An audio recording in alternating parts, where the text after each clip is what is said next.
Hello all, welcome back. We are just finalising our little breaks and the like, but we did promise to do this for 24 hours. We are 6 hours in, which seems like there's still a long way to go, but it also means that we are a quarter, 1/5, 25%. It's going to be over before you know it. Seriously, it'll be 9 o'clock tomorrow morning, and there'll be 3 hours left, and about 6 levels of dungeon to do. So I just got confirmation off the wife on what she'd like to spend the donation on. Yeah. 2 natural 20s for the party is what she said. That is absolutely fine. Perfect. So that's just in a pot. Okay, Whoever needs. Okay. So are you basically not? You can basically have up to 4 in a pot if you want, at any given point. But yeah, I mean, are you just allowing someone? Whoever needs it. Can I claim that? Yeah. Yep. Exactly. And I will say, you can make a roll, and if you don't like the roll, you can choose to turn it into a natural 20.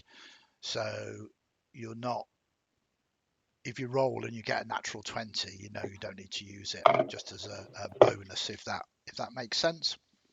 Cool. Hopefully everybody in chat can hear us, and I've actually enabled the sound again. So please let me know in chat if that is the case. So extreme times where we last left you, you were confronting these infernal mask race. Fortunately for you, it seems that 2 of them were actually infernal mask spectres, obviously creatures raised by these race. It still makes the encounter dangerous, especially when one of them struck you for a critical hit. That critical hit, had you not succeeded on your constitution saving throw, would have reduced your maximum hit points by that amount. And of course, if you've got wounds that exceed your maximum hit points, you would go down. So it is difficult times, but difficult times hail heroes, call for you to be the very best of the best. And as I stated, every 3 hours you are going to be leveling up. So we will do this even mid-combat. Alder, you have now achieved level 5. Congratulations. Does your armor class stay the same? Yep. Okay, so you currently have 16 and 18. Yep. Sorry, I've put your race as 16 and 18. This does not bode well for later. Your hit points were currently 45. What have they gone up to? It's now gone up to 49.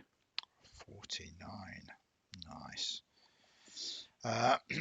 You now get 2 attacks, I believe, as being 5th level ranger. You have a... how many spell slots do you have now? 2 more. 2 more for a total of 4, 2 of which have gone. Yeah, so you have 4 first level, of which you've used 2 up. You have a +1 bow. Oh, yeah. 3 second level, yeah. I'd forgotten your second level spell slots. You have a 2nd level as well? I have 2 second level spell slots. Oh, times 2. So 4 first, 2 second, yeah? Yep. You have a +1 bow, and you have a diamond arrow. Okay, it's always worth... Be completed, yeah. Yeah, it's always worth just doing these recaps so everybody knows where they are with the special items. We move to you, Bear. You've leveled up to level 5 now. Is your armor class still the same? Yep. So that is 12 or 14 with a shield. What of your hit points?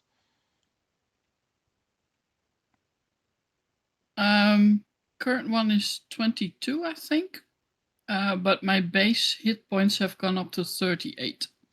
So your base is 38, plus the 5 for aid. And Yeah, 43. okay. But yeah. Yeah, so I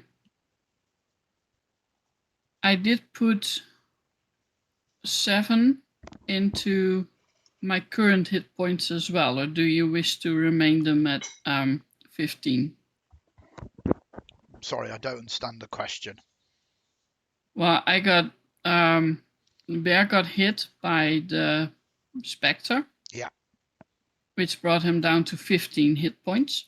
Yeah. So the way that this works with leveling up is your maximum hit points rises, but it doesn't reduce the number of wounds that you've got. So you've still got more hit points, but your wounds, your 21 points of woundage stays at 21. No, it was 15, I think. I thought I got 6d6 and it was 21 points of necrotic damage. Wounds rather than HP remaining. Yeah, I'm counting the remaining hit points. Well, I'm counting your wounds. So your wounds don't change. So whatever your maximum hit points are now, yeah, which you said are 38 plus 5. Yeah. You now have 21 of those reduced because you've got 21 wounds, yeah? Yeah, okay. So fundamentally, when you level up, you retain the wounds that you've got, but your maximum hit points does increase. So in effect, you don't heal the wounds, you just get more hit points. Yeah. Your bear doesn't change its armor class or its hit points, is that correct? Nope. No, it doesn't change anything on the bear. Okay, your spell slots are still 4 at first level. Yes, and 3 at second level and 2 at third level. Wow, third level spells now. Nice. You've got Yep. 21 wounds and you haven't got any items at the moment. You are a person of nature, not requiring such trinkets. We move to Yorgal, who is suffering, which is This one might take perfect. the one. Yeah, for the cleric of Ilmater. Your armor class, is it still 18 and 21? It is, yes. Your hit points, what's your maximum hit points? Let me just figure that one back out. Maximum will be 48. 48, of which your maximum hit point mod has dropped by 15, is that correct? Yes. So your current maximum hit points till you resolve this is now 33. Perfect. In terms of spells, you have 1 The times addition 4. Yeah, 1 times 4, 3 times 2, and 2 times 3. Perfect. Lovely. And you are currently on 18 wounds. Yep, is that right? It is, yes. I'm just so this looking to means figure out with the reduction. yeah, So it's this 3 means you've odd. got 15 hit points remaining from your new total. Feel free to concentrate me with the maths there, because I don't know. I think I took the 15 points of damage first, and then the hit points were reduced, so I think I'll be on 3 less than so 30 hit points remaining. So 3 wounds off my max hit points. Okay. You have +1 plate. Yep. You have 1 potion of greater healing. No. Oh, you've That used was that. consumed. Perfect. You have 3 diamond Yep. arrowheads and an angel's feather. Yep. And 2 brands. Yeah, we know that you've got 2 levels of infernal corruption. Perfect. Wow. We've done so much in such little time. We move finally to Quenlan. Okay, so 38 hit points. Yeah. No change to AC. That's currently 15. Is that Mhm. 38, not including the aid? So you've got +5 to that. Correct. Yeah, perfect. And then items. Yeah, I got uncanny dodge this level, nice. and just to remind everybody, I'm sure they're all aware, but proficiency bonus went up by +1 as well for your stuff. Okay. Yeah, important for you all to remember. You've got 2 potions of greater healing and some bone skeletal keys that gives you advantage on a single lockpick or disarm trap. Perfect. Or someone shouting out, Alder, let's go. I don't know if anybody knows who Big Red is. I know Big Red is. Yeah, He's my fantastic. personal trainer, so All right, nice to join. excellent. Very good. They do need their support at the moment as they are mid-combat. They've descended down to the 2nd level. This level, the roof seems to connect with the 2nd layer of hell. It is dark, it is tainted, it is of rust, of chains. They entered a chamber full of masks, and the masks glowed, the eyes glowed, and the thing began to animate as Alder moved into the chamber. Pulling away from the wall, discharging all of these chains that dangled down like the tendrils of some kind of aberrant creature. But you could see that the masks themselves were not animate as such, but actually physical components of these wrath-like infernals. They proved to be incredibly dangerous, one of them penetrating the chest of Yorgal and ripping out much of his life essence. 2 of the others, though, seemed to be lesser, almost spectres rather than wraiths. One of them struck, luckily, getting a critical strike against Bear before they could transform, not draining them of their life essence, but doing a incredible amount of damage. You have, though, leveled up, gaining a few more hit points, abilities, and strengths, including a very generous £50 donation to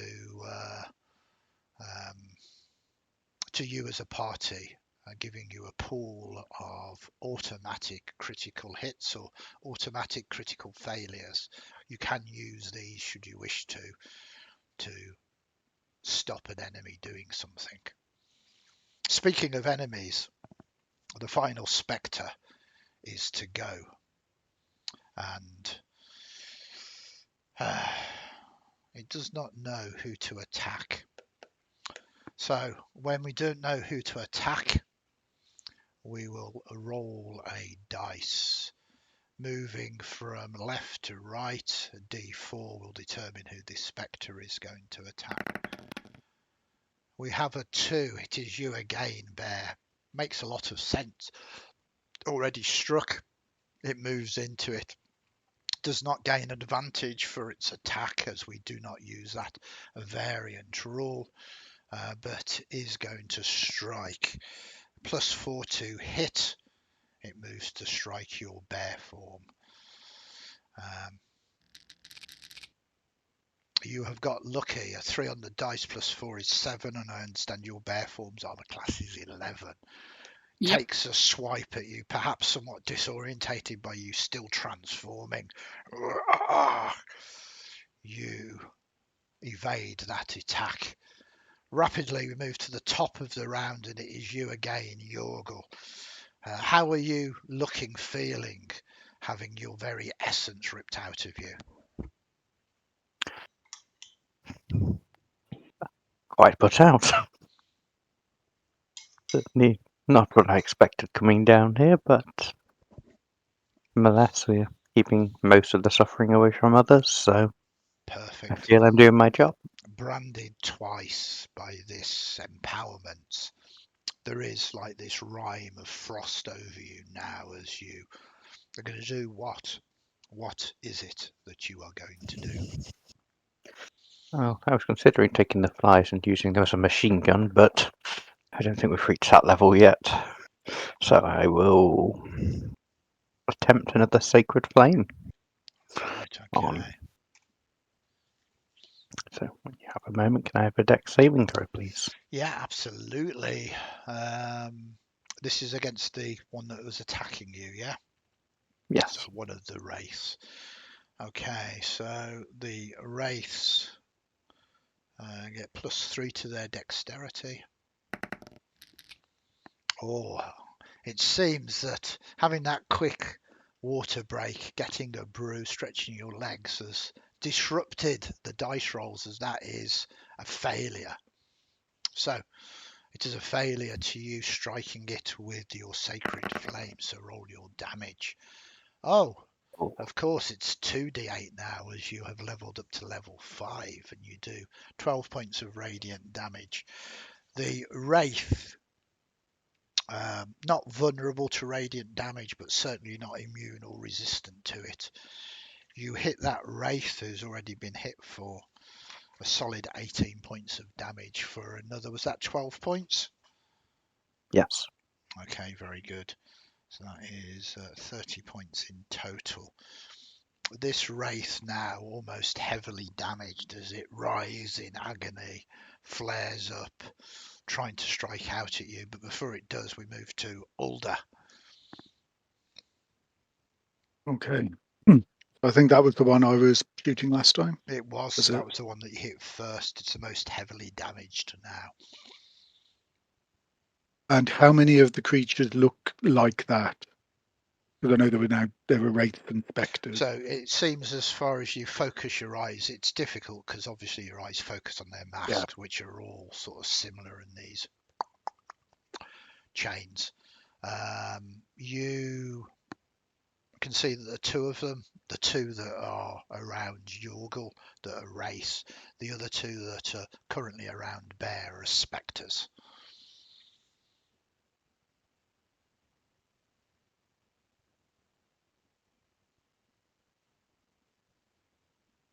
You would take a shot, but I was very up to whether they want to make, because I now get 2 attacks against it, whether they'd like to make one of the attacks a natural 20 if I don't get one myself. As a thought, because it's got Hunter's mark on there as well. But equally, it'd be useful to get a sneak attack one with all the dice. But for now, he will target that one with a shot. Also have a donation when we get the chance. All right. Is this big red? Yes, I believe so. It is, yep. Thank you very much for your donation. Really appreciate it. Let us know what in-game reward you want this to happen. Some are good, some not so good, some are very random. So over to you, Alder. Make your shot. So, having been shouted at by Cleric, he will call back. I made it clear right at the start, I had no idea what was beyond those doors. And we'll roll an 11, which I imagine does not hit. So an 11 against a Wraith is one off. Unfortunately, they have an armor class of 13. If there's no other extra ways you can push that, you can use one of your 2 crits to turn that into a critical should you wish to, or you can just move on to your second attack. What do people think? I would see how you do on your second attack, and if you don't, then take the crit then. Okay. Yep.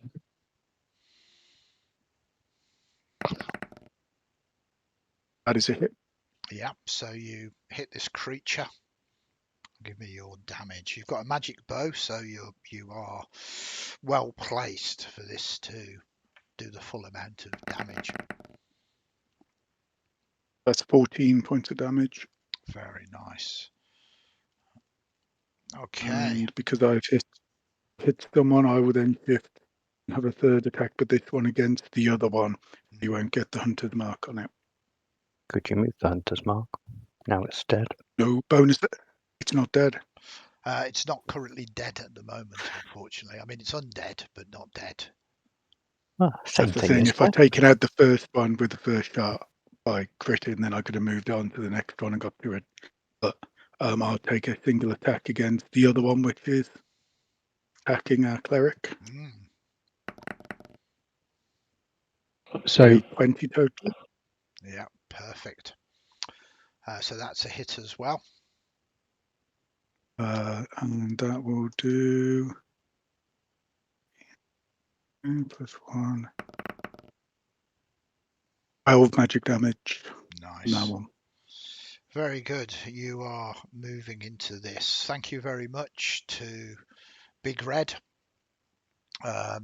Big Red has chosen 3 flickers of fortune, which means that you have an advantage dice. So at this moment in time, I don't believe anybody's got that. So nope. What I would propose with all of this is one of you gets the wild surge, the other 3 get the flicker of fortunes. How does that sound? Sure. Okay. Sounds good. So who is going to take the wild surge? Could be good. I think Quenlan would be the appropriate one since it's his Yeah. colleague. Okay. Since that's what happened to me. Yes, I agree, Michael. I don't think you should have to run that risk again, right? You are Let well me be the sheep this placed time. to dodge the fireball, and I will see that you are a distance away from the others should this happen. Okay, so the rest of you, Alder, Bear, Yorgal, to the generosity of Big Red, you've all got basically an advantage dice. So please note that down.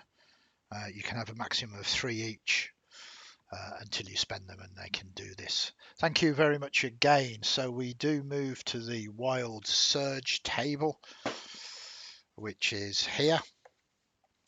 And would you prefer me to roll it, Quenlan, or would you prefer to be the architect of your own, well, fate, I suppose, because some of these can be quite good. I will be the architect of my own fate. Okay. If that's okay. Just so you know, you have to click the tens dice and the hundreds dice. Yeah. I think I've got it. I'll give it a go and see what happens. So this is, we're not making stuff up. You got an 89. We have a wild Invisible. surge table from here. I'm 89. invisible. You become invisible for the next minute. During that time, other creatures can't hear you. The invisibility ends if you attack or cast a spell. That is strong for you. It is. It's very good. You can Very literally fitting. run away and hide, and then you might be the one to survive this encounter. Or maybe Yeah, not. let's see what happens there then. Okay, so you become invisible. Okay, Alder, is that your go? That is my go. Okay, this is where we come into gut-wrenching times at the moment, as these wraiths.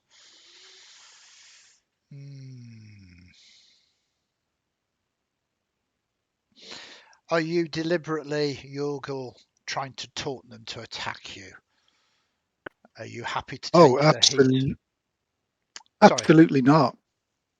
Absolutely not. I need range. If they come into close combat, I'm a disadvantage. No, sorry, I with didn't the mean 80 Alder. item. I meant Yorgal. Is Yorgal Oh, trying to? sorry. Yeah, that's okay. Yes, that is my fate. I will take on the suffering of Okay. others until Well, it has about been 6 nice. seconds. Yeah, been nice knowing you. You could lose your life cleric here. We will see how the dice roll. So, the first wraith single attack does have +6 to this roll.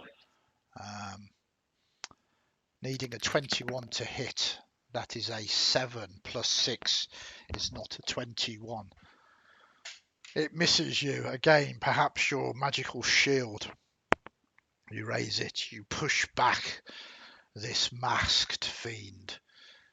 The other one comes in for an attack though. Ooh, with plus 6 that is only a 20. Banking on making that armor class up to 21 has literally saved your bacon as you again parry it. Only moments away from true death here. So with that, we move to Quenlan. So as I am invisible and silent, I will make my way over to where my stumpy friend and component portrait is, Alder, and Going to say, could you narrow that down a bit? that's it. Yeah, exactly. Although you have no idea where I am. Precisely one person. And then I will try and shoot the big wraith. I think that's the one we're trying to knock off at the moment, Yeah, right? he's looking bad. The kind of necrotic energies are dissipating with him. So yes. So advantage on this attack. Yeah, you're invisible. No one can see. Where's Quenlan gone? See what we can do. 23 overall. Yeah, you're only looking for 13s against these wraiths. Nice. And my sneak attack went up as well. Nice. So it is...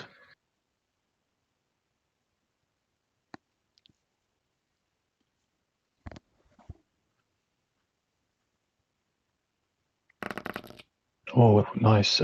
22 non-magical, so 11 halved, Andy. Okay, very good. Yeah, this thing is so close to death now. And then, with my bonus action, I will hide. Okay. So move away. Their passive perceptions, I already told you, is 12. So So what am I rolling now? Let's see. +7.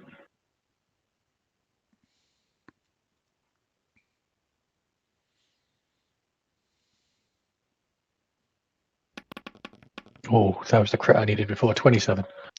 that's the way it goes. So there's been a lot of nat 20s tonight. Just not in the places that you needed them. With that, we move to the Spectre. The Spectre is attacking a bear form here.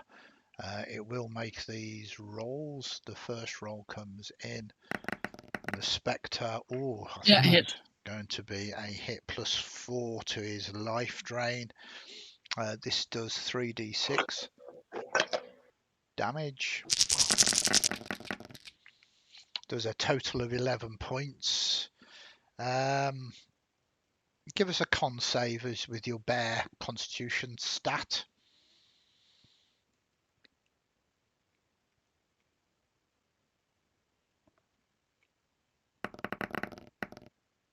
Only a 6. Only a 6. That is a failure. What is your bear's maximum hit points? 34. Okay, that is reduced by the 11 points now. So you take the 11 points, reducing your hit points down to 23, but your maximum hit points are also only 23 now. And you've got basically 11 wounds. So 23 maximum hit points minus 11. You have 12 wounds left in your bear form. It's your go. What would you like to do, bear? Attack the Spectre again. The one that you've hit. Yep. Yeah. Go for it. So it's a bite first. Yep.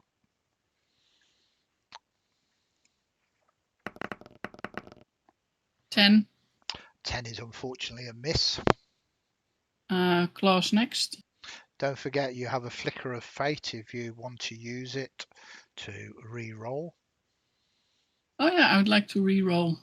Okay, go for it. That is your flicker gone. That is a hit. 22. Yeah. Give me some damage.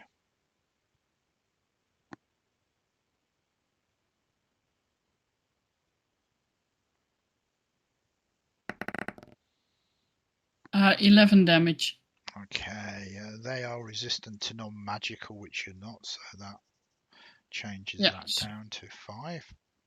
So now the claws attack. Yeah, please. Ooh, 7. yeah, again a miss as you are becoming fatigued. Is that the end of your go? I'm going to use a level 1 spell Mhm. slot. No, a level 2 spell slot and roll 2d8 to get health back. Okay, you can only go up to a maximum of 23 though, just so you are aware, because your maximum hit points have been reduced. Yeah. Okay. I believe you've got 11 wounds at the moment, so yeah, roll this, let us see. Yeah, I get 8 hit points back. Okay, reducing your wounds down now to 3. Perfect. Okay. This other spectre is going to strike at you. They get +4 to hit. That is a 2. It's a miss. We cycle all the way back around rapidly to Yorgal. Okay, well, stick to the same thing and try a Sacred Flame. Nice. Against the one that's really badly damaged now. Yes, I think that's probably the best. Actually, no, let's do the other one. If nothing else, we know Alder's very good at hitting the ones. Okay. Okay, so this is the other one. It has been damaged, but nowhere near as much as it makes its saving throw. What's your DC? 13. So yeah, it's 13 on dice. It manages to dodge out the way and takes no damage at all. Moving. Sorry, is there any bonus action or other action you want to take as you are drawn the ear of all of these? No, I don't think so, but thank you. Now move to you, Alder. Okay, send in another arrow into the badly injured one. Perfect. Yeah, they've only got an armor class of 13, so that definitely hits.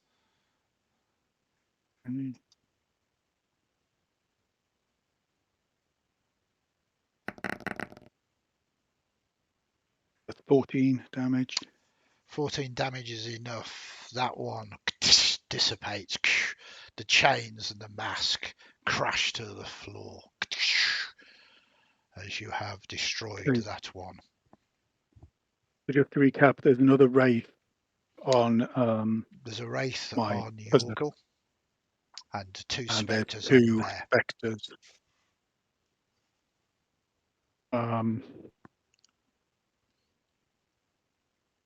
He will retarget on one of the spectres on bear, shift the hunter's mark over, and take a shot against one of those. One of those has been heavily damaged. Are you going to try and finish that one off as well? Yeah, let's do that one as the main target of the newly acquired second attack. Perfect. Yeah, That is spectres. a 22. Spectres have got less of an armor class, only 12, so you strike true. That is 11 damage. Okay, and that's to that magical one. damage, so that finishes Yep. that one off as well, and a second mask clatters to the ground. Are you using the Horde Breaker thing? I will move it to the one next, but this will just be for standard magic damage, no Hunter's Mark. Perfect. 20. Yeah, they've only got an armor class of 12. And the last one does 6 damage on that one. Okay, very nice. Very good, Alder. Very good. One Wraith, one Spectre remains. Both have taken some damage, but not heavy damage. The Wraith, once again, turns to you, Yorgal. Again, this could be a critical roll. It attacks with +6 to this. I have managed to roll a 2. You are lucky as it misses you once again. And then we move to Quenlan. Yeah, so I successfully hid last turn, so I'll take a shot against the Wraith with advantage again. Perfect. Yeah, I think that hits. Yes, needed only a 13. And then I believe it's 4d6 plus 4 damage again. So halved 8. That's it, you round down or round up, I'm not sure which way you do it. You always round down. So 7. 7 damage. Up to that, yeah. Sort of your arrow sort of goes through him. I hope you're crossing off all of your I am crossbow crossing bolts. all of my arrows. Yeah, Yep. yeah. Like My short bow arrows, yep. Yeah. Who learnt his lesson from previous adventuring. Then we move to We Bear. have about 97 left. It's a competition between ball bearings and arrows. Yeah, absolutely. You're turning this tide, Bear. There is only one Spectre left now. One Wraith, one Spectre, but the Spectre is on you at the moment. Oh, Andy, can I use my cunning action to hide again, please? Yeah, absolutely. Give me a roll. Cool. DC's 12.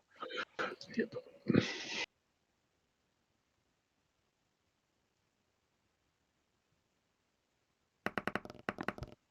16. So you easily move out. They're paying little attention to people on the periphery. So we move to you, Bear, yeah?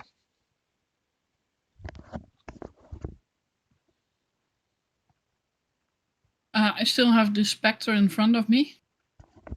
You do. So first attack will be bite again. Go for it.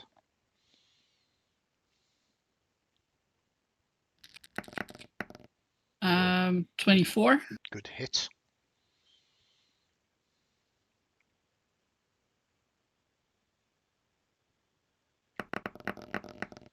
And that's for 12 damage. Oh, that's very good. Half to 6, because again, not magical. Then the claws come in, hopefully. Yep. Rawr, A hit. yeah. Rawr, I like that.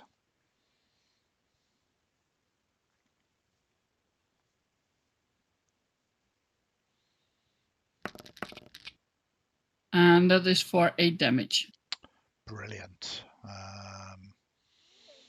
So that is half to 4. Making that. Okay. Yeah, this thing is heavily damaged now, not having as much life or undeath or necrotic energies as the Wraith. But it is its turn, and it turns to try and attack you.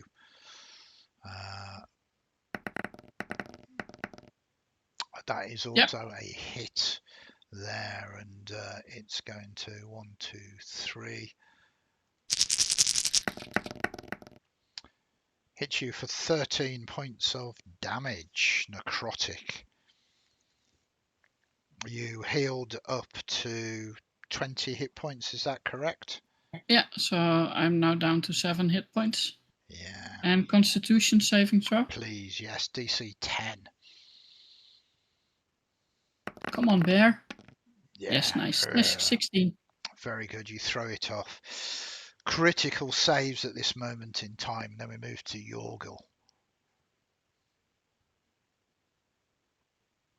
Yeah, there's no point changing things around at this point, so let's have another deck save, please. Are you doing this at the Wrath still or at the Spectre? I think it's going to have to be the Wraith. As much as I'd like to avoid suffering, I'm not going to sit there and be pummeled. That's okay. So that's a fail for that, getting a total of 6. So do your damage. Okay. About 11 damage. 11 damage. That is good. This thing almost heavily wounded now with that radiant light. And we move to, or I'm assuming you're just staying there and tanking at the moment. So we move to Alder.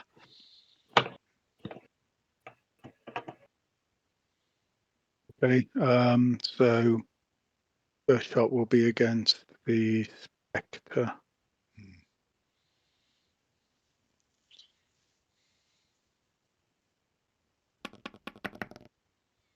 So that easily Should hits have the hit. Spectre. Yeah.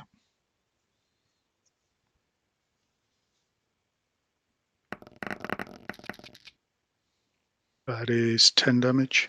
That's enough to make the Spectre and the mask itself clatters down to the ground. A bonus action will shift the Hunter's Mark onto the Wraith. Perfect. There's only the And then Wraith sort left of now. swing round and take a shot against the Wraith. It's amazing the difference between level 4 and 5, isn't it? 13 only. 13 Although, is all I you don't know. need for the Wraith. The Wraith's Cool. armor class is not one of the strengths of the race is the fact it's resistant to a lot of things, not its heavy armor class. So a 17 points That's of damage. 17. Wow, that's very good. Yep. Absolutely blooded now as that arrow catches it true. And I think with that, and looking at the state of Alder will move forward just 5 feet and make a bit of noise. Okay. Looking at the state of our cleric at the moment. What kind of noise do you make? It is half-hearted because he really doesn't want to face these things, but he's morally obliged. So it's like, come at me. So, on paper, he made the effort, but Love it. he's not an idiot. Love it. Okay. So we do move to this wraith. I'm going to make a D20 sort of wisdom check. It has +2 to wisdom. If it gets 13 or more, it's just going to stay and batter the cleric. Yeah, it gets 13 or more. It's kind of both your half-heartedness, but also the fact that you are doing damage, but the cleric is here. He turns and swings, and to be honest, depending on what I roll, this could be a good thing, as the cleric does have a armor class 21. Yeah. So it tries to strike, and your shield parries once again, and we move to Quenlan. Yep. So same as last time I was hit before, so I will pop out with the attack again. Mm-hmm. Where are we? There we are. Yeah, that hits. Very nice. And 12 points of damage after it's halved. 12 points. So yeah, not quite dead, but very close to it being perfect. And we move to you, Bear. Just 1 minute. Yeah. You keep forgetting I've got bonus action stuff to try and do. Yeah. One assumes That's all right. you're going to hide. Yorgal, what's your hit points at the moment, Yorgal? 30 of 33. So you've got 30 hit points left. Mm-hmm. Cool. You'll come out of your wild shape if you get hurt, so you're not in immediate danger either then, right? No, I'm Cool. good. And I don't need to use fast hands to deliver a potion to somebody is what I was thinking, you see. So in that case, yeah, I will hide again, Andy. Yep, okay. Give us a roll. You mean they're not hurt? I thought they were hurt. What the hell was I doing? I don't know, that's why you made me panic. I was like, oh shit, we have to do the right thing. They before you leveled up, it was looking ropey. 23 overall. Yeah. Okay, so you slip back into the shadows again. Then we move to Bear. Bear will move to the right Hmm. and will start doing its attacks again. Perfect. With the Wraith, it's armor class 13. 14. That hits. So this is the bite. Mm. 9 normal damage. So that is 4 halved. Okay, and then the claws. Yeah, another 23. hit. Perfect.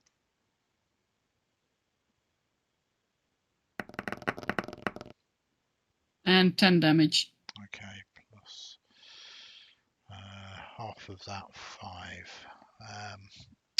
Just want to double check this because I think you've either missed it by 1 or done it by 1. I think you've done it by 1. But I don't want to particularly. Yeah, 67 hit points. So you've done 68 points of damage to it, which is enough. It dissipates, and the mask clatters down to the ground, and this chamber falls silent once more. You are now out of initiatives. Bear gives Yorgal a friendly hug. Okay, you are currently in a massive bear form. Yeah, it's gentle. For the next hour, I think she is. Yeah. And we're doing actual countdown clocks as well. I'd like to scurry around and pick up half of my arrows, please, Andy. You can both of your people who have been shooting can automatically recover 50% of the arrow shot, so feel free to do that. That is a ruling. So I just want to tidy up hit points. Alder, you never got hit in that combat. You currently have 49 hit points, correct? Yes. Does that include your aid on you?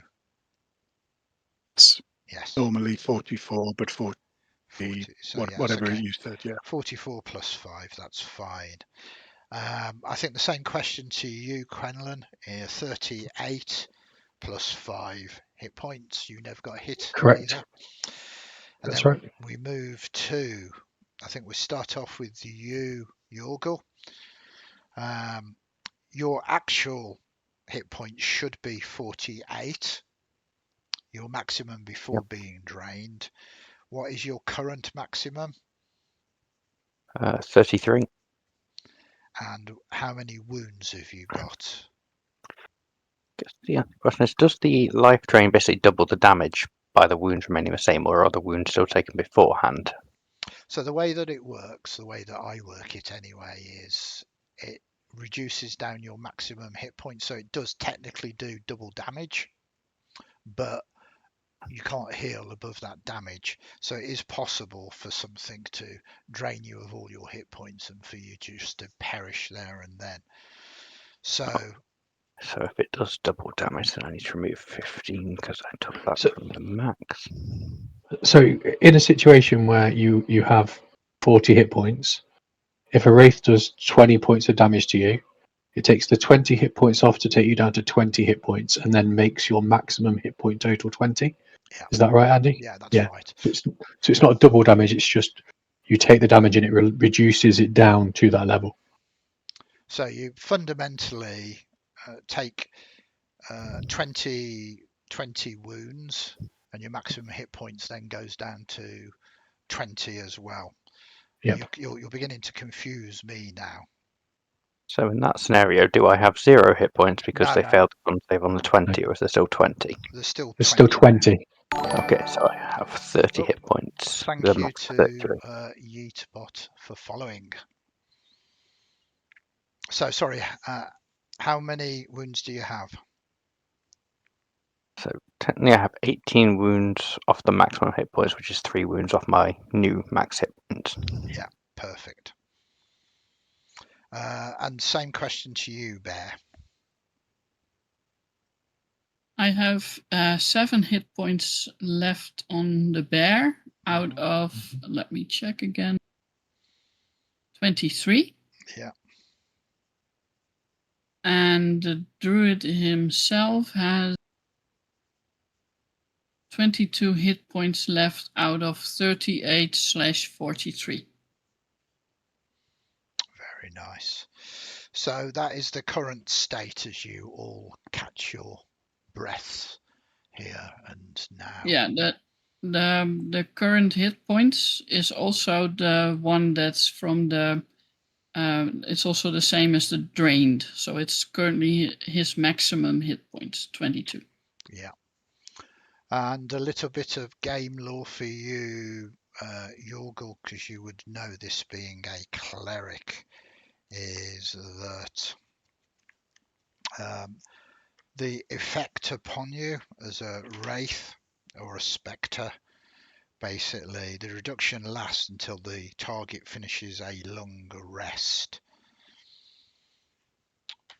So you would need to get a long rest to get those hit points back. So we clear this floor. If we can find another safe-ish spot, it may well be worthwhile. Mm-hmm. Perfect. Your armor perhaps saved you there. Absolutely. And talking of your armor and talking of the weight here as these things clatter down, we reach 7 o'clock. At that witching hour, we do our corruption checks. So we will start off with you, Alder. Because this is level 2, it's still DC 5, but it is a wisdom save this time. You are absolutely fine. Same to you, Bear. You are fine. 18. Yeah. If it's always 5, I can't fail this one, I think, unless a natural 1 is an automatic fail. Well, we will see, won't we? I love the hubris of I can never do this. Well, Okay. I conditioned it. Yeah. Yorgal, give us a roll. You are fine. Quenlan, you are fine. Yes, that's exactly right, Brooks. Do not tempt me. So, you feel not particularly good, but you feel in control at the moment as you push off the corruptions again. You are still in this entrance chamber of sorts, a door in the west wall, a passageway leading through to this other chamber. You can see that there are other masks around this wall, hundreds upon hundreds of them, but there are these 4 particular ones that have crashed to the floor here. Are they still firmly attached to the chains? Yeah, I mean, it's strange. The chains sort of dangle down, kind of almost like sort of rusting dreadlocks. This is something Hellraiser-esque. The way that they're attached to the mask. They're probably still sort of semi-writhing, rattling. Oh, right. Well, with the writhing and the description of Hellraiser-esque, I'm less inclined to take one as a memento, so I think I'll leave them be. Thank you. It's easy how some keywords can put people right off things. Where the masks fell down from. Yeah. Is there like alcoves that they came out of? There is indeed alcoves. So yeah, I'd like to climb up and have a look in the alcoves. Okay. See if there's anything in there. So you've got first story work, and you can kind of use these masks that are attached to the wall to clamber up as they do project out. But it's kind of awkward. It seems that they're not simple alcoves, but they dig deep into the wall, and whilst you're a small fella, you can peer in your dark vision. Have you got dark vision? I haven't got dark vision. Your No. dark vision can't pierce the darkness. I mean, maybe there's something in there. Maybe you just want to put your arm into the hole and feel around, or you can attempt to try and get some light in there, but it's very, very tight. Did you cast light on something earlier? Yes, I cast it on my shield. I can put it on something smaller if you want to toss it in there. If we can Yeah, find just if you don't mind, just onto a coin or something, or something that's easy for me to get in there. So. Of course. Yes, just charitable donation to a coin to our great lord. Yes, I'll cast it on something small to toss it. Okay. It could be one of these barbarians actually. I hand out to you. It's a Okay. barbarian. That goes down to 999 again. Okay. So you have a barbarian with light. It's kind of there. You kind of roll it into the hole, and it's still very awkward. You have to sort of peer in and look around, and you think there is something there. But now you can see. Can you give me? Well, you certainly can take 10 on this, or you can just make a roll. I'll make an investigation roll if that's all right. Give us an investigation roll. We are at the second level, though.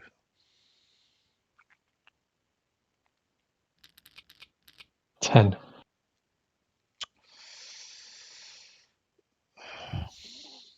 You sort of look and you're undecided with the 10. You can see that there's something in there, but you're not sure. Everything about you is shouting that this is some kind of trap. And if you put your arm in, and there's only really enough room for your arm to go in and pick this up, you have a feeling that something's going to happen bad. I mean, it seems ripe for that. Talking about ripe, can my bear smell anything? I mean, this place here. There is a stench of rust, of metal, of chains, of also mixed up that horrible metallic smell of blood as well. But unless you are clambering up this wall or reaching up and sticking your head in the hole or one of these holes, you can't smell anything from within these holes at all. Well, it's terribly unfashionable to have 999 ball bearings. And as the ball bearing has gone into the hole now, I'm going to have to put my hand in there anyway to retrieve it. Okay. So it's probably the worst thing I could possibly do, but I'll do it anyway. Yeah. You can see the ball bearing and something else, sort of again, is it an iron sphere or something in there? You can attempt to snatch both of them. I will give that a go. Okay. What I'm going to need from you is a successful sleight of hand roll. Okay. If you fail this, you will trigger the trap that you haven't seen but were suspicious of. Okay. DC for this is 15.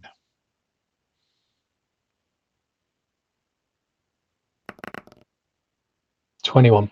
21, yeah. You grab your ball bearing with the light and this item, just scantily moving your hand. Well, you got a 21, which is one tier higher, so pulling it out with speed as you hear a strange sound. And it's difficult to say, but you felt something almost cut your fingers as your hand was coming out. Had you taken any longer, it would have perhaps even just cut your hand off. I needed a decent manicure. That was Yes. good. But you have this iron sphere in your hand now, as well as your ball bearing. Or anybody got any idea what this might be? I'll have a little look and then I'll hand it down to whoever's kind of probably, well, not bear. I don't know how bear is for thumbs really. So somebody with a thumb that could grip. Absolutely. So simply sort of looking at this, you realise it's the equivalent of an infernal pouch, a container of sorts. Not quite Hellraiser-esque puzzle box, but a similar sort of thing really. By manipulating this, you can cause it to bloom open, and it's normally used to hold treasures and the like here. It's a toy. I'm going to open this right. Do you see any reason for me not to try and open this? Tell me now if there's no reason. Is there any reason? Should I stop? I'm going to stop. Let me back No. away a few feet. It'll be fine. I'm sure it'll have lovely sights to show us. I start going at it like a kid using a Rubik's Cube for the very first time. Yeah, perfect. So you just want to make a roll. Do you want to take 10 with this?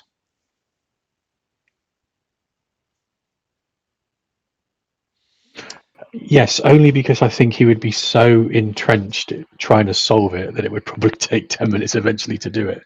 Okay, good question, because you begin to realise had you failed at opening this, it would have remained sealed and unable to be opened. So you take 10 minutes, that's 10 minutes of the next clock started. We'll come to everybody else to see whether they want to do anything during this 10 minutes as Quenlan is manipulating this, and it's not so complex that someone with your skill, you're someone of your investigations and sleight of hand, can't solve it.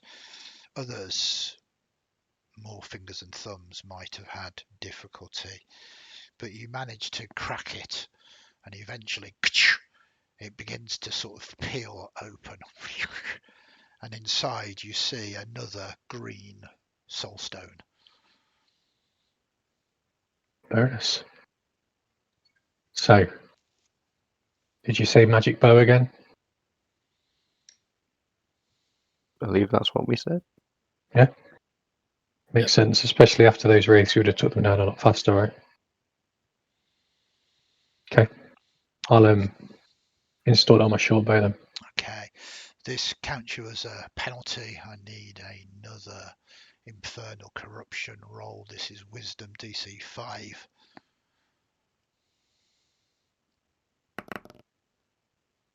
Just 6. Just 6. So yeah, no corruption for you as you get this, and you now have, I will make a note of this, a +1 bow. Very nice.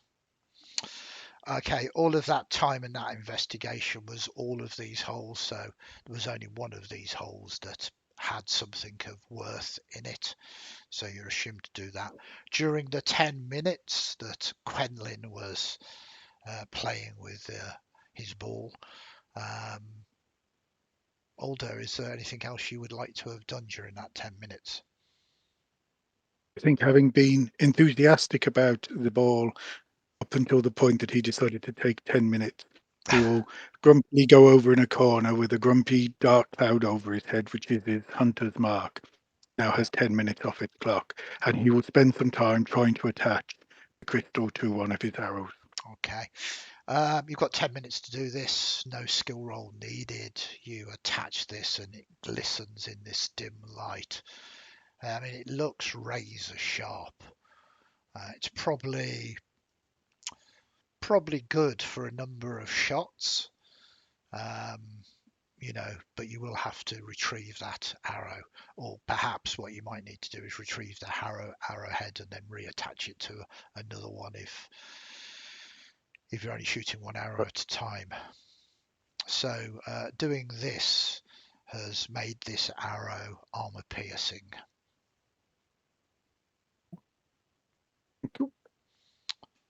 Boom, boom, boom. This will give you advantage against targets that are wearing armor to hit. action. Perfect. So that's what you do. We move to Bear, who is a bear at the moment.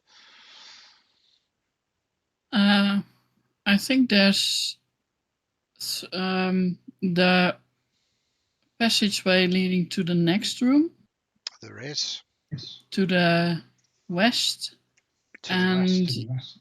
yeah, he will not go in it, but he will just sit down in front of it and basically stand guard. Okay. So you sit down, you stand guard, and you spend points on your observant.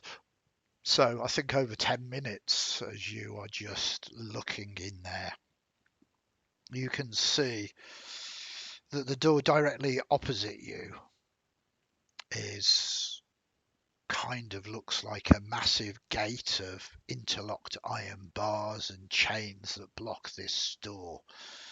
They are all carved with some infernal script, and you think the chains are kind of almost not necessarily alive, but they're constantly moving.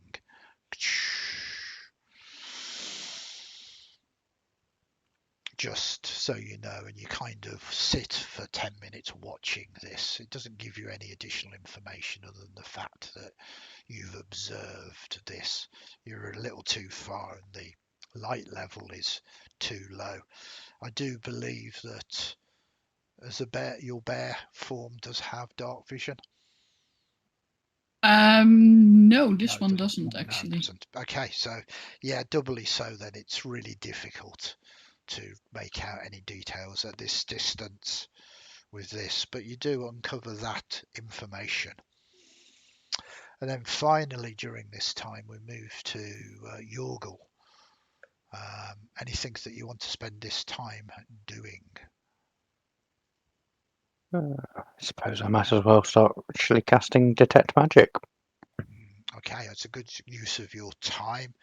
Unfortunately, it is only going to last 10 minutes, but it will start at the end of the 10-minute time of taking 10, if that makes any sense.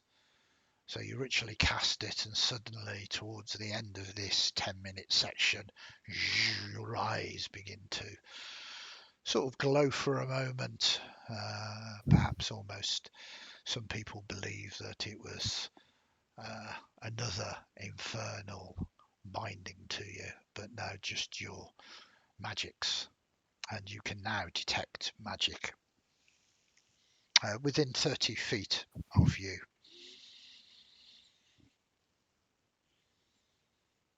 Perfect. So that time passes. It doesn't take any real time to make your bow +1, Quenlan, so that is done now. You've observed this, and 10 minutes are into your wild shape. You wild shape down here, so yeah, that's 10 minutes into that. 10 minutes into your hunter's mark, and no minutes into your detect magic at the moment, Yorgal. This room now. Sorry, go on. There's just one thing now that Yeah. Ian's back. At the end of the 10 minutes, Alder will hand you over the arrow that is fashioned out of the crystal, because it's going to be more useful for you. So, Are you sure? yes. Do you know what it does? Above the table. Oh yeah, I do. I heard what you said. So Yeah. having advantage against armored foes when you don't have a chance to give yourself advantage is more useful for you. So he'll say, above the table. you Yeah. know, it lets you get the drop on things straight away. Whereas me, there's more that comes with getting the drop on things with you than it is with me. So Thank you, Alder. And I'm sorry for taking time doing that puzzle. It was just so engrossing. It's amazing. Look at it. A little hunter's mark cloud glares at you. No, that's absolutely fine. It's absolutely fine. Grrr, cloud. It's fine. No. Perfect. Absolutely perfect. So time passes. You've examine, part of your investigation is examine the rest of this room. There is this way forward into this chamber that you can clearly see into. I say clearly, as clearly as you can. Well, there is this door.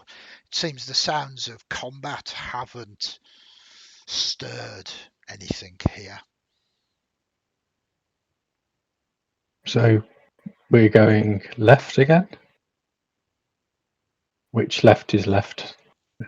So is it to the south? Yeah? No, left is actually going east. But when you walk into the room and you face ahead, it's to the left. Look, the big fella Oh yeah, has sat in left, front of left. that Yeah, door there. yeah, south. Oh. Yeah, sorry. South. I thought I just managed to figure it out. No, Natascha messed up with left and right. Bear doesn't make that mistake. He's got he's Outlander type.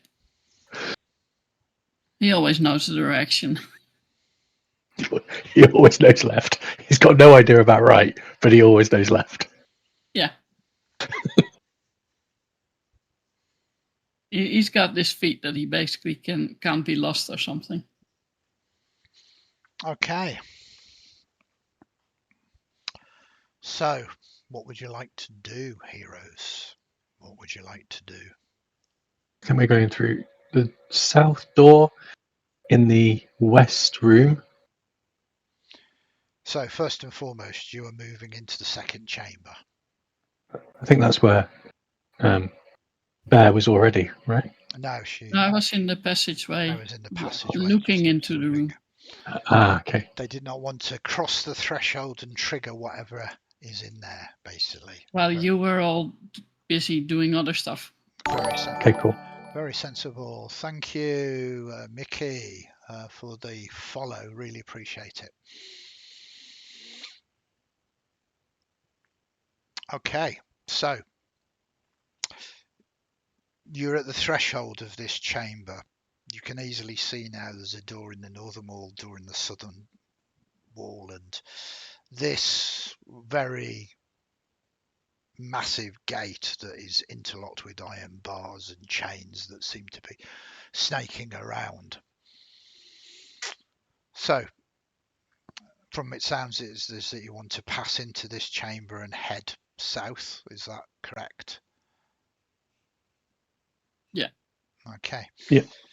So you basically see that the door that is in this, again, a 5 foot by 5 foot corridor that comes from the southern wall of this chamber with a door halfway in it. This door is different to the ones on the above level. It is now made of iron.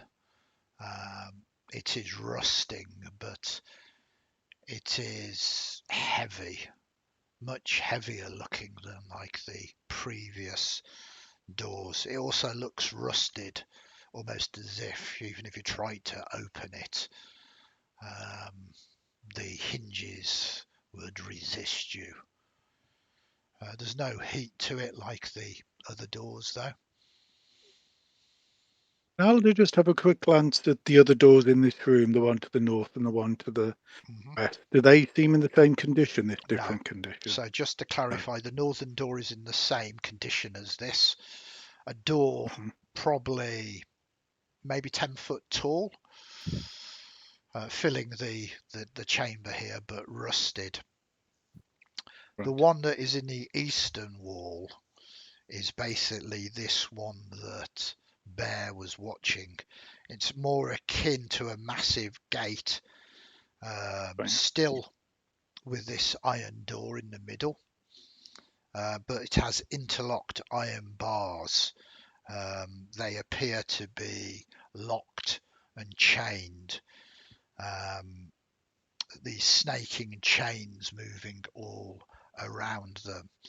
But the other thing that I mentioned is that all of these seem to be carved with infernal script. No, you're confusing me. That's the western wall, right? That's the eastern wall. In the other room, the room we were Room 2. previously in. No. You've gone into room 2. Yeah. Through a passageway in the eastern wall, I thought. Yeah, that's what I thought too. There is a passageway, but it's also got a door. You're talking about the first room with the masks. No.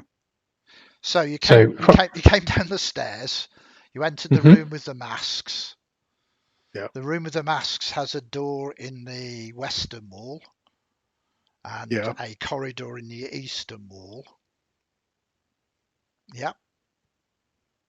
I thought it was the other way around. Oh, I thought it was the other way around. All of Yeah, last time you said it was the other way around. Yeah. Are you sure? Yeah, all of us drew it the same way. Okay. But we had a door in the eastern wall and then the passageway in the western wall. Leading to Well, I mean, I can do that now if you want to. It makes little difference. Okay. It makes a lot of difference. It's okay. I'll redraw it. No need Yeah, to. same No need to redraw it. So you've basically gone into this passageway, and there's a door into the north, a door to the south, and a door in the eastern wall, basically. Which to you would be the flip side of that. Yeah. So a door basically opposite the passageway we've just come in through. Yeah. Thank you very much, Brooks, for backing me up.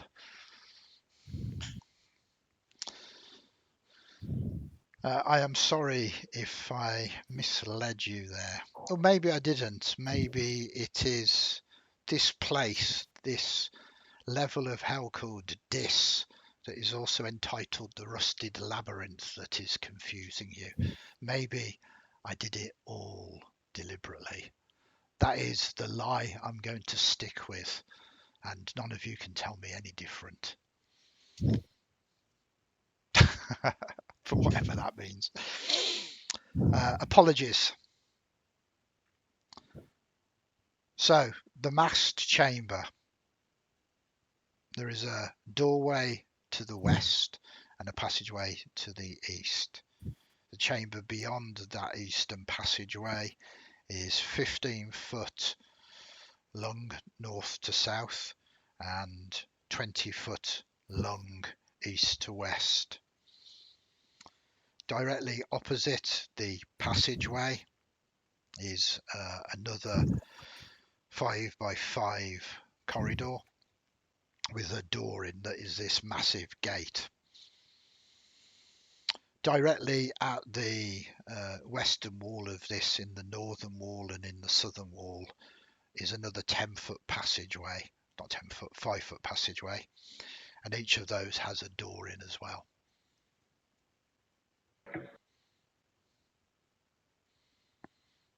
Hopefully that has made my terrible descriptions a little more clearer.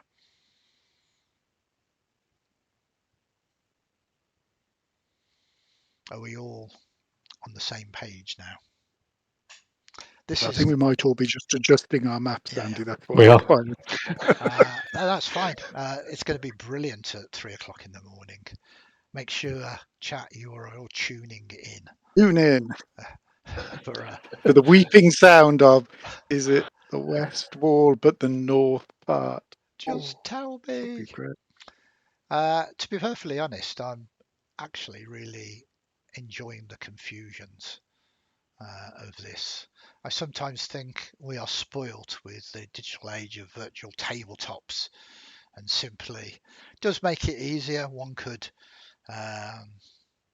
argue that your characters could see it so they know where it is, but this gives you that feeling of exploration. Yeah. So, I think Big Red at 3 a.m. it'll be 4 candles. Never mind 4 candles. We will be at that level of communication.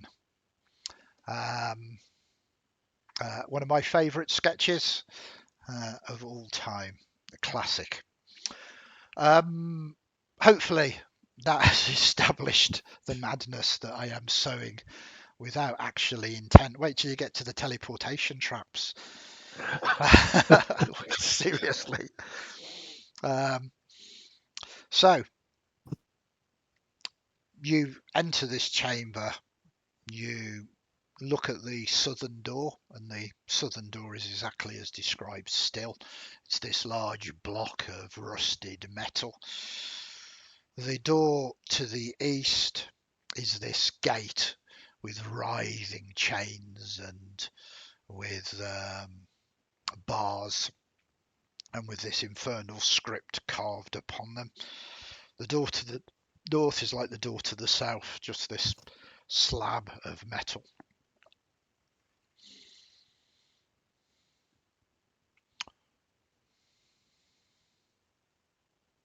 So does that change the left that we're going to now? It means we need to go to the north, right?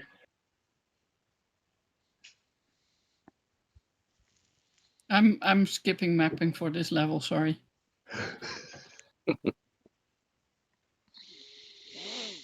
So, what would you like to do? Yeah, let's go north. We should go North. north. That feels left to me. Okay. North. It feels left to me as well. It is Grumpy technically cloud. yeah, North. left to that. I won't dock you any time for all this confusion, as it was my fault. So We're all inside our mind palaces, Yes. clearly. Getting confused. You come to this door, a big slab of metal. It looks heavy and difficult to open. You haven't spent any investigation to see whether it's trapped or whatever's at the moment, but it's fairly obvious just by looking at it that it's going to be heavy and rusted. Needs to probably be forced open. I will check for traps on it again, please. Okay. Just a standard, not taking 10. Yeah. So just give me a investigation roll. A 13. 13. As far as you can tell, the description I gave you is true. It's heavy and it's probably rusted, but you don't believe it's trapped or even potentially locked. Okay, so maybe we just need to put the crowbar on it to crowbar it open if it's rusted I was shut. just thinking that. Let's lift it up and so I'll get a crowbar out as well.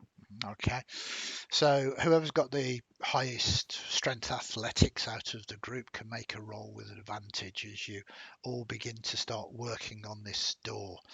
I am, though, going to dock you 5 minutes for this because it takes an effort to force this door open. So yeah, give us a roll. I think the bear has the most strength. Yeah, I think so, yes. perfect. With advantage, you said? With advantage, because the jaw is being jimmied up with crowbars and the like.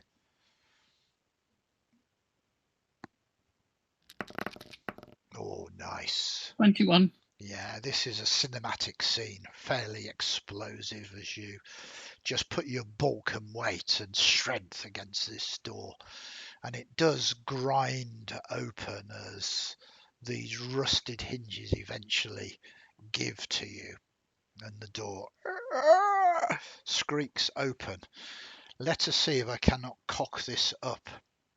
Ahead of you, this door is in the middle of a small 5x5 corridor coming off this chamber. Hopefully you've already established that. So immediately as this door opens, it opens onto a corridor that moves to the east. So the wall from this door is only 5 foot. So the corridor is basically a 5 foot wide corridor leading away from this door. So it's basically like a straightforward and turn. It goes only 5, 10, 15, 20 feet, and then there's another 5x5 thing with another door in. So it goes And the 10 door Is is- that at the end? at Is the that end. at the end of the corridor to the east? Yeah. Which should, those of you who are mapping, should make it about exactly the same as where this chained gate is in the other room. This just looks like Yes. another metal door, very similar to the one that you've just opened. So it would be parallel with where the metal gate is in the other room, yeah. That is correct. Yep.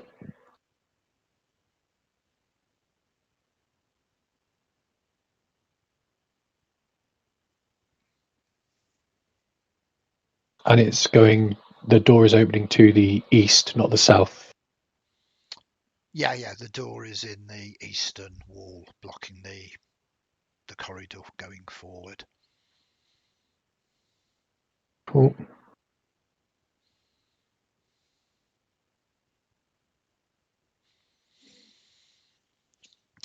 It's dark in here.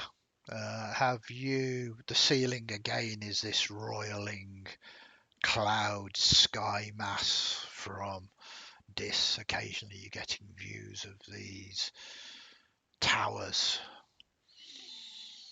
That has not changed, but it's dark in here. Yorgal, have you got your light spell up, or people lighting torches? I've still got that bar. I've still got that ball bearing with a light on it. Perfect.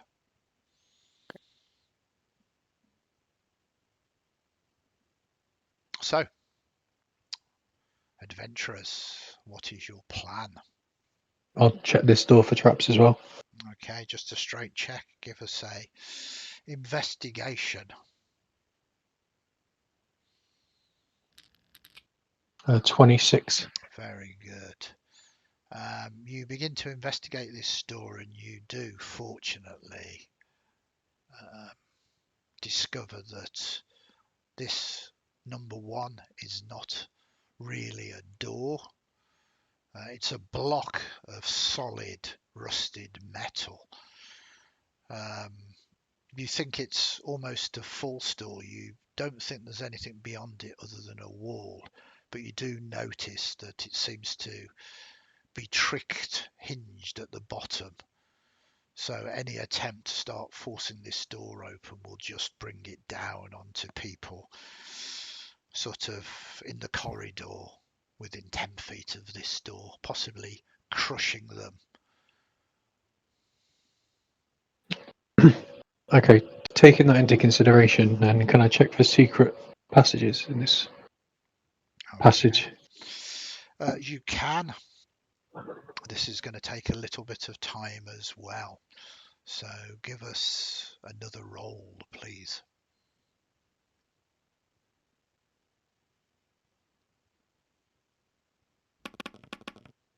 Only a 10. You can't find anything. You begin to believe this could be just a trap or a dead end. I mean, you might have missed something, but you're not sure. Yeah, I'll let the others know that. I don't think there's anything down here. You're certainly No. aware of this door is designed to crush people. It's just a trap to get people to come in, try and get through the back, and then the top will come down on everybody. Can I have a look with my dwarvish stone cunning? See if I can tell anything about this. Tell anything about what? What are you exactly trying to determine? So maybe looking at because the door's metal, but the rest of the corridor's stone, is it? Yeah, well, it's metal and stone. This is the rusted Realising. labyrinth. But you can still use your dwarven ability here. I'm all for that.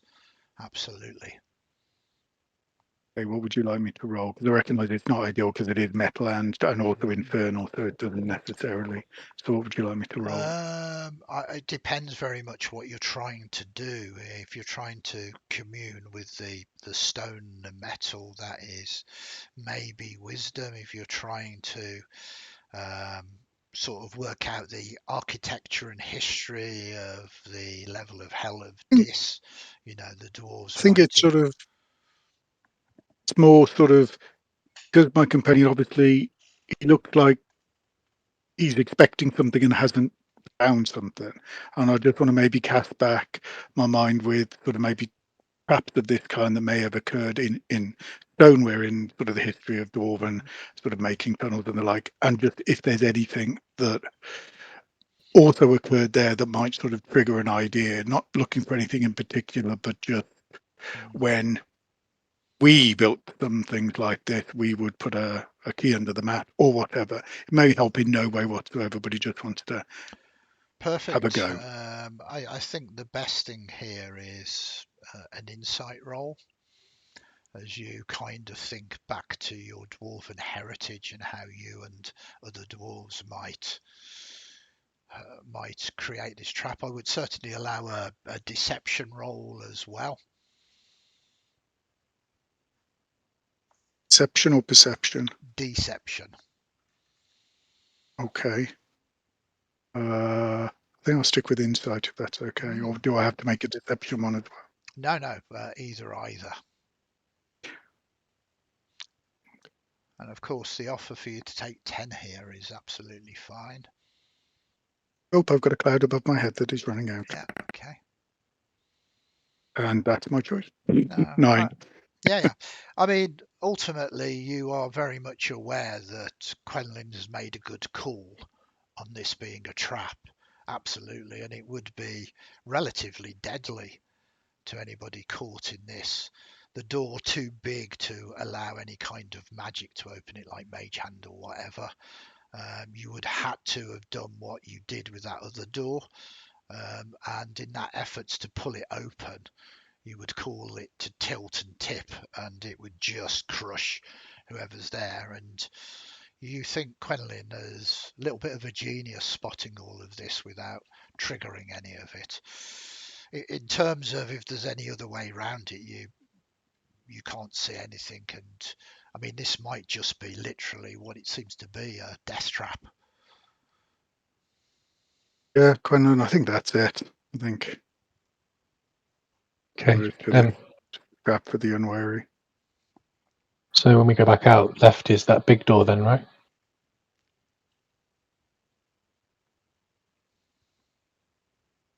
The Yes. bear gives a soft growl and nods. Okay. So I'll examine that a little more as well then, Andy. So you head out into the chamber and head to the eastern door. Yeah. Yep. So this eastern door is different. This is like the Iron Gate. It's a massive gate. It's filling the entire 5 foot. Looks less like a doorway than like almost an iron plug. Again, very rusted, but you can see that there are bars from the metal and stonework walls that seem to be almost like a vault door, stopping it from moving. And then there are chains that are intertwining, and as you begin to approach it, the chains rattle and move. As you get closer, you can see that upon these rusted iron bars and chains, there seems to be infernal clauses, and it's shifting around almost in ever changing and shifting knots. So how do you want to investigate this door? I mean, obviously you can do an investigation and find out what you can determine from that, but perhaps there are other skills that others of you might like to apply as well. Did any of you take Infernal as a language, for instance? Do any of you have the ability to comprehend languages, for instance? Reasons I will not be going into. Yes, I speak Infernal. As you say that, no flies come out, but just like chill breath from the cold. And it's not minty fresh. You know, clerics don't always start at a clergy. We're slippery slope here. I mean, and it's strange when you say that. There's another cleric that we are fond of called Yorgal, who didn't quite start out as a life cleric either. No, not at all, actually. So, with your ability to be able to speak Infernal Yorgal, your eyes cast about this script, and it is just Infernal language. You don't think, well, I suppose your detect magic picks up there is obviously magic on this door as well, but not a magical spell or a glyph that could cause you harm. But you begin to understand what this is here. That this is a lock that is a number of shifting infernal contracts, all of which is carved with infernal clauses and the like.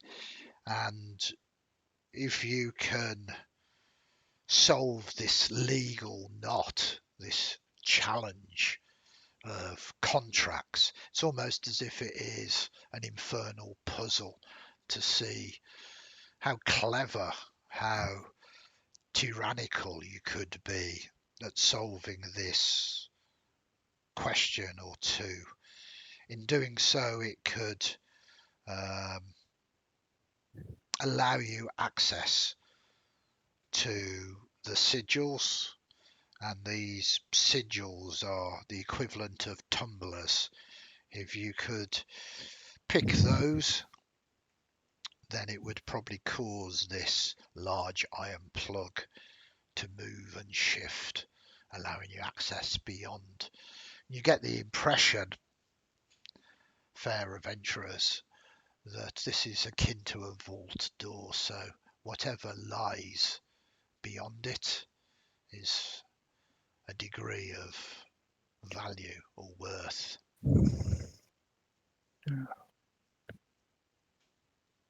This is going to take a while. Can we look at the other door and then go back and spend ages looking at this one? You want to argue with the bear about left? Oh, the bear won't be here by the time we've finished working out this thing. Then the other bear will be, and they're even more argumentative. I think I don't think that's true. I think with all of that, I'm going to dock you another 5 minutes.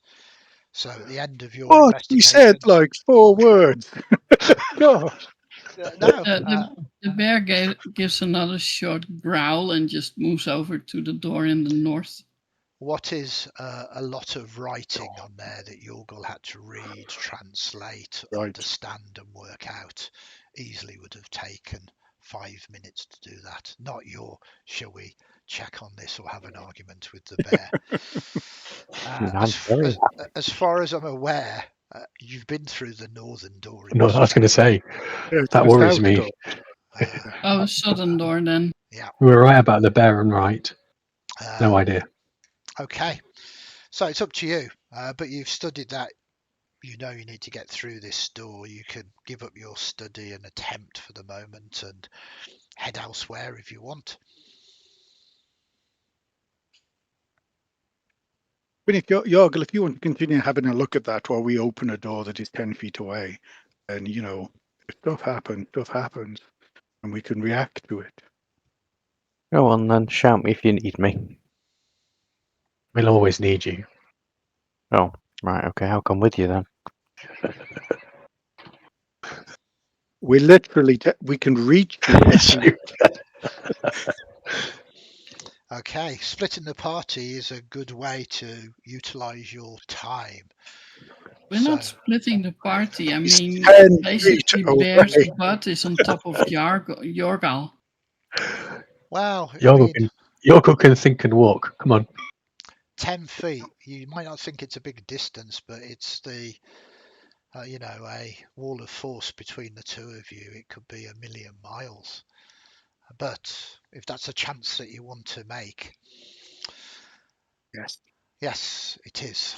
So, to ramp up the excitement for the stream, yes, we're willing to take that chance. We are that 10 foot. 10 feet away from wall of Yorgal. force, wall of force, wall of force. If you donate £50, a wall of force. So for the moment, your detect magic has gone down. You can still see this infernal script. You don't need it for that. 20 minutes of the next clock has ticked round. We will, I suppose, say to the door crew at the moment on this southern door, it's exactly the same as the northern door. Do you want to use 5 minutes to get it open? Is that okay? Yes. You could use 10 minutes to also get it open, but 5 minutes seems to be a little bit better. So Yeah, 5 minutes seems more optimal. you use 5 minutes to get this door open. During that 5 minutes, what are you doing, Yorgal? I'll be working on trying to solve a set of infernal contracts. Okay. Do you have any legal schooling? I mean, you are of the clergy, so you must know some stuff.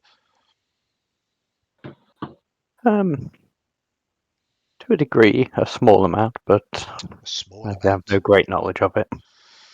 Okay, you've done yourself out of an advantage roll here. Never mind. I like it when you stick to your backgrounds of your characters. So, what skill do you want to know and understand of this to try and make these chains writhe away and the bars to sort of open somewhat? I suppose perhaps insight into what the contracts actually. Beautiful. Yeah, I think an insight roll I in fact have here as wisdom/insight as a potential thing. As you have spent some time here, I will say you are, especially as you was looking at this with your magical sight, you do know that there is repercussions if you get this wrong. Your repercussions believe it will cause devilish creatures to descend from above from this, so you do need to get this right. Okay. Now you can make that insight roll. I would happily say it'll take 5 minutes for you to do that, or you can take 10 and do it without issue. Is this going to be for one tumbler, or is this resolving This isn't the tumblers. This is to remove the chains so Yeah, you get to the tumblers. chains. To get to the tumblers, you're probably going to need someone else who's skilled at manipulating such things. Yes, but will it clear all of them to access it, or is it a one by Yeah. one over 5? Okay, all of them.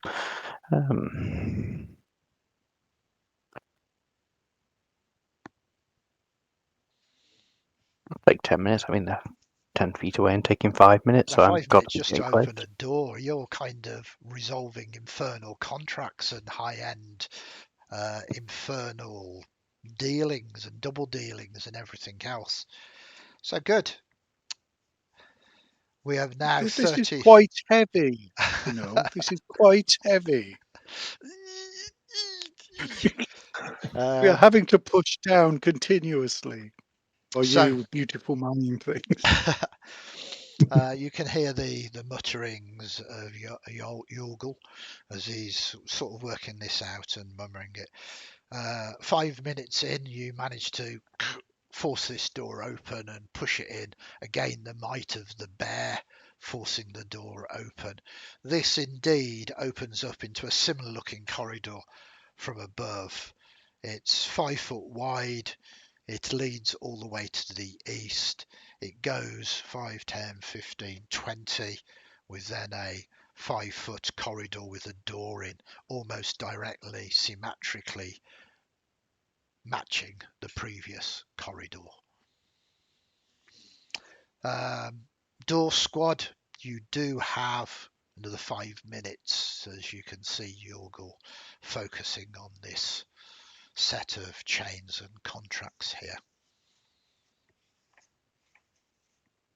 Let's go take a shufty at the end of the corridor. Mm-hmm. The bear moves towards it, but stays short of 10 feet away from it Okay, very until good. Quenlan has checked the door Mm. or stone or metal wall for traps.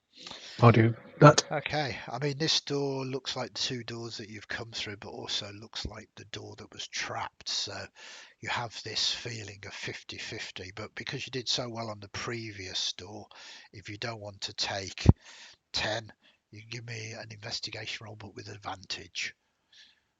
Cool. I'll definitely take that. I mean, you'd be a fool not to. It's like, no, I'll do it with my eyes closed with disadvantage. Well, I don't know what happened then. Looks like. Was that 12? It's crashed for me. You've got Yeah, a it's 5 12. and 2, yeah. Yeah, 12 overall. So with a 12, a bit like you having your arm in, you have a feeling that this is probably the same. But, I mean, if you were to put percentage on it, 70% yes, this is just a trap. 30% maybe it's a secret route round to all of the work that Yorgal is doing. So I'm going to beckon over Alder and say, I can't find the trigger for it making the roof fall again. Maybe you can check, because it's either a roof fall trap or it's a way for us to get around, and I can't quite figure it out. Just to clarify, it's not roof fall, it's basically this heavy iron door is hinged at Oh, the just bottom. okay. Will just, Yeah, like a drawbridge. yeah, it would just like fall down on top of you. Okay. Yeah, so I can't. Maybe you can see it in the stonework somewhere. I'm finding it difficult. Okay. So, Alder, you can certainly investigate or do something else to try and do this. Yeah, it's too heavy for us to put some things in the wall, so when it comes down, it actually stops before squishing us. But it's really heavy, isn't it? That's a daft idea. But then we'd just be able to walk over it. Of course, I'll just have a good look at it. you could sacrifice someone. I wasn't going to go there, GM, but, I support your choice in that. Okay, so, yeah, take a look. Same role as before. If that's what you want to lean into, absolutely. Yeah.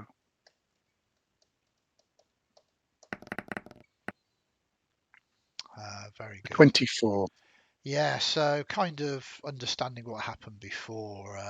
This is undoubtedly identical to the other one. This is, again, designed to try and get people to attempt to come round and to just outright kill them.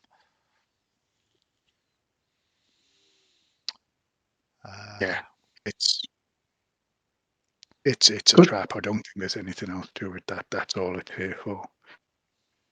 Let's go back then and see how he's getting on with his emotional heaviness. Perfect. So by that point, I think the full 10 minutes, 30 minutes has now gone since you arrived on this level. You begin to move back and you get back into the chamber as there is yet another surge of infernal corruption, because we've reached 8 o'clock. Time is flying by. So, Alder, if you wouldn't mind, a corruption saving throw, wisdom DC 5, please.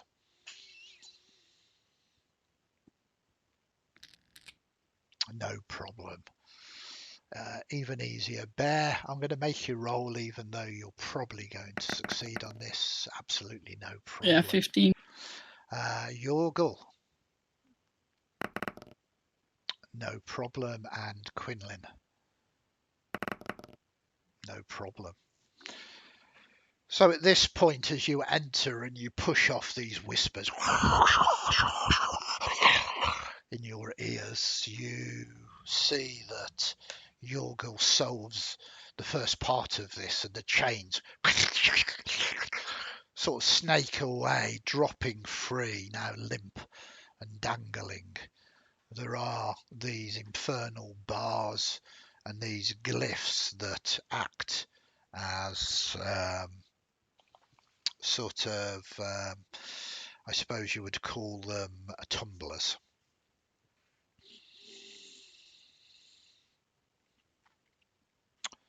It is up to you how you wish to continue with this. You think the tumblers could be sleight of handed now. It's very much a case of listening and turning. If you had someone with like a high passive perception in conjunction with someone with light of touch, the two of you could perhaps get this open in a jiffy. Yeah, in wild shape, my int and wisdom and charisma still use my druid, my human form stuff, or humanoid form. So yeah, I do have 20 passive perception, 21 at the moment actually. How do you communicate with me? I can point out using my claws. It's not so much you need to point, it's just that when you hear the tumbler click, it's at that point. Oh yeah, I can give a soft growl like when I actually hear it.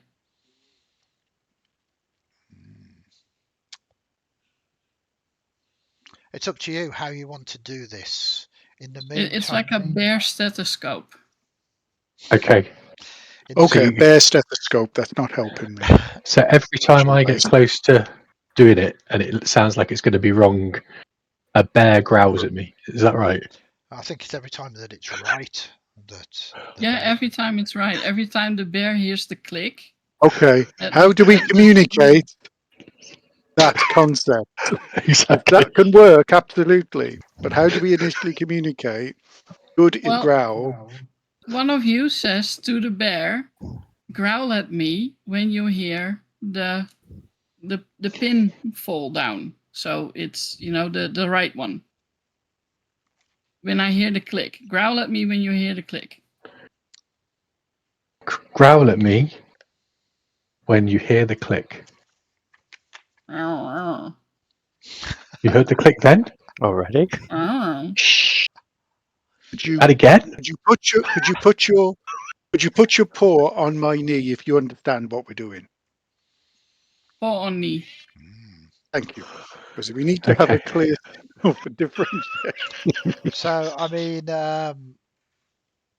you probably would be aware, having spent some time with Bear, that you have a degree of communication. That Bear's mind, unlike Polymorph, when Alder became the sheep, works slightly differently. They retain all of their mental stats. So I don't think you are metagaming too much by realizing that this is a positive thing. I would like to mention as well that solving that infernal puzzle gets you the title, Yorgal, Claws Breaker. You don't know what that is or what it does, but good. Bear misunderstood and think he's about to break his claws. Yes. So does this give me advantage on the roll? Is that what you said, Andy? I think, yeah, if you are going to listen to Bear. I am going to listen to Bear. I dare not now. It's a bear growling at me. So I'll do that using my thieves' tools. Mm-hmm. So let's give it a go. 24. Brilliant. So this is difficult, very difficult.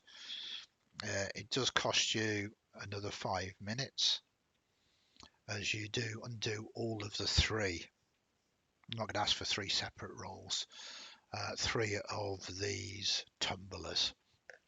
And as the final one clicks and falls in place, you hear the bars kind of move out of the way.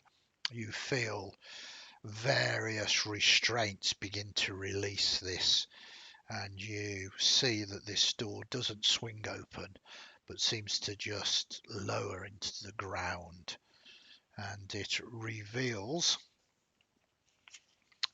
see if I can describe this chamber to you. Hopefully I can. A square room that is 15 foot by 15 foot. The only door is the door into it. And again, you see that there is this, I shall describe it to you properly with all the notes.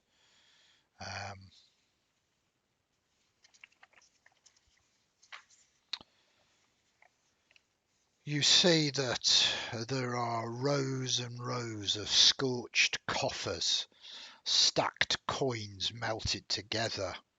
A central iron lectern holds what appears to be this iron ledger. It looks very much like a vault of sorts. Of course, you're all standing there on the threshold, your scant piece of light shining in from your ball bearing.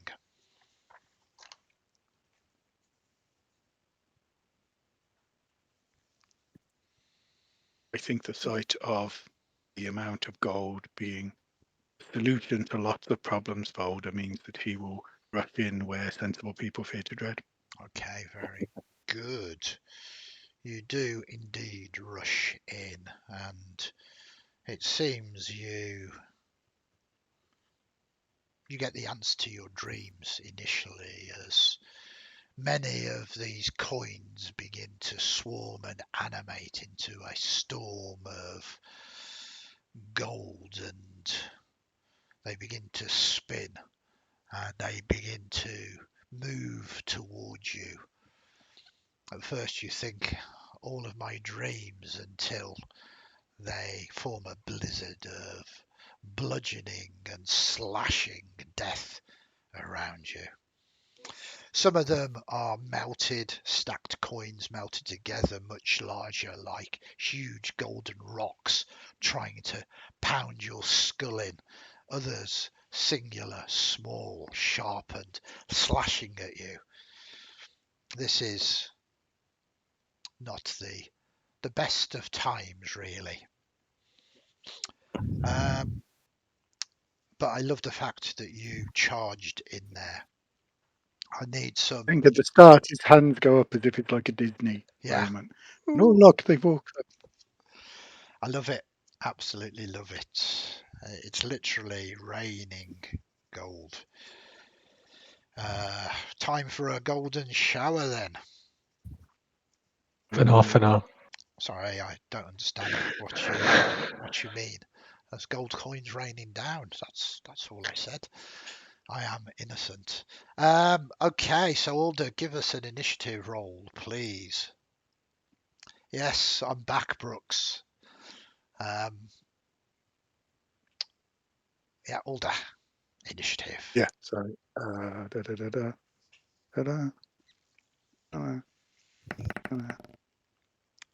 17. 17, very nice. Then we move to Bear.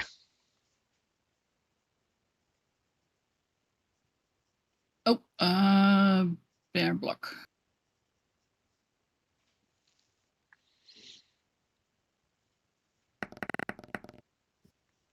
Four. Okay, very nice. Then we move to Yorgal.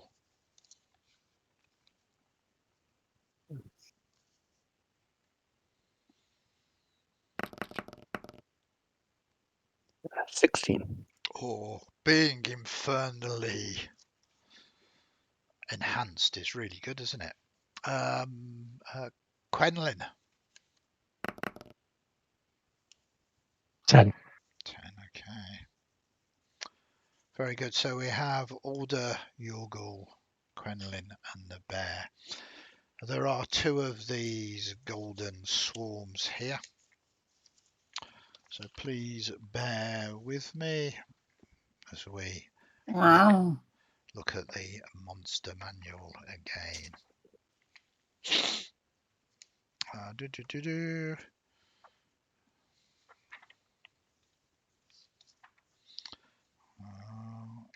Would probably be good if I had bookmarked all of these and perhaps paid some kind of interest to where some of these things are.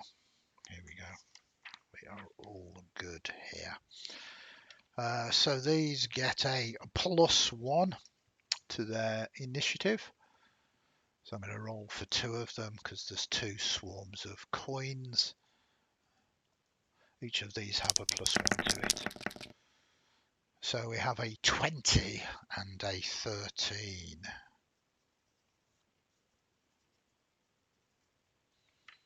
So the 20 obviously goes first and the 13 goes between Yorgal and Quenlan.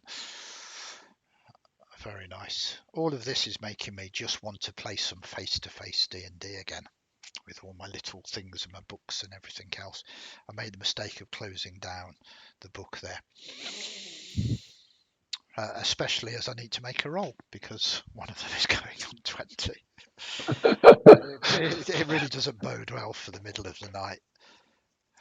It'd be unlikely that anybody's watching anyway, and you'll all be asleep. So it'll be fine. It'll be absolutely fine. It's okay. We'll be having think map discussions for most of the night, Yeah. I imagine. Yeah. I love this. The perfect mix of tech where it's I just closed down the book. Yeah, I've just closed down the book. The book has closed down. Let me just boot it up. So this swarm has +3 to hit. So it's going to attack you, Alder. Unsurprisingly, as you're the only one in the room, as you charged forward, it gets +3 to this roll.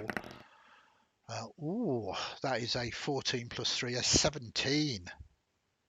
That will hit because he's got his bow out, so does not Yeah. use his shield. Perfect. And this slashes you for 4d4 damage. So cuts deep for just a total of 7. As sort of a bump on the head by a larger thing as they are swarming around you at this moment in time. With that, we do move to you, Alder, as you are on initiative 17. Just have a look at my map. Okay. So I've run in and there's not a lot of room in here. So I think knowing that he will probably be smacked in the back for doing it, he will try and make his way out of the room so he can shoot into it. Okay, interesting. So you do, and it will take an attack of opportunity against you, able to do that.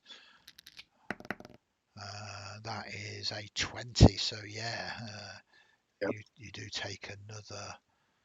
Oops. There's a little bit of lag. I started off with 3d4 and then it went to 5d4. There we go. You do take another 12 points, but you do kind of move back, draw you, and you are ready to shoot.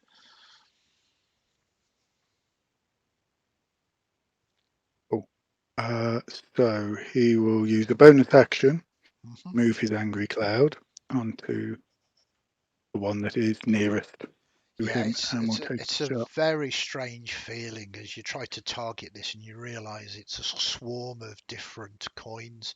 You just put it onto the biggest one. You think it counts for the swarm at the moment, though.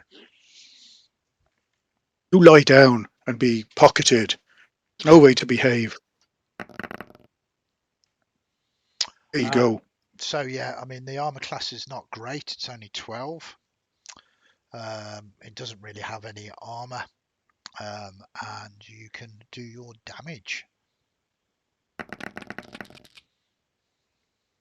13 points of damage. Okay, that is unfortunately halved down to 6, even though you've got a magic weapon, as this is a swarm. So any damage done to them, if it's not area effect, is reduced. Then we move to you, Alder, because you've got your second attack. Yeah. Can I just check when you said sort of area of effect? So is that just things which cover more than 5 foot? So the forgotten the spell, the cleric cantrip that our friend used before, that would do half damage. Fundamentally, it basically is resistant to everything that doesn't do an area that doesn't. If the spell targets one thing, Yeah. it still can be, but fundamentally, if it is magical damage, like Liquid flame was what I was yeah, thinking of. that is not bludgeoning, piercing, slashing, so it would do the full damage regardless. So in full transparency, it's only physical damage, bludgeoning, slashing, and damage that is reduced, whether it's magical or not. He'll take a second shot. Perfect. That also hits. Well, we will have to go to a donation after this because I've just had another mail. Maybe you want to look that up, anybody that's on the donation pages, but it looks like another substantial amount. So that's another 11, which is 5, which pushes that up to actually an 11 damage that you've done with your second shot. Very nice. This thing is now blooded, which means that the damage output is reduced by half. There's less coins to slash at you. And is the other one within 5 feet? Because I didn't really Yeah, get an idea. It's only a 15-foot room, and yeah. When we do theatre of the mind, I always err on the benefit of you, the heroes. The armor So that's class an 11 against that one. 12, unfortunately. That's good. Which is a miss. So I think he will use the last of his movement just to step to one side to let people get through. Perfect. So before we continue, we have had a donation. Have you managed to check that up, anybody? Or do you want me it's a nice £50. I don't know if we can name the individual, but somebody who's on the site who would have played with us today, Andy. Oh, perfect. Fantastic. Thank you very much.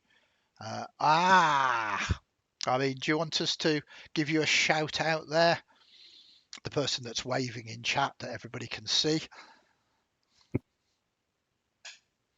Okay, some people like to keep their donations anonymous. And you can choose your rewards as well if you want to, if you've missed that. Yeah, we've mysterious benefactor. All great. Keep rolling. Yeah, so with the 50 quid, very generous, and we really appreciate it. And thanks for joining us as well. It will help us keeping going. You can choose one of those rewards. You could choose multiple of the same should you wish to. Or you can go for something super crazy with that level of donation. Have a think. I will continue combat and we will come back to you. So that is you, Alder. We move to Yorgal. Okay. Do I know what the effect of a dispel magic on such a thing would be? Yeah, I can clarify this as I've done a bajillion times. Dungeons and Dragons and dispel magic. I mean, you just need to read. I don't mean this in a harsh way. The spell, but the spell removes a magical spell effect from an item or a person. So these are animated, which is a spell. Well, these are constructs, so they are not animated. They are animated coins, but in a construct form. So these are not objects, and it hasn't got the spell animate upon them. So you would absolutely know that would not help you in this circumstance. But it is a fair question. I did use the words they are animate. So apologies for that confusion. I will go forward and interpose myself, leave just enough room for Bear to get by. Yeah, it's tight, but you can get 2 of you into here. So you storm into this room, coins slashing and banging against your armor. Are you making a strike? Are you casting a spell or a cantrip?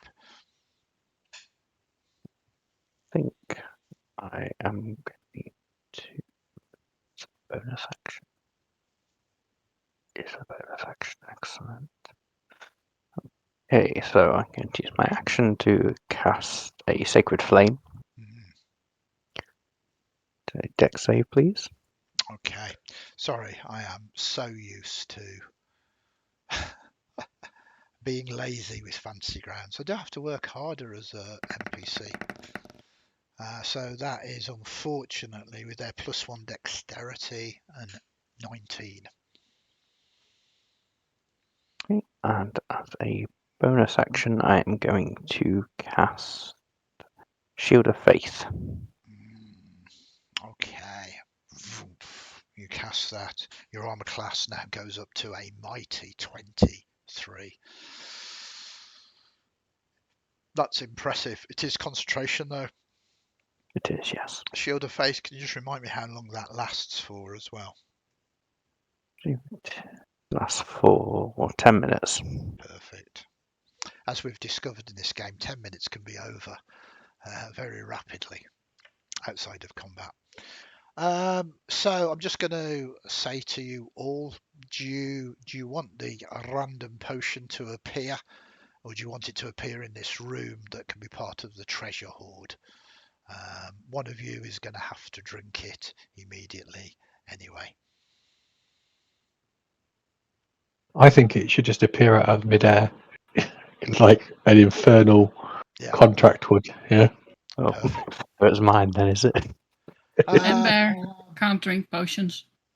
We can pour it down your neck, don't worry. I'm sure Bear can drink potions. I mean, I feel quite bad for you, Yorgal. It's like I mean, it's brilliant, but everything that has happened so far seems to have happened to you.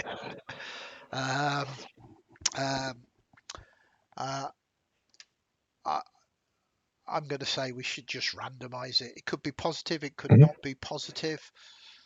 So Agreed. If we just roll a d4 on the order you are in on the stream, we've got a 3, which is you, Yorgal, anyway.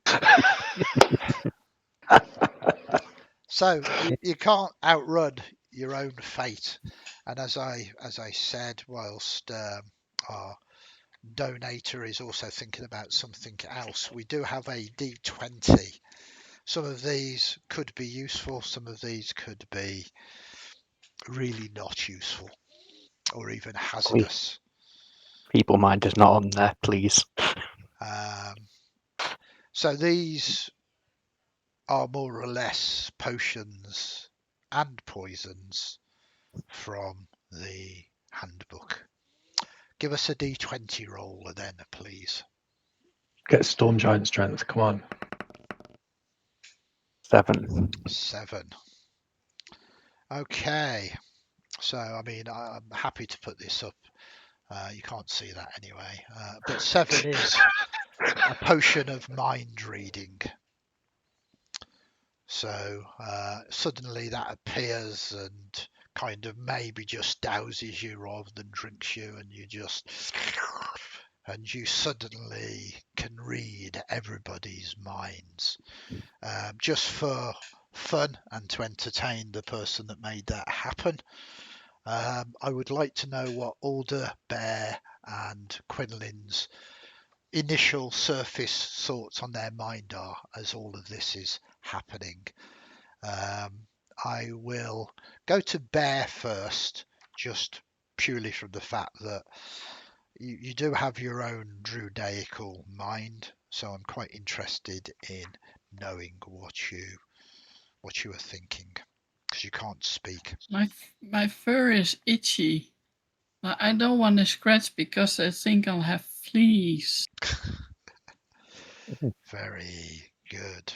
These are good people, though. I like them. I will need to jump into there and save them all again. I love it. Then we move to you, Quenlan. When will we stop going left? I mean, all it takes is for an architect of a deadly dungeon just to put all the traps on the left, and you are truly wrecked. I love it. And then last but not least, we move across to you, Alder. As his eyes move from the place we're trying to get into to our cleric, he is thinking, I'm beginning to not be able to tell which is the fucking vault as the Shield of Faith takes effect. Yeah, very good. So just to clarify, Potion of Mind Reading is a rare potion. When you drink this potion, you gain the effect of Detect Thoughts spell. The save is set to DC 13. And that's all you really need to know. If you need me to clarify what Detect Thoughts does, I'm more than happy to do that in a minute once we finish the combat. I think you could probably look it up as well for you. All you really need to do is determine how long Detect Thoughts lasts for as the spell effect. And that would be good. That is exactly what I needed. So that was doing magical items. Sorry, say again? 1 minute duration. So it lasts for a minute. Okay, interesting. But you have had a gainful insight into these. These constructs are constructs. They have no thoughts. They are simply buzzing around. So with that, we do move to... Sorry, Yorgal, is that you finished, by the way? At your turn. I think you've done everything that you needed to do. Bonus action and everything else. So we do move on initiative 13 to another one of these swarms. The swarm, fundamentally, it's going to be you, Yorgal, because you are in the middle now, but you have raised your armor class to an incredible 23. They have +3 to hit, so they need that nat 20. Oh, so your shield of faith for the win there. That would have hit you, but it bangs against your metal form now, rattling down. Very cool. Until I add in a monster that casts heat metal. Sorry to say that out aloud. Okay, so we move along to Quenlan. You read my thoughts then? I will use the bear to shield me again and try and hide and take a shot at one of them from behind. They have amazing passive perceptions of 8. I suppose not having any eyes doesn't help them. That's okay, I got a 12, so you are hidden. That's good. Cool. So then, yep, that's what it's changed to.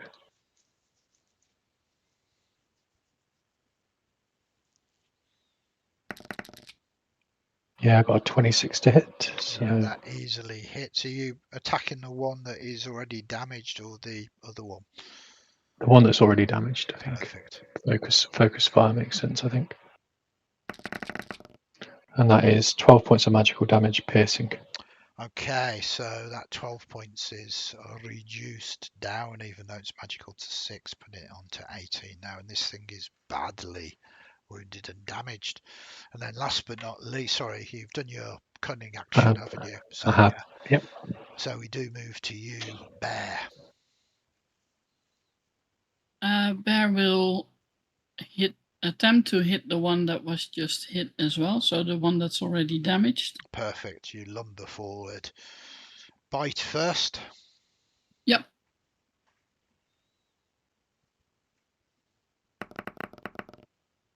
$14 to hit. That hits. They've just got an armor class of 12.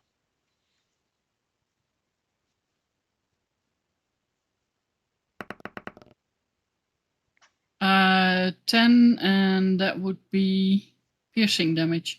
Okay, so again, because the construct is still halved, not because the construct, because they swarmed, but 5 damage is enough to shatter that, and it crashes down onto the ground. Moving to the next one, I think, or Okay. was it already there? No, the other one has been not wounded, but it seems that our friend in chat has decided, and we're going to say his name anyway. Thank you very much for that generous donation, Pete. He wants it to be a wild magic surge, and it is on your turn, Bear. So would you like the surge to happen before or after your next attack? Oh, right, now would be fine. Now would be fine. Okay, so we use the player's handbook again. What have you done to these people? We go to Sorcerer. You know it's D100. Go for it. 35. 35. Roll a D10. Your age changes by that number of years equal to the roll. If the roll is odd, you get younger. Minimum 1 year old. If your roll is even, you get older. You have aged them. So Even. it is even, so you get older. That is right. If the roll is even, you get older. So you suddenly age by 6 years in between these attacks. Instead of his early 20s, Bear will now be in his late 20s. Okay. If we keep these wild surge donations coming in, if people still roll between 35 and 36, we could possibly age someone to their death. There's a lot of ifs and buts there, but okay, so you have your second attack as your fur perhaps sort of graze a little bit. Claws. Oh, that is a hit as 17. Well.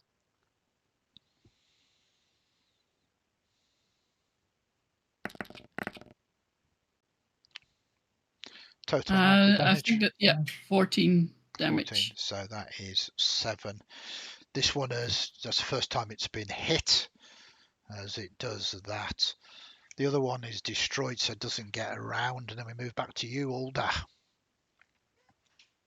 Are we doing a second surge? Sorry, is there a second surge? That's ultimately up to Pete, but if the remaining balance was to be spent on surges, then it would be equate to 2. Okay, yes, sorry, I didn't realise. I think, yes. I like the way that you managed to get that in before it's your turn. Alder. Oh, what?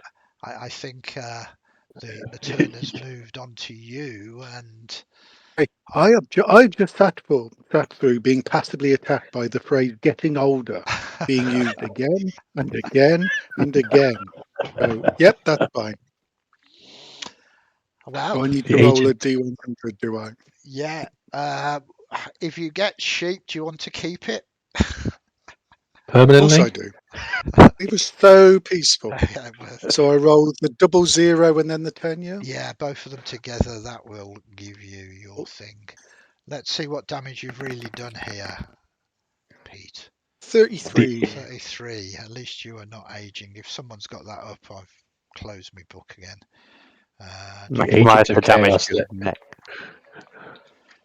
Maximise the damage. Okay, 33. Let me read you a story. Maximize the damage of your next damaging spell you cast within the minute. I will allow this to, because I'm generous, we don't want these donations to be nothing. I will at least say your hunter's mark. I know you're not casting it, but if you want to count that as double damage or maximized, you can. Of course, you can cast a spell if you want, and it will maximize that damage as well. We're being a little bit. There's extensive spell list. Yeah. No, I think I'll stick with Hunter's Mark. We're being a little bit loosey-goosey because the wild surge for this is obviously for sorcerers, so it doesn't necessarily directly translate to multiples of different character types. So you should. It's a beneficial wild surge. So I don't believe you've got your hunter's mark on this one. No. So are you wanting And to? just to respond to the chat, yeah, that was really close to get older or younger again. It That was. roll. So, yep, he will, looking at his puffed cloud above his head, or rather floating around angrily looking like a knockoff Mr. Man character. It will be sent over to the one remaining one. Yep. Growling in a high-pitched lightning-y voice, and he will attempt to shoot that one. Perfect. Just realised something, Michael.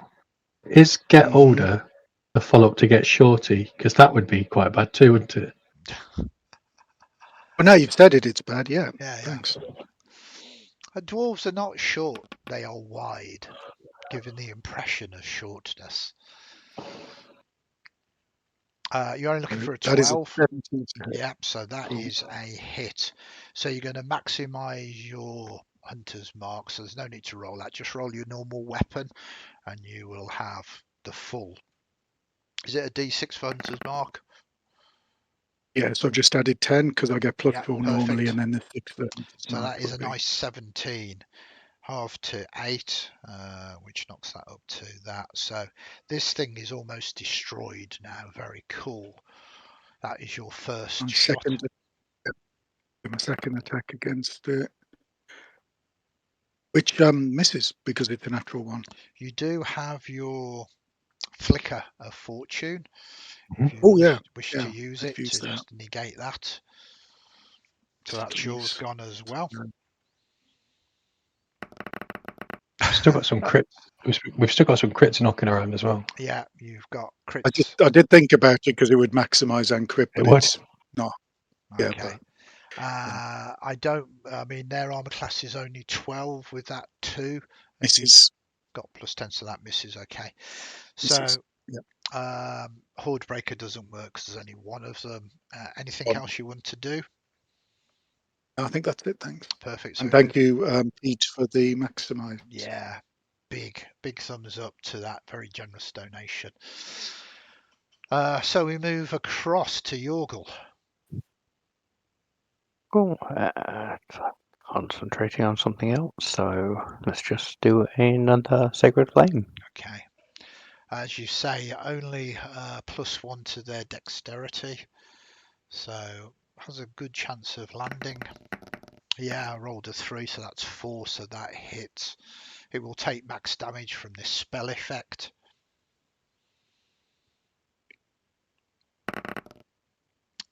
Hmm. 6. Okay, 6. Yep, that is enough to take that down. Boom. Very good. It clatters to the ground. Am I lying? 6 plus 15 is only 21. It's got 22 hit points. As you almost coalesce this in radiant fire, melting these coins together into a big heavy clump.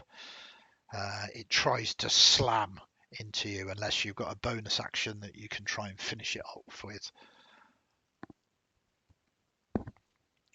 Not that I can think of, so. It will try to make an attack against you. It needs a critical hit to hit you. It misses.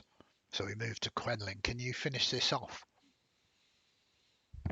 I'll certainly try. I'll repeat what I did last time and try and use Bear as a cover to hide again.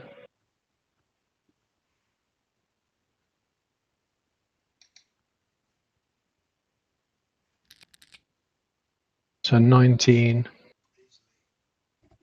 Easily hits. That's to hide.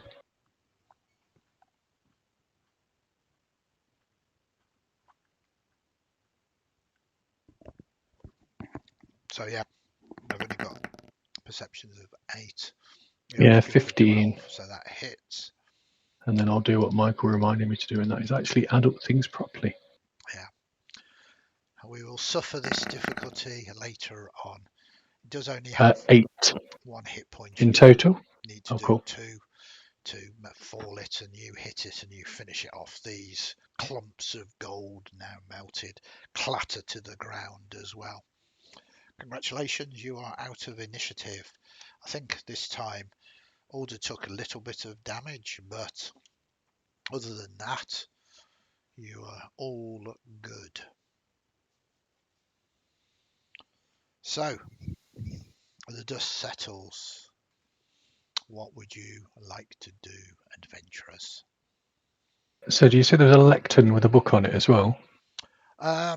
It looks strange, but in the centre of the room, there's quite a lot of treasure around here. Some of it more useful than others. But in the centre is this lectern, and it seems to have this ledger on it. It's fairly easy now that you're in the room. You can see that this ledger is an iron ledger. It's kind of strange. It's less of a book. It doesn't have pages. It is almost like a slab of iron, of which there is infernal text moving across it, and it seems to vary and fluctuate. It's Dis's version of an iPad. There's writing on there that we can't ask you how you know how to read again.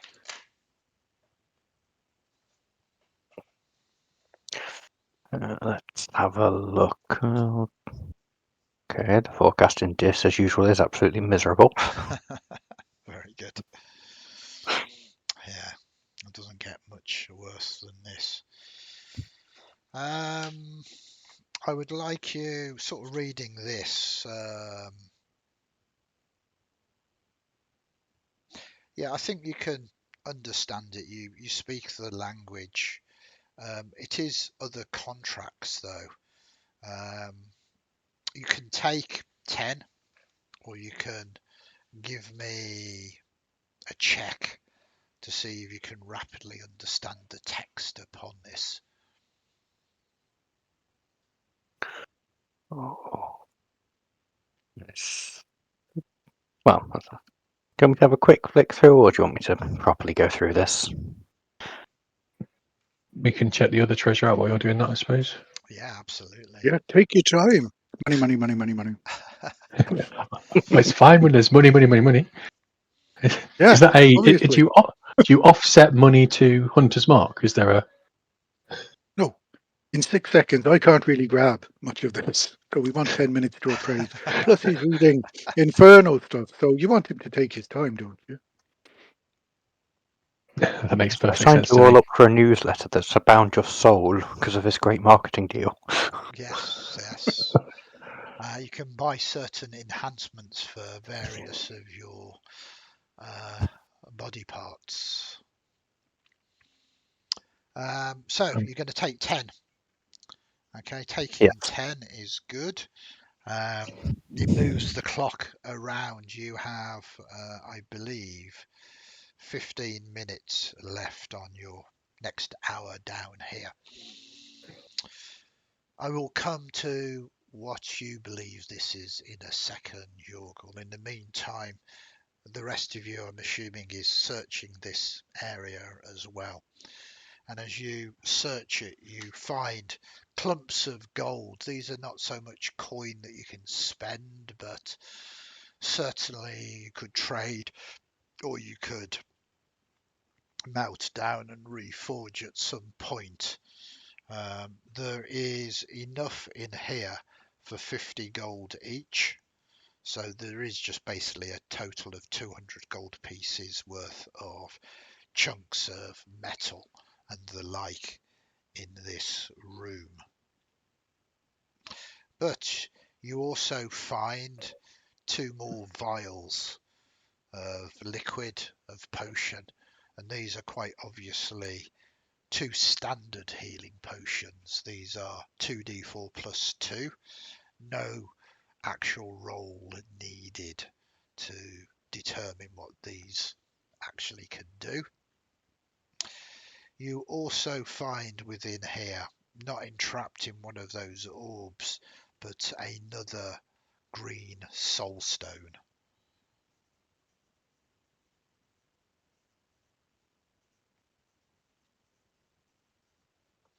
So, one assumes you take the gold, you take the healing potions. Who's going to make a note of that, just so we know who's carrying them, ready to divvy out should you need them? Is anybody wanting to drink them at the moment? I've still got 2 greater we haven't used. I'm in favor of the life cleric carrying all the healing potions. Yeah, sure. Bring them over here. It's just lounging on the lectern. It's flicking through. And again, there's no pages. It's more like, touch screen. You're kind of moving. You have your fingers across this, manipulating the infernal scripts that is appearing on these. So you resolve that. If Yorgal, you note down you've got 2 standard healing potions, 2d4 plus 2 down there for you. The only other thing to resolve is the green soul stone. Did you want to hold that off until Yorgal has finished? Oh, I was going to actually ask if there was a way that we could embed it in Bear's Bear wild shape form. Unfortunately not. You could embed it into Bear's armor, if Bear has any armor. But no. Bear shield, maybe? But it doesn't work in that way. But it doesn't transfer to wild shape, but only if I'm actually in human form. Same for weapons. If nobody particularly wants it, I can put it on the plate mail, but I feel bad about taking them all, so if anyone wants it, please do.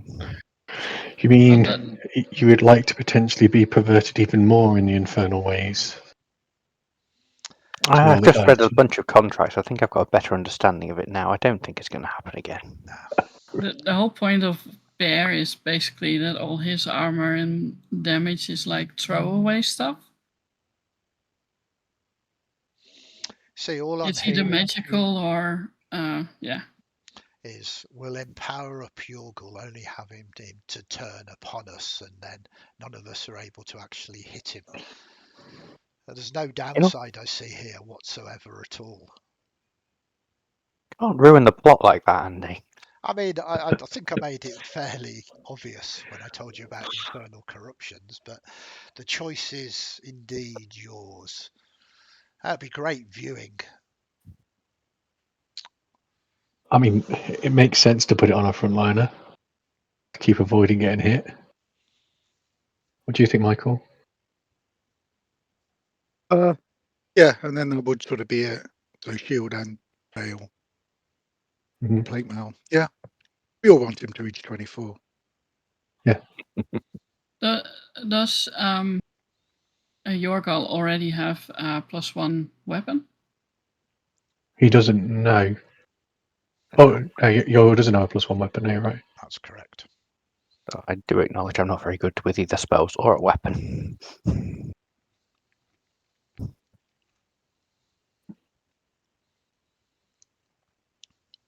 No way to embed it in a spell casting focus at all, Andy? Unfortunately not. Okay. Worth asking. I would... If you're just going to be the soak and not use your weapon, then it still makes sense to put it on your armor. Yeah. Put it on the plate mail because I don't really think you're going to swap it. I don't think we're going to find anything nicer. Mm-hmm. Whereas I do take sort of Ian's point that I'll put on my leather. Oh, great, studded leather, which is exactly the same as this leather, having used up that item. Whereas plate mail, we're not probably going to find any other plate mail like that. I'm not sure we can get him out of it, to be fair. Yeah, you can just wade through all the mobs and walk over to us lesser mortals and just cast Cure Wounds on us. While you're impossible to hit yourself. Oh, an armoured ambulance. Sounds amazing.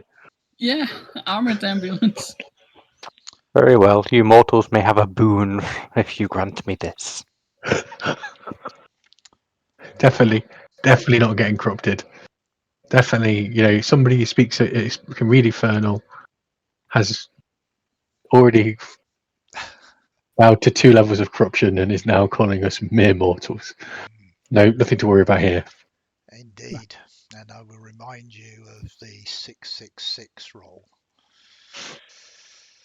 So you might not need to go to 6 levels of corruption before you fall. But is that what you are doing? I think so. Okay. Yeah, go ahead. So +1 to your plate, which means you now have a +1 shield, +1 plate.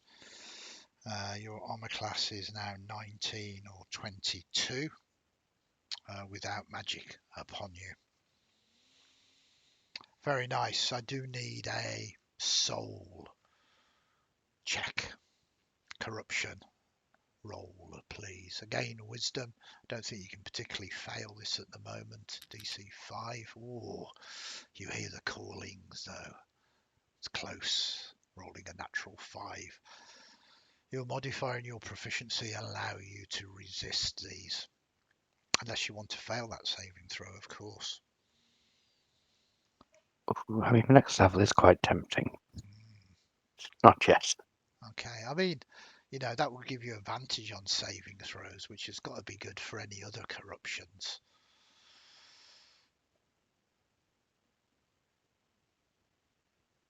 So, I'm assuming you're passing. Yes. I think while this moral battle is taking place silently in his head, Alder will sort of lean up to our rogue and go, well, financially, it's also the best choice. Because +1 armor is worth like 5,000 gold. And that's a significant, you know, that compared to just on a shield, which really just makes it 500. So financially, it's always looking funny. You're right I can there. see This is red eye. you've got a real mind for business. Would you like to play 3 card ante?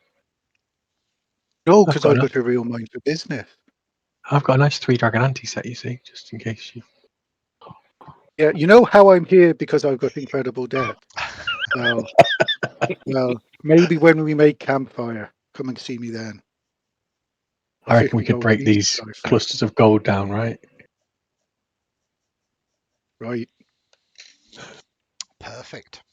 So, with all of this talk and study and gathering together these items, you finally finish translating this, and it's not a contract as such, but more a history of the fall of Sarah Thrill. And whilst it doesn't particularly tell you much more than what you already know, you believe, like the crown, this is one of the seals to her prison, something that will allow you to be used as a key to be able to move forward, take yet another step into meeting with her, freeing her, redeeming her, or maybe dominating her, depending on your mindset by the time you get to her. So this is important. You figure that this item is a bit like the crown. All you need to do is now find the doorway that will open the way to the next level. Yeah. Through long, hard work, I've discovered if we jam this in another hole, it'll open a door. Indeed, but again, it's connected to that angel, that fallen angel, the one that was the originally lover of Zariel that betrayed her and gifted her to Asmodeus. She's actually sane when we get to her.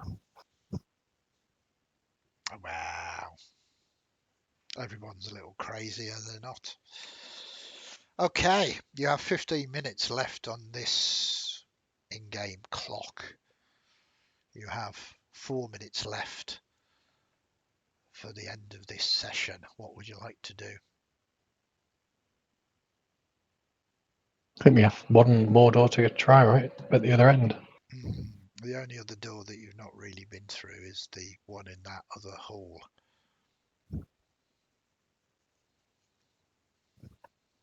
back to there then, I suppose. Okay, so you move forward. It's not far. You see that this again is a rusted slab of a heavy door like the others. It is going to take you some time to get this open.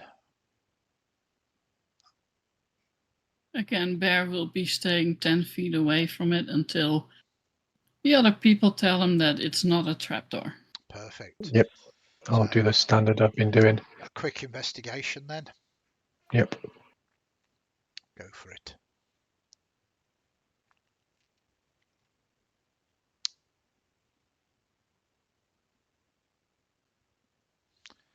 We are awaiting in bated breath.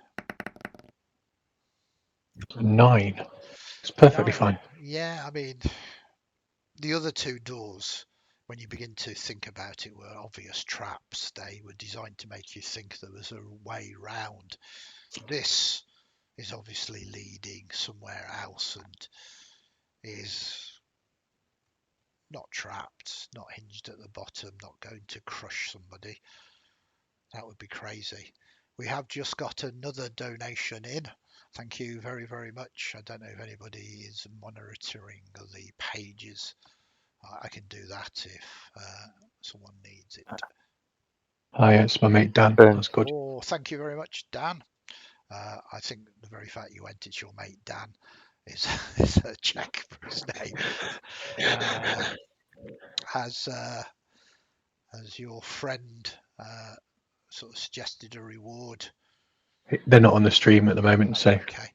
Do you want to I think we claim have that? 3. Sorry, say again. I believe we might have 3 unaddressed donations. Oh. really nice. Do you want to let us know, and we can see if there's any rewards associated with that, or at least the values? We can say thank you, and we can. We I can think we've got reward. £10 from £10 from a Twisted Narrative player. Yeah, fantastic. I'm not sure if they're on at the moment. If they are, they can put their hand up. I'm not sure they want us Yeah. to say. If you have donated and you're in chat, please shout up. We can both thank you or not if you don't want, but you can choose a reward here. If you want to know the rewards, please just type !reward 1 and reward 2. That gives you the rewards. I'm just trying to type. I can hardly type as it is myself. There you go. I've done I think the other one is a player, if I'm not mistaken. I might be wrong there. Yeah, that would be me. Yep, I thought so. Wow, thank you very much for the Infernal Surge. Is that a wild surge? Yeah. Yeah, but random. Like you roll a d4 again or something. Okay, so we will do that. That is very generous of you as a player, and certainly not choosing like buffs for yourself. So here's the roll.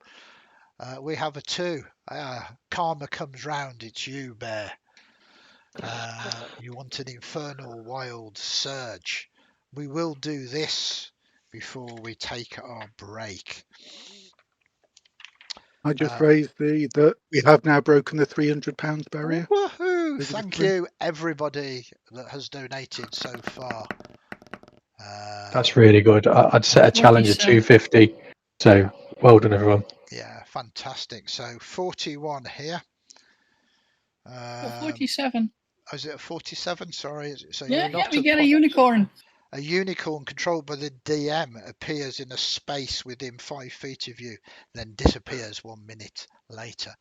I somehow think that it's rewards 1 and rewards 2. Thank you. I set these commands up and even I can't make them work because I'm an idiot. So it's an exciting time. Lots going on. A unicorn has just appeared. There are corruption checks incoming and leveling up as well, as we have hit the 9 hours in. Well, thanks very much, Jimmy. one of the donators. Really appreciate that. Is there one of those rewards that you would like to choose for your donation, and any particular player you want to pass it on to? We'll stay online until you answer that, and then we will take a quick 10-minute break. Or if you want, you can peruse that over the next 10 minutes while we take a quick break, and then we can apply that to them. So we have many things going on. Jimmy's donation and donation choice, a unicorn popping up, leveling up, and corruption rolls. Stay tuned. We're going to take our regular 3-hour 10-minute break every 3 hours. We've run 3 sessions so far, 3 hours. We're almost halfway through. At the end of the next session, there will be another player, I believe.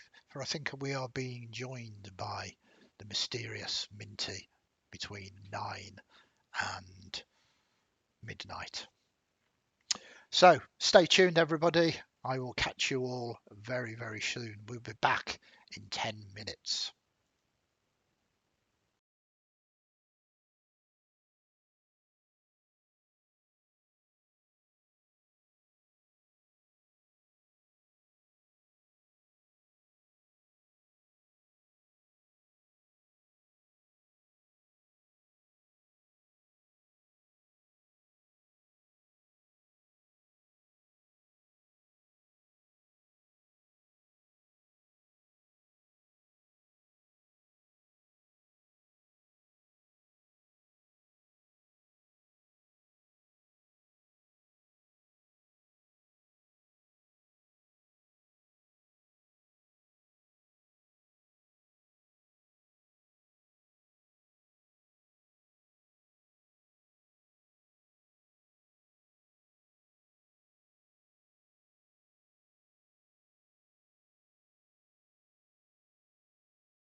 Hello.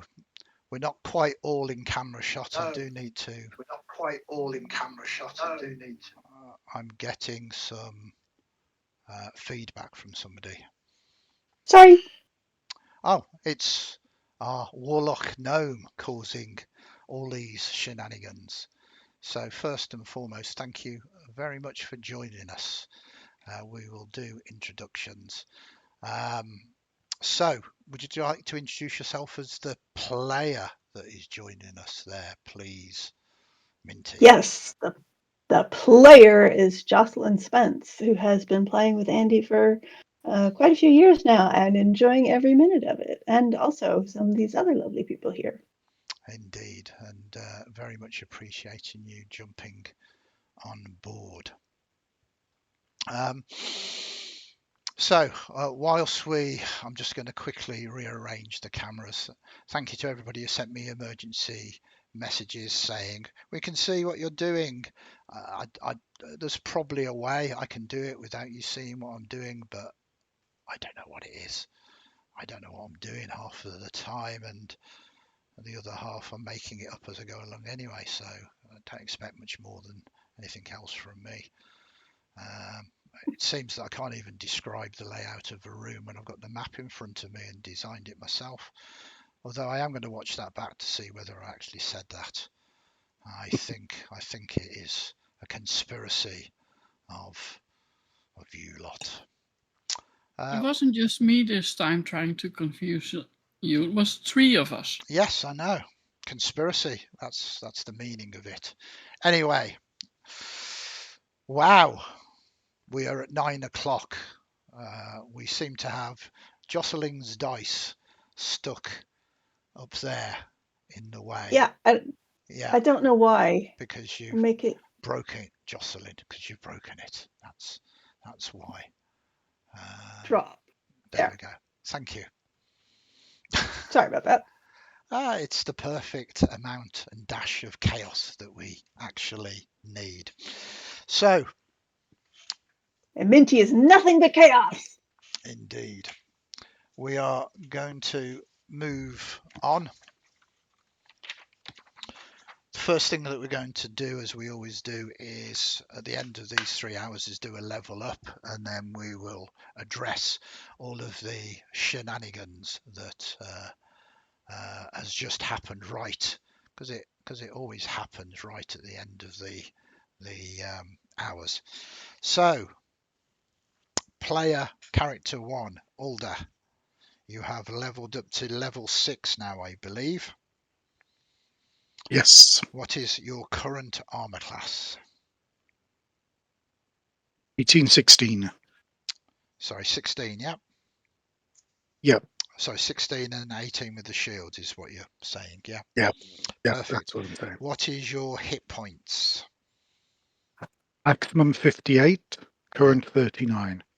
Okay, current 39. And that doesn't include your +5 for the... It does. It does, okay. It does. So 53 +5 and currently at 39. Perfect. You have 2 attacks. What spell slots have you got? The same as before, 4 at level 1 and 2 at level 2. Cool. And just looking at the gear you've got a +1 bow.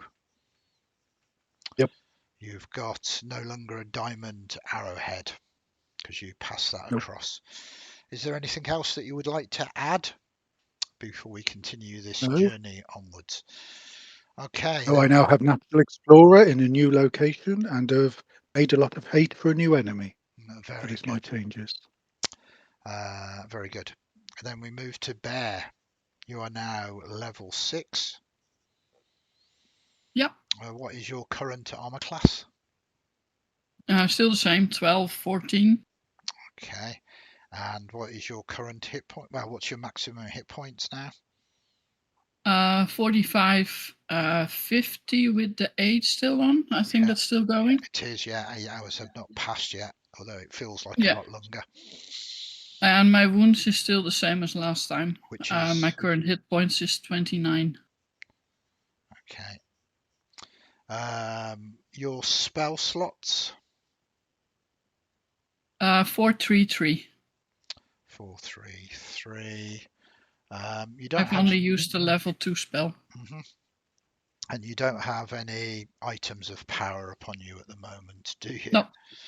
No. Okay. We come to Yorgal, the Claws Breaker. Lots of things have happened to you. What is your armor class? Armor class is standard 19, 22 with a shield. Yeah, very nice. Yeah, what is your current hit points? So it will be 57, which currently is sat at 42. Mhm. Okay, and do you have any wounds? Yes, I still have 18 wounds, which is 3 after the health reduction. Perfect. Your spells, I'm assuming, are 4, 3, and 3. Yes. And you now have a +1 shield, +1 plate. You're carrying 3 diamond arrowheads. Yep. An angel's feather. Yes. And is there anything else that I have missed? I think you got some healing potions, didn't you? Yes. 2 standard healing potions. Standard healing. Perfect. Anything else you would like to add about your levels up or anything else? I'm sure with all the stuff that's coming my way, the good stuff is coming soon. Oh, yeah, very nice. And then we come to Quenlan or Quenlan. AC hasn't changed from 15. Okay. My max hit points, including the aid, is 50, so it's 45 without. Yeah, perfect. And the only change from this level up was I got 2 more expertise. The expertise were taken in perception and in stealth. Very nice. Do you still have 2 potions of I do. greater healing, 4d4 plus 4? You have the bone skeleton keys. Yep. And you have a +1 bow. Yep. I believe that Bear, you have 1 flicker of fortune. No, I used mine, Oh, did unless you? someone gave me a new one. Is it Yorgal then that has a flicker of fortune? Or Yes, yeah. There are basically, there were 3 that gave out, and I know 2 have been used up. Flicker of fortune. Yeah, Very mine nice. was one of the ones used. And you have a total as a pool 2 either choices of critical hits or critical fails. Nice. And then character 5 enters the fray. Minty, you are joining us, we assume, for just 3 hours. We will get into that in a moment. Your name is Minty. We'll introduce you in a second. You are 6th level. What is your armor class? My armor class is a squishy 12. Beautiful. And your hit points? 41. Very nice.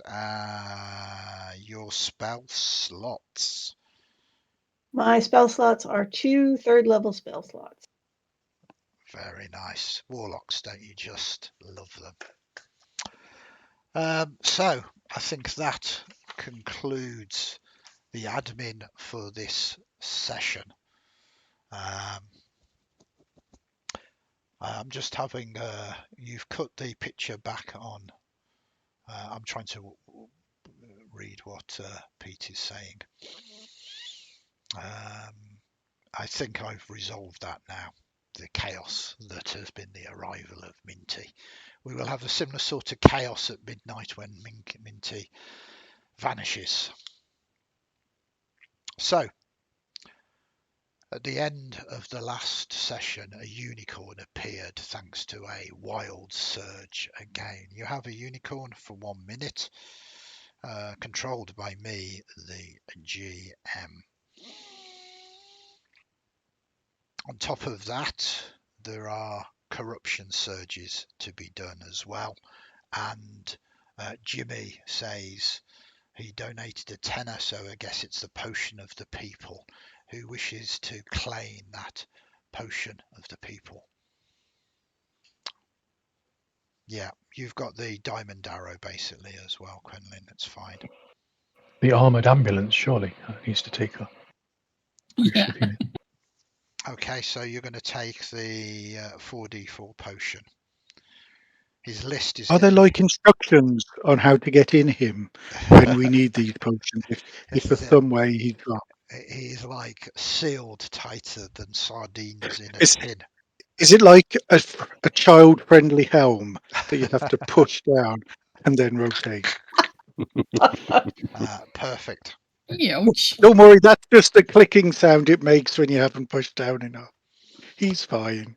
Yeah. So thank you to everybody that is hanging out for all of this wild shenanigans. If we don't do admin every so often, things can get a little crazy, especially as we head into the later hours. So we next move to the wild surges, not the wild surges, we next move to the corruption surges, which is, start off with you, Alder.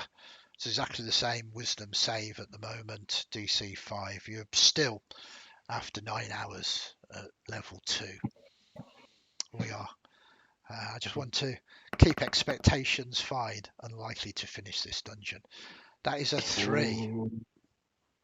Plus 3 makes 6, so Okay, plus 3 makes 6. It's a save. It's good. A bear. You cannot fail this until you roll the die and fail it. That's okay. I rolled a natural 1, Yep. but it's 6. Yeah, that's okay. You have strength of mind. You don't need to worry about these things. A Yorgal. Give us a roll. 2 levels of corruption for you. You're fine with this wisdom as well. Quenlan. You are fine 11. as well. So, Minty, you said you had a scene of arrival that you had in mind. Do you want to describe that now before you make your corruption roll as well? Oh, okay. A quick question. Do I have my familiar with me? Yeah, of course. Oh, excellent. No, Excellent. I mean, there's nothing I like better than killing familiars, especially ones like Nibbler. Nibbler. Well, Nibbler. Yes. perhaps if Nibbler gets corrupted, it might be Nobbler. So we'll see. I'm sure it would. So you hear footsteps, little tiny footsteps, running down a corridor, and heavy breathing, and some flapping and some. But it's supposed to be left. You're supposed to go left. You're not good. Stop going right. Go left. And all of a sudden, you see running into the room in front of you. This well, if you look down, you see a little gnome, about 4 foot. Very, very neat, very trim beard, with little, ribbons and beads and stuff, and an immaculate turquoise cloak, with embroidered gold and copper and brass cogs and mechanical stuff, because he's a gnome and he loves mechanical stuff. And he's very, very sort of elegant looking and very well put together, but completely out of breath, running like hell. Like, oh, people! I haven't seen people in so long. Did you see those masks? Those masks were insane. It's fine. Go left is generally our password. It's clearly you're a friend. You're clearly with us here. Come on, sit down on a small pile of recently animated gold and take your feet. Take a rest for a bit. Oh, okay. And this is Nibbler. Nibbler is my familiar from my patron, the Prince of Frost. anyone know of anyone who needs a patron? Because my patron is kind of scary, and I'm looking for a new one. Can I help you guys? Can I vanquish a foe? Can I save your lives? Can I do anything to attract the attention of a different patron? 'Cause that's what I'm here for. I am so with you. Whatever you're doing, I don't care what you're doing. I am with you. Let's do some stuff. If you look up at the ceiling, you see the general dismal brown color with lightning flash. That's hell. If you want to have a shout for a bit, or if you want to maybe throw some adverts up there, if you're fiend way inclined, then there's that. Oh, I mean, to be honest, if the fiend was lawful and sensible, I'd take him over the Prince of Frost any day. Don't let Nimrod hear me say that. Well, if you're talking lawful, let's introduce you, and we'll first of all point at the adamantine can that is our. This is Yorgal. Is Yorgal calmed down currently? Oh, of Hello, course. Yorgo. I'm Minty. Hello. Minty Minty. Menachmech. Don't worry Step about the back. flies. And Either. whisper in It's Yorgal's fine. ear, your choice if you want to go helm up. It's entirely up to you. I mean, The the flies brands are, might. yeah. So okay. The flies are fine. Flies are good. Flies are food for spiders. And Did you- who are you? Alder seems to be accompanied by a large bear that's standing next to him. You can draw your own conclusions from that at the moment. Is this a pet or? Don't say or, that. Don't say that. No. Oh, Don't say pet. This isn't being rude. This is Bear. Their name is Bear. This isn't me like generalizing or reducing people to just Jeneth or anything like that. Genuinely, name is Bear. Sometimes it goes on 2 feet. The next is what looks at the weather cloud above his head. He has an angry cloud above his head at the moment. Probably the next 10 minutes, I think. Then you'll be able to meet them again. That'll be nice. Oh, okay. So, and then Minty is going to look up at Bear. Sorry. So you don't always actually have the form of a bear, just sometimes. Bear shakes his head. Oh, so you're always a bear. You need to be really specific with your statements. You need to like leave a gap between. So you don't always go on 2 feet, or don't. We've had to learn this. It's enough. Oh, okay. So we can make this easy. Bear by name, always. Bear by form, not always. Okay. Bear nods.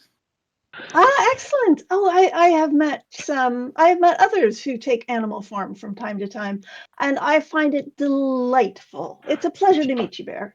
He's not a werebear. No, I didn't say he was. I'm just clarifying. Bear That's holds all. out his paw and tries an offer to shake the little gnome's hand. Be careful. It occasionally tries to hug you, and it's a very scary moment. But rest assured, if he growls at you, it means that the tumblers are in the right place. Okay. And what's your name? Quenlan, lovely to meet you. Quenlan, hello. So, you want to help? Go through that door. Let's go. Okay. That's a bit wrong.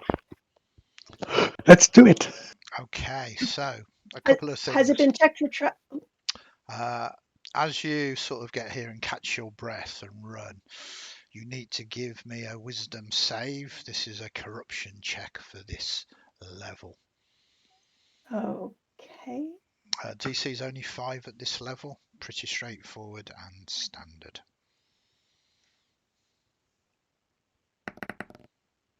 15. Perfect. No problem at all. The second, because we have had some donations. There is a Wild Surge donation actually from our friend Bear here. And suddenly there is, from above you, the breaking open of the cloud sky. And at first you think, what's coming through? Is it a chunk of iron, metal, rust, chains, some kind of devilish form, but tumbling through, landing somewhat awkwardly, is this unicorn, beautifully white, single horn, sort of arrives and gives you all curious looks. Are they with you? Both the unicorn and Taminti. Not knowing. No, Can a unicorn be your patron? Because that would solve things really quickly, right? That was the fast Oh. response. I'm going to go up to the unicorn. Do you want to be my patron? Nice unicorn.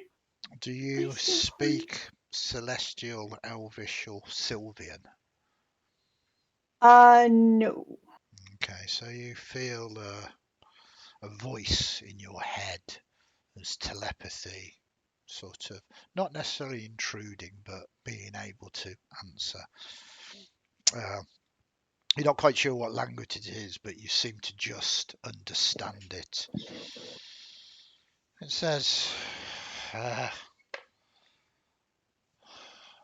where in the hells am I? I think you're in the hells? So that's not a bad guess then. None of you, and again, it kind of washes over all of you, the voice in your head. None of you seem to be particular dev. It kind of stops staring at Yorgal. Well, okay. Well, something brought me here. I'm guessing it's one of you. No doubt you want to have a ride or polish my horn or rub it for luck or want me to grant you some wishes. But I tell you, it's quite rude to be brought here. Bear walks up to the unicorn very gently and then also equally gently thinks friend and gives it a bear hug. Whoa, whoa, whoa, whoa, whoa, whoa. Just back down a bit. I can see that you are a hugger. I know that, but, boundaries. Don't even know your name yet. Bear just thinks bear. But he does Yeah. back away because, I know that you're a bear. You don't get the impression it was particularly scared. It was just like, oh, you can't go around hugging people. Can we rewind a second? Did you say something about wishes? Yeah, what about it? What, you just hand them out? Well, I wish, if you get the pun. Now people think unicorns can do wishes, so quite often I'm brought to try and do a wish, and I'm sick of it, to be honest. That explains why I saw that Jin being mounted like a horse the other day. There must be general confusion out there in the... That's going to be an image. It's going to take me a while to get out of my mind. Thank you for that. Pleasure. And then what's worse Yeah, where was that? Alder's asking you a question. I see what you Where said. did you see that before you came here? One of those tapestries that you've got. We don't own tapestries. Well, somebody does. Mucky writing and drawing I do, but not tapestries. Tapestries had a level of class that's far beyond me. Well, I was just trying to play it up a little bit for you, but yeah, the monkey writing you own, yeah, that stuff. Yeah. Wrong with that. If I could blush, I probably would. That's not the worst, though. I mean, it's frustrating and annoying. Imagine being sort of pulled from, you know, you're in the middle kind of doing your business somewhere and suddenly you are yanked away to be demanded of wishes or something else. But what's even worse is that there are some people under the impression that if they cut our horns off, literally cut our horns off, that somehow it benefits them. They can turn it into some fancy trinket or item of power. That's awful. It's no wonder that unicorns are rarer than, well, unicorns. Or, Rocking horse, something. yeah. Yeah, on that, just to flick back a bit, when you said people sort of drag you when you are doing your business, does that mean it only ever happens when you're producing rocking horse thing? No, not only, but The I world mean, needs to know that they shouldn't use this ability anymore if it targets that particular time when you are one with the universe, solving all your problems. look, you know, it happened to me once, and I've got kind of a deep-seated anxiety about such things now. Every Yeah. time I try to do my business, firstly, I find it quite difficult, and secondly, I'm terrified that someone's going to drag me somewhere. Just again to rewind to something you said a little bit earlier. Something about your horn being worth something? Yeah. Any idea in the region of what it might be worth? Oh, Bear starts growling at you, like snarling. Well, Yeah. I mean, the market price must be hitting beyond, I don't know, 5,000 gold now, or perhaps more. It means that the more of us that are dead, more of us who have their horns pulled from their head, cracked from their, because it's attached. It's not like stuck on. It's actually part of my skull coming through. It's like a piece of bone. 5,000 gold. Wow. Let's just say priceless, shall we? And leave it at Priceless. that. I mean, I side-eye Alder. to me, it is quite Priceless. You incredibly cannot priceless. get a price for it. Well, I mean, you can, because there is all these black markets that I'm aware of that are terrible. Ne'er-do-wells, cutthroats, and the like. Anyway, I guess my minute's up now. I quite often find if I keep people chatting, I pulled away before I can be of any real help to you. Is anybody going to do anything or say anything? Yeah, Bear's going to wave goodbye with one of his paws. So you're not going to be my patron? By the gods, no. Aw. I mean, you know, I'm quite good, reasonably lawful, but you lot look like losers. See ya. And Rude. he just disappears. We could have got 5k for that, Elder. Oh yeah, and then when it disappeared, it would we know this to be true. We don't get things like that. Do you think you could have held down a unicorn and sawn off its horn? You don't look a gift unicorn in the mouth, okay? Did you see how big that thing was? And strong and smart. Wasn't that smart? It keeps getting caught while it's taking a poo. Not his fault. Anyhow, this is not getting off on the right foot. You said I should go through that door. Have you checked it for traps? I have. And? There's no traps on it. Excellent. I will happily go through the door. Okay.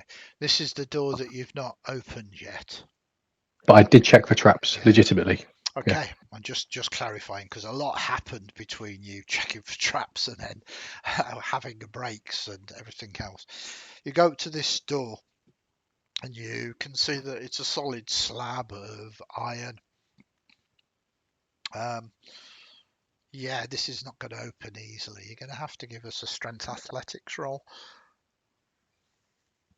Strength. Would you like a crowbar?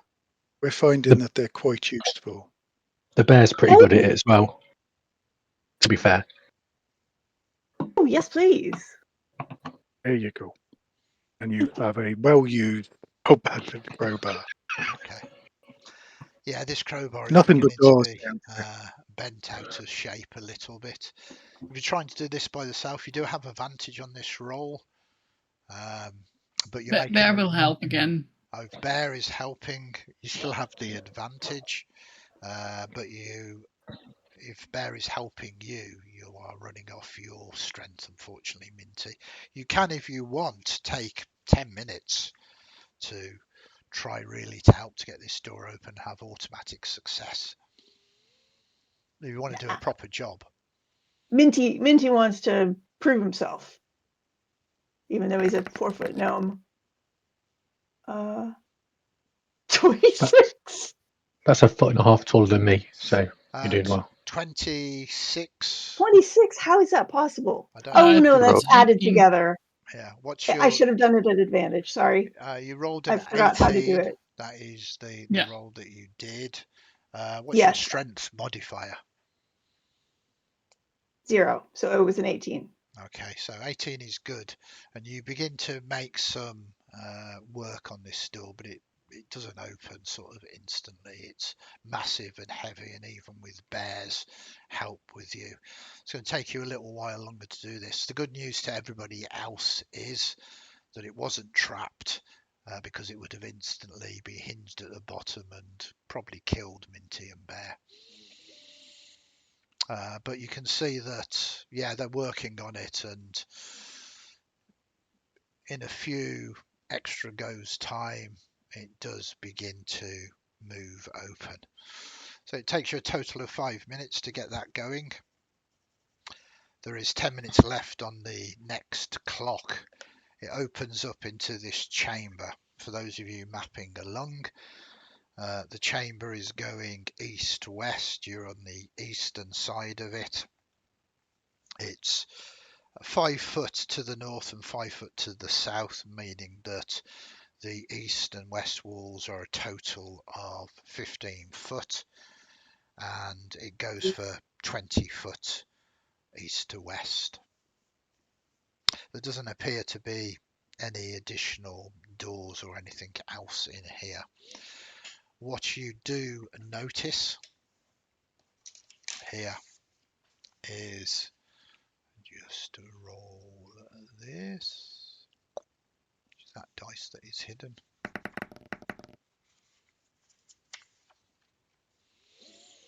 A 1. Where's the door in this room? There is no door in the room. There's just the door that you're coming through. It seems to be a Yeah, sealed. there's that. The door The eastern wall. is in the eastern wall, in the middle of the eastern wall. Thank you. Once again, round here, there are reliefs on the wall, and you basically can see that the reliefs are all sorts of different chain devils that seem to be, in effect, bailiffs, infernal bailiffs, collecting on debt.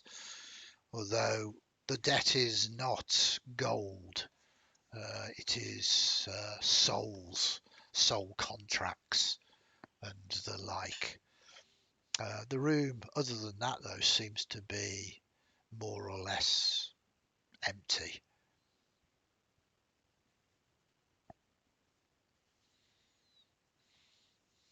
Right, there's got to be a secret door in here somewhere. Could I have a look at these soul contracts? Yeah, I mean, they're just reliefs as you go forward to sort of try and take a look at them. You are a warlock.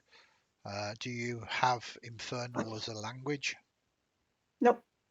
Okay, so a lot of them, they don't appear, as far as you can tell, not being able to speak Infernal. You sort of look at them and you don't think they are actual contracts. It's just like a design, a pattern on the walls around you. But there is some kind of inscriptions upon them. Okay.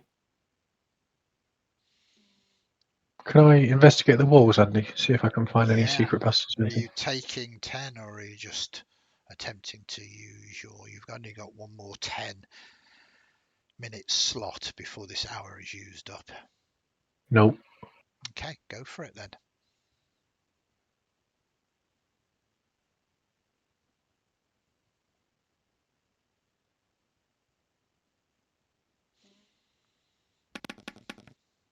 14. Okay, 13 is all you needed here, and you find in the northern wall, if you're moving from the eastern wall, the first section is solid, and then the next 5-foot section isn't. And you believe there is a secret door in that section that is 10 feet from the eastern wall. Can I figure out what the trigger for it is? With the 14, yes, and this is more than a physical trigger. As you begin to investigate it, you believe it is held perhaps magically, that it's going to require some kind of magic to unseal this door.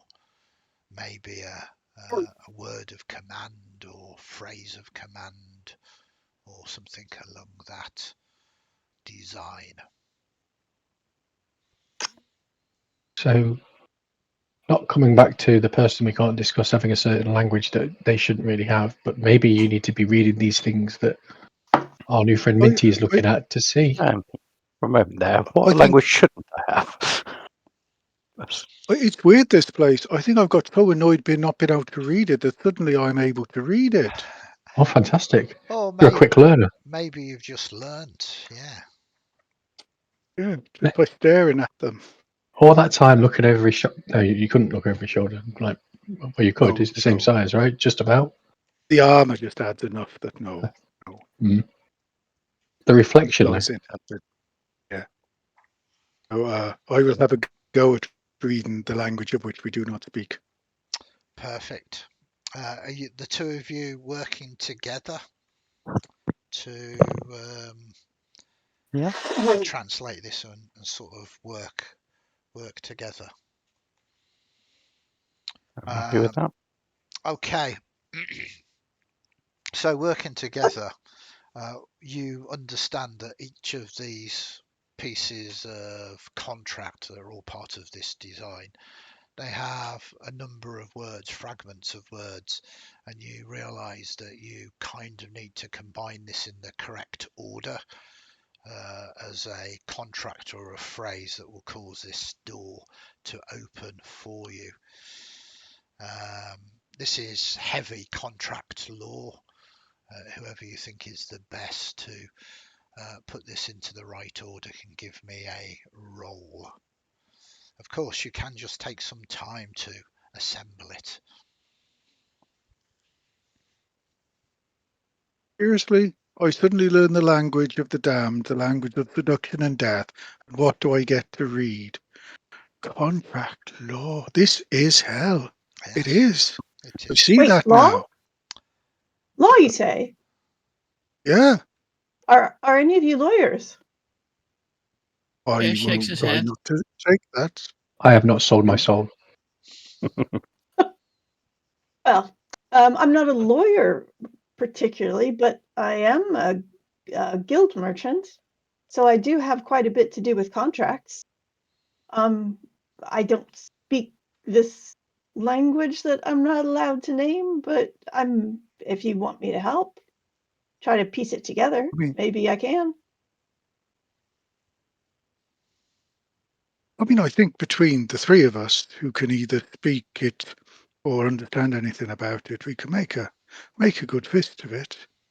Yeah. Yorgal, I think you were quite good at it by yourself last time. I help Minty, is it? Yes, Minty. Minty Manic Minimbijig. But you can Oh, just call me Minty. Minty. That's a lot of words Yeah. for a name. Grand, because that matches exactly what I was going to do.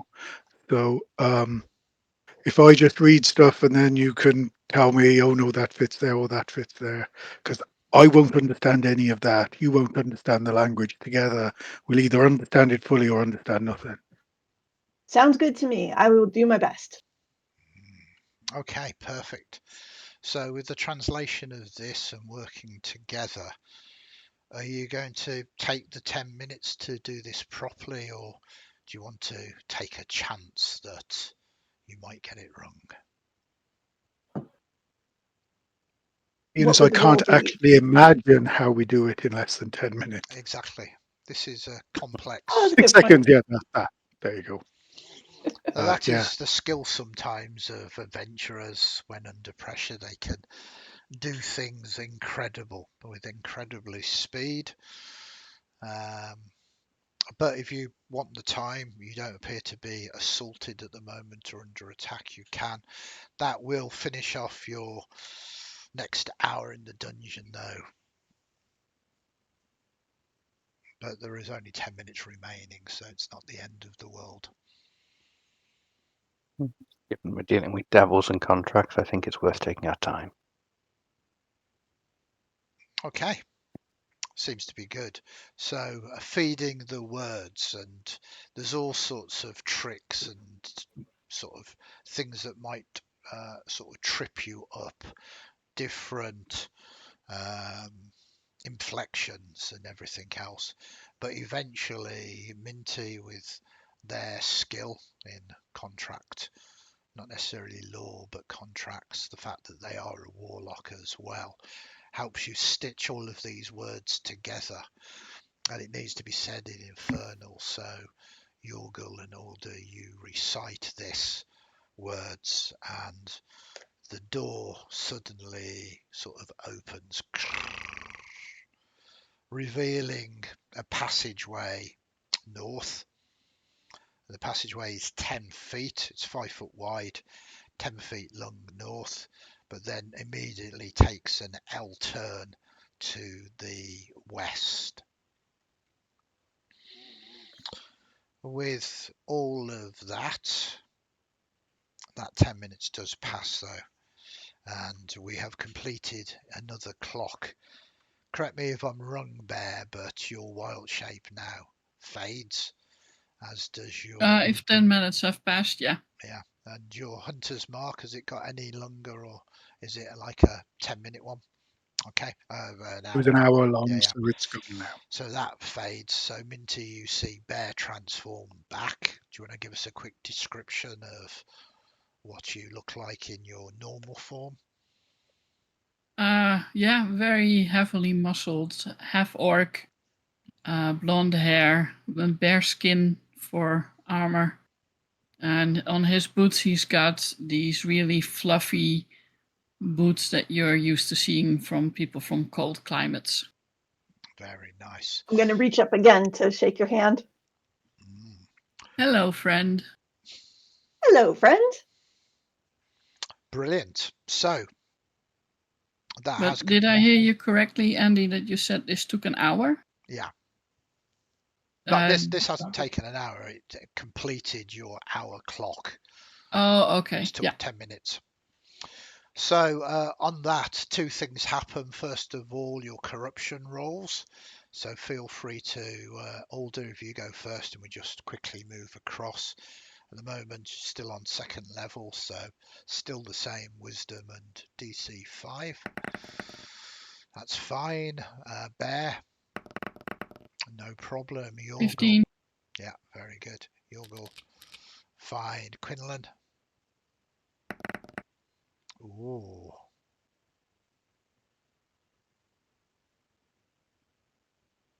That's a 3. yeah.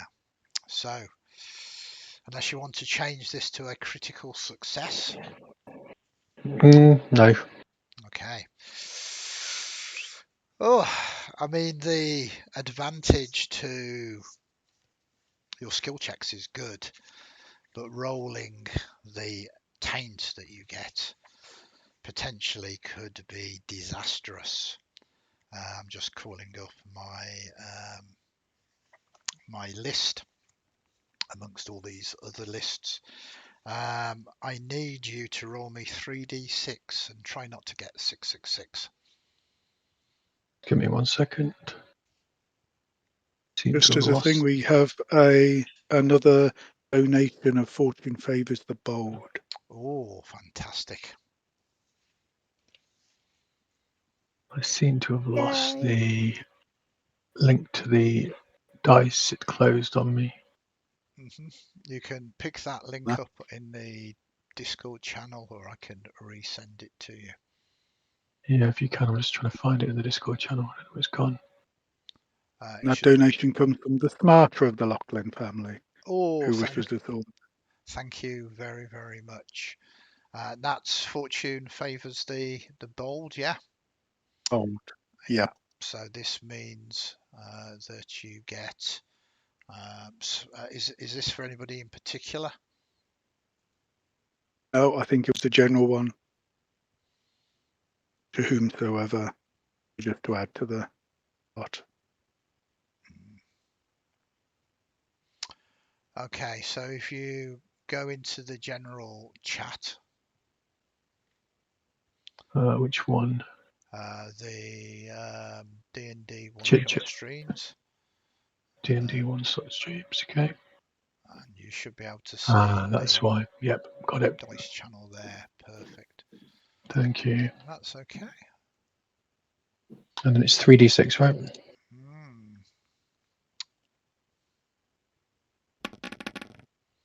And 14. 14 is Mel.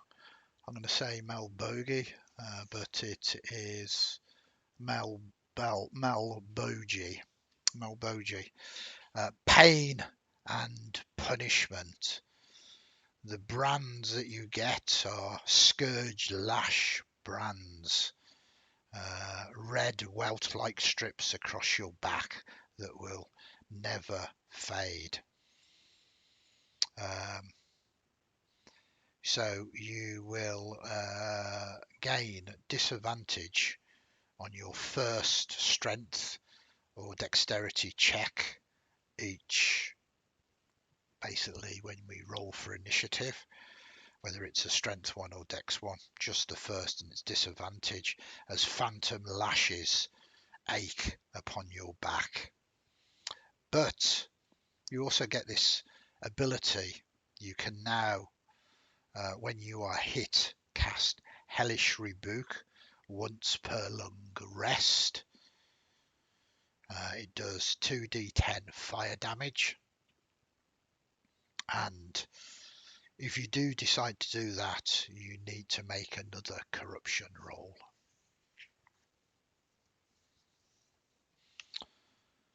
And you have now gained level 1 corruption, which gives you advantage on ability checks.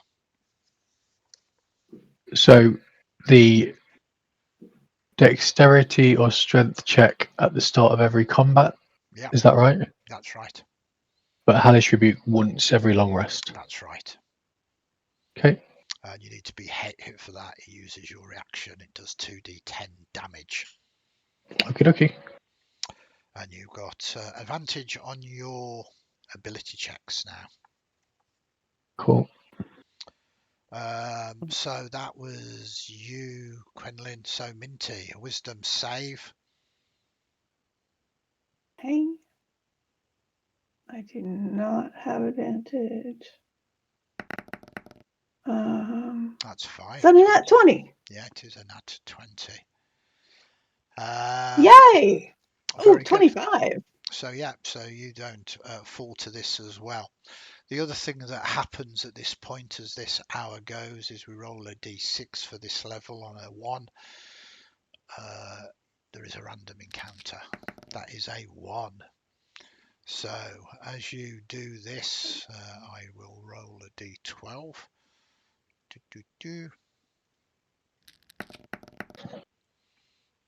That is also a 1.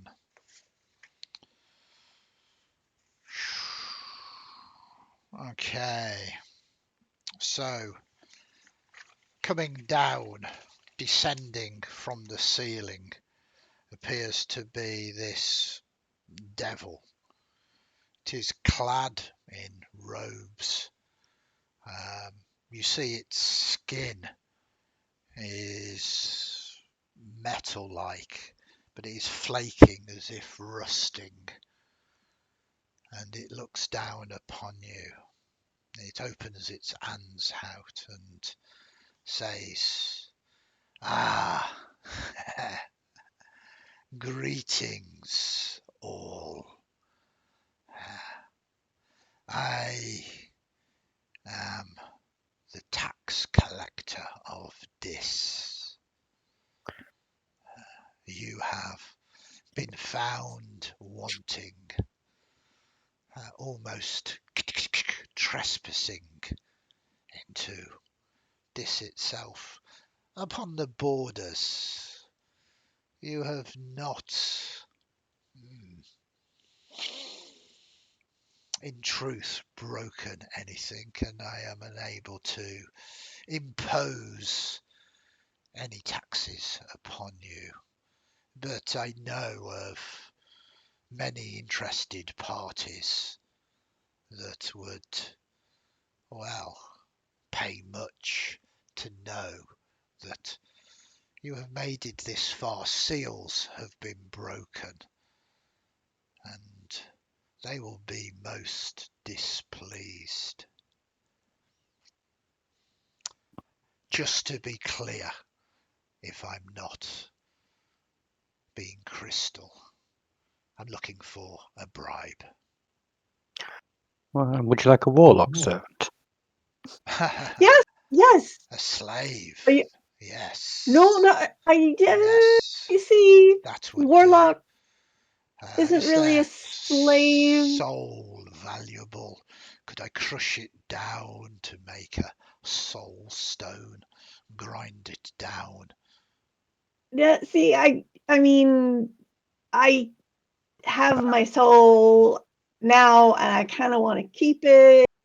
I mean, my services are available, but And not what like can you do? my soul. I can do some magic. I'm pretty good keeping my head in a panic situation. I'm a great team player. I mean, these guys can tell you. I've known them for about 10 minutes, and I haven't hurt any of them. Do Pretty you good, I ever have to say. shut up? No. But they did say that they wanted to get rid of their current patron and would do anything that they could. So, quid's in for you.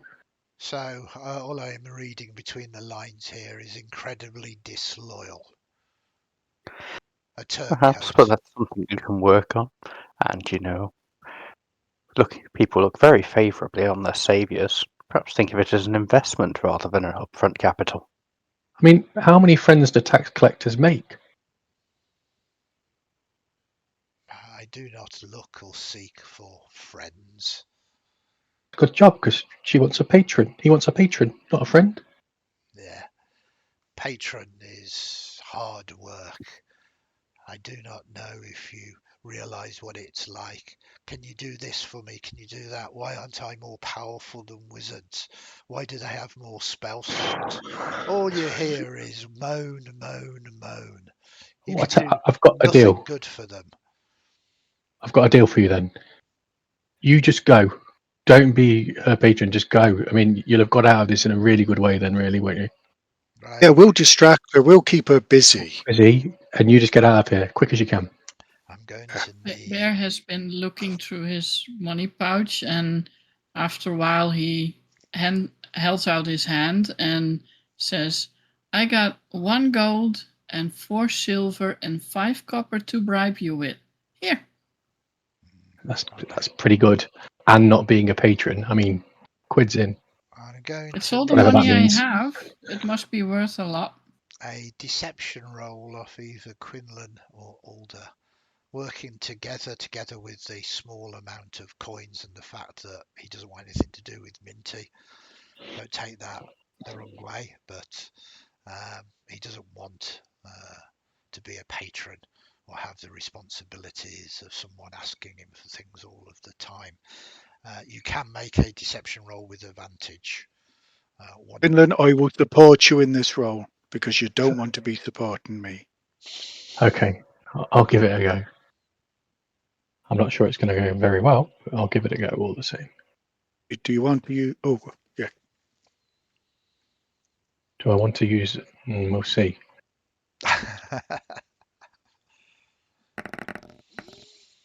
A 17. Perfect.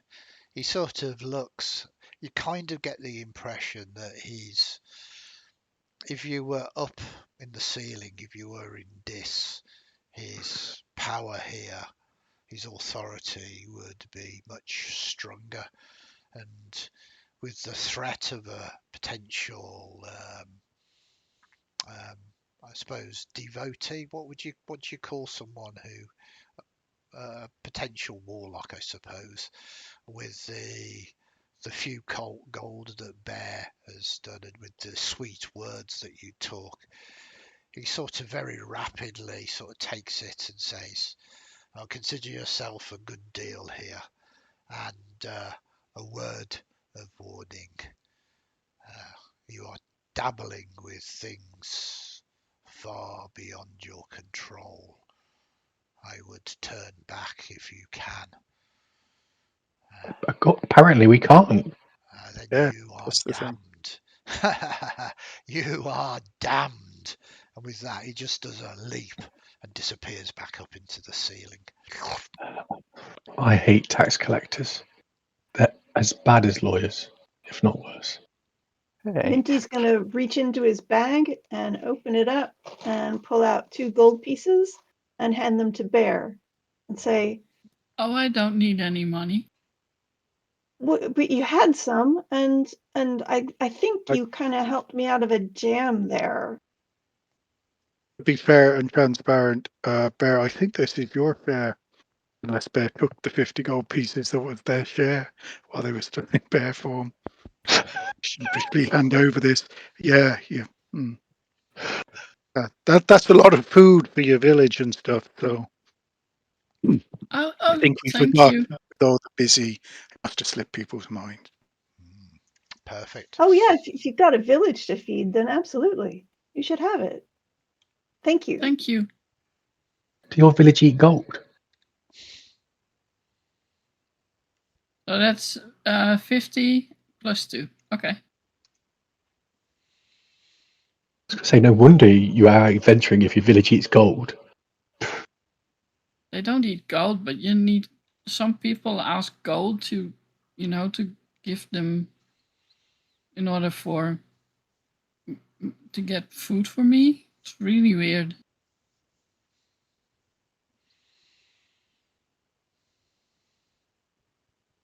The whole concept of paying for helping is just. Well, I mean, we don't do food. it where I live anyway. What help? I mean, food is one thing. I mean, everybody needs to eat, but if you want to wear, and he's going to point to like the beautiful embroidery on his turquoise cloak. If you want to, wear something that has some extra effort into it, you really need to pay for that extra effort. So No, you don't. you don't. How do you do it? 5-finger discount. Standard. For an item that's tailored directly for you, you're going to shoplift. Well, they don't know you're going to come Just back, do saying. they? No, I'm just saying, given your entire measurements and spending time having it designed for you, and then it disappearing while you were there. Oh no, I come back at night, then it disappears, then I disappear. Got you. Oh, then you have to keep moving around, though. Yeah, that's the fun bit, right? Getting to I meet don't all know. the new people all the time. See, Bear knows. High five, I Bear. didn't start this whole adventuring thing until I stumbled into this warlock pack, and now my patron just keeps dropping me places. I don't even know how I ended up here, but I figured I just had to keep going forward until I found some people so I could, try to get some attention or help or both, I've got some really bad Top news for it. you. Huh? Go ahead, Quenlan. Let's hear it. I've got some really bad news for you. What? There ain't no going back. There's only going forward. That's what we've been told. So, yeah, Okay. you might have been dropped in here. I'm not sure how you're getting back out again. Maybe the same way? No, that's the thing. You can't. There's no way out. There's only way down. Down into the hells. That's what we got told. So we go all the way down, and then there must be an exit when we get to the bottom. Yes. Let's hope so. But There for must now, be, because I have to feed the people in my tribe. exactly. Now shall we go north and down to the west a bit? That's not quite left, so I'm up for that. So To the west is going left. Not up first. you begin to. I have gotten so turned around in this place. I will follow you all. You begin to make your way up the corridor. 5 feet, 10 feet takes you to where it turns to the west, and there you see a corridor moving down. The corridor is 5, 10, 15, 20, 25 feet and seems to end in a blank wall. Just ends, no door, no trapped door or anything else. Anything on the walls? No, it's just Sconces or just the same kind of distorted metal stonework. It's kind of like huge rusting metal sheets bolted to the stonework, like the rest of this dungeon. The smell of rust and blood in here.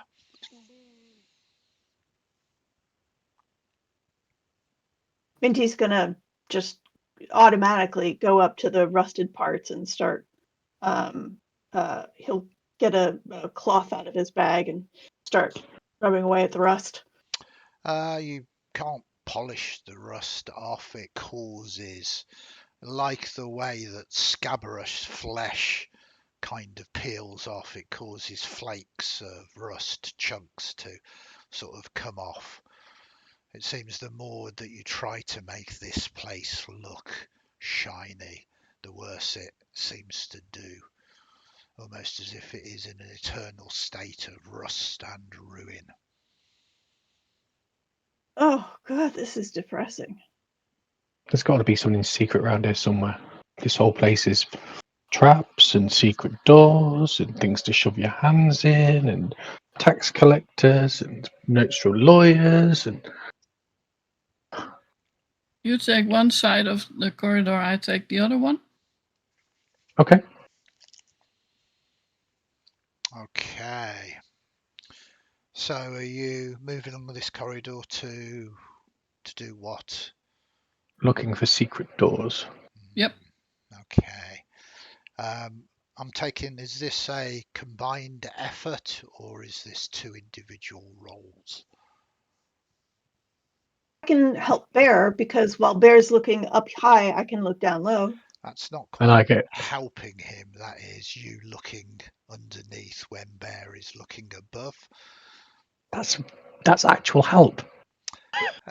It's looking rather than giving the aid action to someone else. There is a difference. I mean, in the past, If I've you said can help shine I'll a help light or someone something. by holding a light up. When Yeah. if you don't have a light, you're not going to be able to see it anyway. Technically, I mean, you know, it is help, but it is help that's necessary to do the things that you want to do in the first place. So it doesn't enhance their ability to do it. It's like saying, Yes. well, if I close my eyes, it's going to be more difficult, but if I open my eyes, it's going to be easier. So can I have advantage if I use my eyes that are open? The answer is no, because you need your eyes open in the first place. But Bear I think we lights should take. the torch. sorry, I don't know whether we should take some time just for Andy to talk through his other issues. I with have many players. issues, and that's why it's going to 10 be o'clock. worth watching from midnight through to 6, 7 o'clock. Believe me, I will. And it's a good job. This is classic 2014, which I think is an amazing system, especially for its time. So I'm a big fan of the writers and the creators of this. But I will call people out cheesing the rules. And you will be So punished, there. all of you. So stay tuned. Stay tuned. Andy, Phone your friends up. Get them online. I'm going to probably Andy. get myself banned, but I don't care. I think you need to have a Snickers. No, I'm fine. I mean, this is the way that I am all of the time. It's just my inner monologue is now coming out. Believe me. So Bear lights a torch and hands it to Minty and says, "You can help me by holding this torch as I try and see and feel along the wall to see if there's a secret passage." Oh, hey, I can do that. Okay, so you provide light that you need anyway to do the things that you're doing. Isn't that what I've just said? Is this baiting It's a me? calming. It is I a was calming trying to say ambience. this before you started ranting. Come on. Before it was a pressurized situation. Now there's nice, a calming ambience of torchlight. I can actually get Andy going even more. Oh, right. Oh, okay, Oh, fine. you're only Let's- here for another 2 hours. We've got Yeah, another let's not 12 do after that. Yeah, Let's why not do that. I am. We're only on level 2. I am I perfectly can- okay. This has been a dungeon that I've crafted and perfected that is 9 levels, and you are still in level 2. I mean, I could make it easy on you and say, yeah, of course, you just make it through. We're on the next level. But I feel I'm doing myself a disservice, the chat a disservice, and you are really all going to. I can't punish you because what you're going to do is you're going to just bring even more annoying characters. Oh, I'm caught. Help me, chat. Help me. Of course. Don't help him. Help us. I love you all, really, and I am only joking. But please, for the Help- love of all the help us, gods, can help someone you, just roll the help us, dice? help you. Hooray. 22. 22. That's very good. You see it. A trap. I would say just before it opens and consumes you all, but you rolled a 22, so I need to be one of those nice GMs that goes, okay, you made it, so I can't fudge it.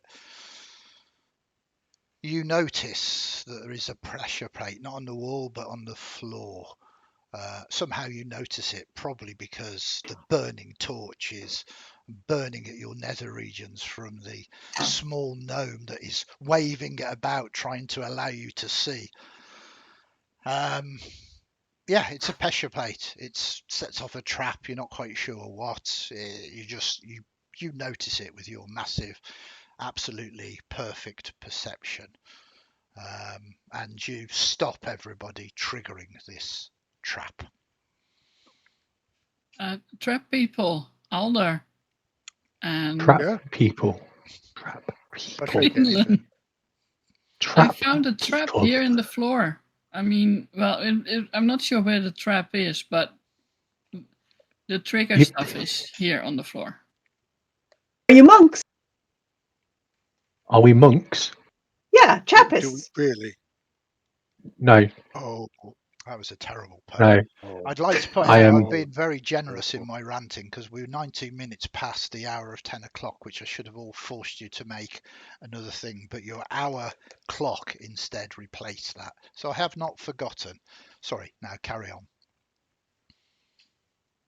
And we can have a look to see if we can disarm it. having been described as a Trappist, I'm tempted just to trigger it. I think. I take us out. I mean, Where I live, it means people that brew beer. Dwarves are really famous for that. They brew good beer. so you would throw somebody who brew beer onto a dangerous trap? I wonder they charge you No. money for food. You want to be nicer to monks, they usually give it away for free. I would just avoid this trap and carry on. We I'm could. hurrying you along, and I don't even have a cloud over my head. I could disable it, and then we wouldn't accidentally trigger it then. Oh, that sounds great. But we need some health and safety chalk put down. She stopped putting chalk down a few rooms back. That was like for just the first 2 rooms that happened. After Right. that, I think she went, every room is dangerous. There's no point in putting warnings up. Just to sign up. I need to know what the trap does before I can put a warning up. Otherwise, it's just a general one, like Okay. the triangle with the stripe and Okay. the dot at the bottom. Okay, so I've got an idea, right? We'll stand around the corner, you trigger the trap, then you'll know what it is, then I can come back in, disable the trap, and we're all good. No, let me just disable the trap, then you don't need to use your talk, right? Yeah, I think the heat is fine. getting to us. I think it is too. Just throwing that out there. I'm thinking that we should have retired on a Killed all the unicorn other horn. dangerous things in all the other rooms, so there was no reason to put up a warning.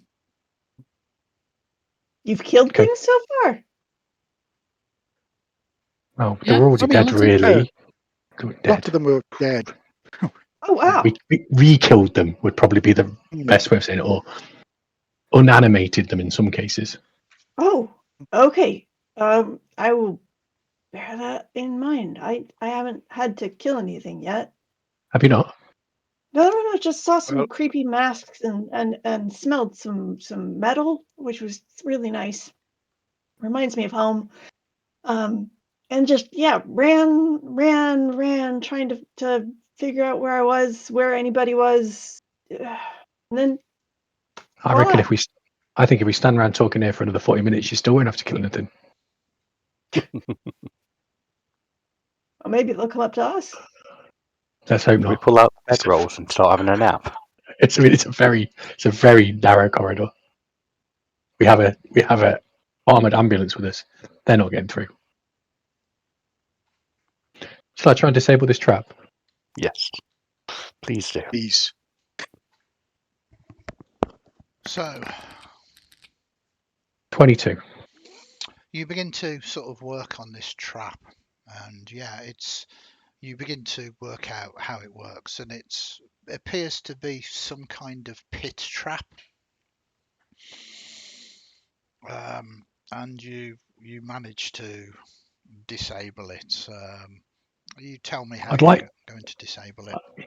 Yeah, I'm going to actually use it to trigger so that the pit opens, Mhm. so we can see the pit, so then we can see if there's anything down the pit or alternative routes out down the Okay. pit that we might want to use. There's no skill roll really needed to trigger the trap, even safely, and you manage to trigger the trap, and you begin to realize that was perhaps a good choice, because rather than falling open to a pit that descends down vertically, it descends down into what appears to be some kind of sort of 45-degree slide passageway. You can hear a distance away the sounds of chains. You begin to realize it's perhaps less of a trap, although it would deliver you unceremoniously into the next chamber, but more of a secret passageway trap combination. Okay. Shall we use another piton, attach a rope to it, and take ourselves down this so we don't slip into whatever is beneath? Yeah, Oh, make we- knots in the rope.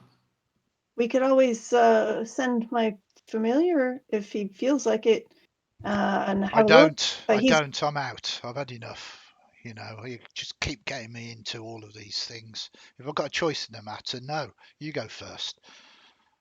Lar, come on. Fair, You that. got blind sight. You can see anything, and you're so good at smelling and hearing things too. I mean, I mean, we can hear you're the not wrong. chains. I mean, you are not wrong. I can hear the chains. You can hear the chains. You want me to go? You can hear the nuances, and I bet you'll be able to smell things that we could never smell. Mm. You're so good at this, Nibblar. Ah, indeed. You persuaded me. Okay. And be careful. Be careful. You know, I'm not trying to get you hurt. Just if you could either show me what you're seeing or just tell me later. You want to do that really creepy thing of looking through my eyes? I know you No, do it's that a lot. And It's probably better if you see where you're going, but just tell me about it as you're going, okay? no, I can see where I'm going if you see through my eyes. It's just you can see through Oh. my eyes as well. I don't go blind. That would be like crazy. If Yeah, you send well, me like- to scout and you can see through my eyes, but I can't see anything. I mean, how would that I always work? get that backwards. Did you Yeah. think that was a thing? Do you think That's why I've got It's been a blind little sense. while since we've done this. Yeah, okay. So should we just go? Yeah. Okay, Yeah, go ahead. I'll do it. Whatever. Yeah, Okay. I'm ready. Oh, you mean now? Yeah. Really? Really now? Yeah. Okay. Right. Takes a deep breath. Its colours seem to change, and it begins to move down the slope. He's a pseudo dragon, by the way. I resent that term. It says there's nothing pseudo about me. Is he a good friend of yours? We get along as best we can. I think he's adorable. You're not even concentrating now. I can sense you're not looking through my eyes. Okay, Really? okay. Do you always send him to potential death? He's going very slowly. He's just scouting. I am. I'm going to roll Just wondered. sneak. The minute he sees anything that might be dangerous, he's always, supposed to just come straight back. Of course, and of course, he wants to come straight back. So is that a yes? You do.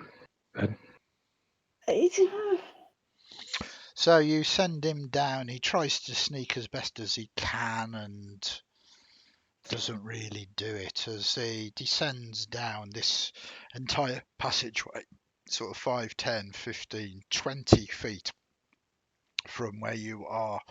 You can see that it opens up into this dismal chamber. You can't really make all of the details of it, but what he can see is there is a large, maybe 10-foot sort of plug on the floor, almost like a trap door that again is barred and chained.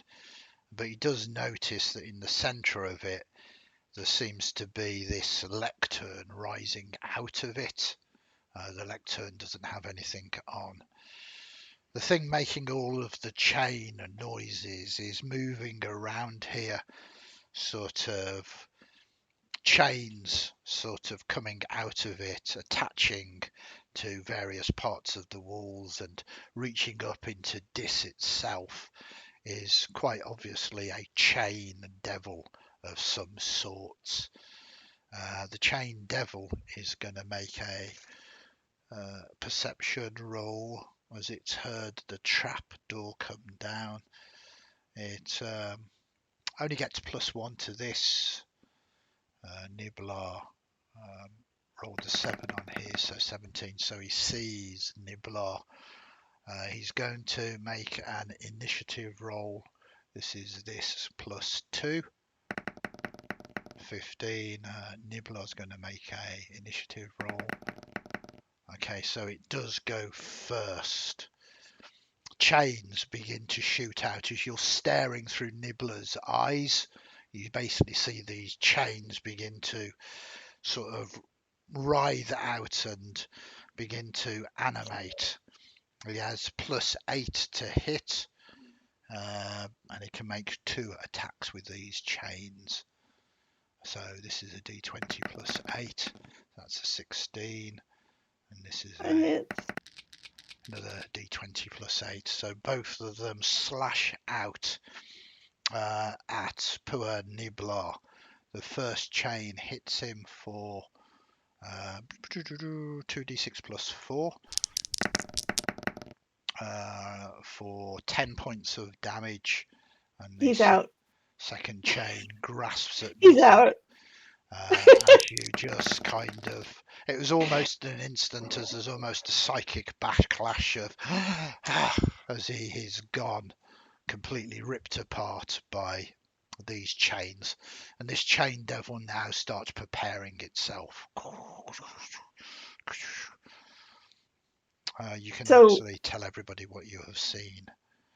I've been basically saying what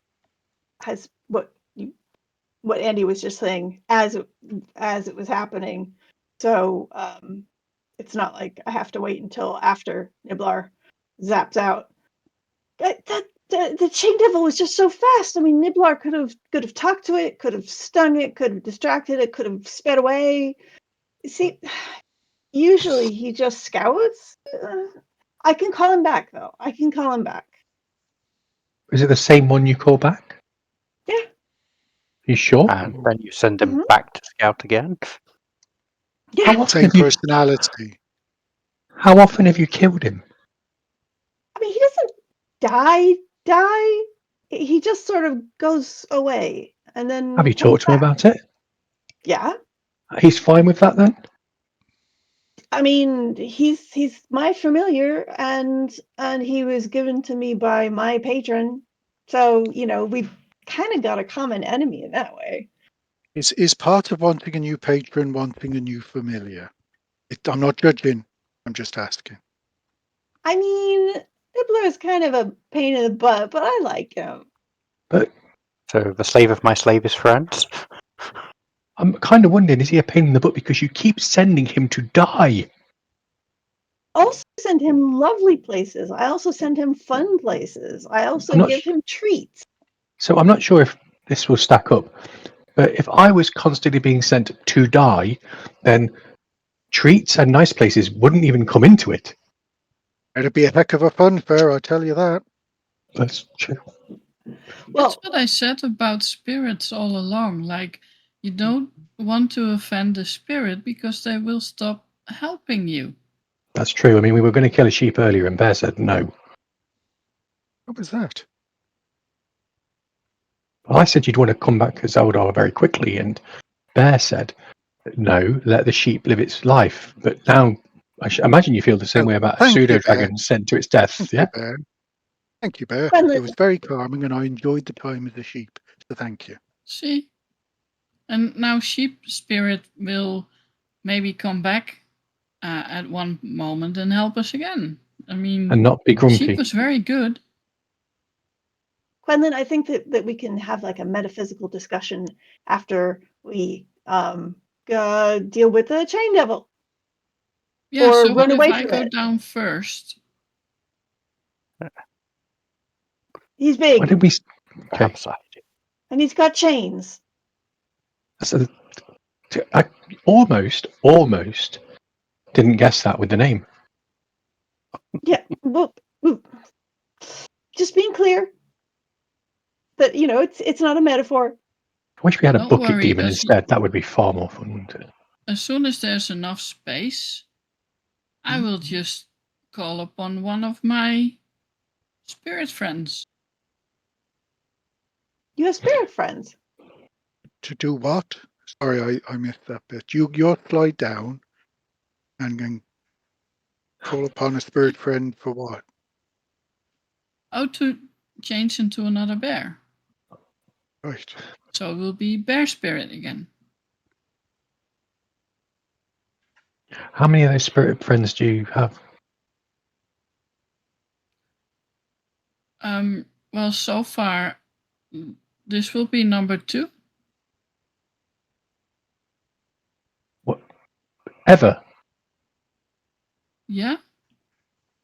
That's As good I going. said, there's How many?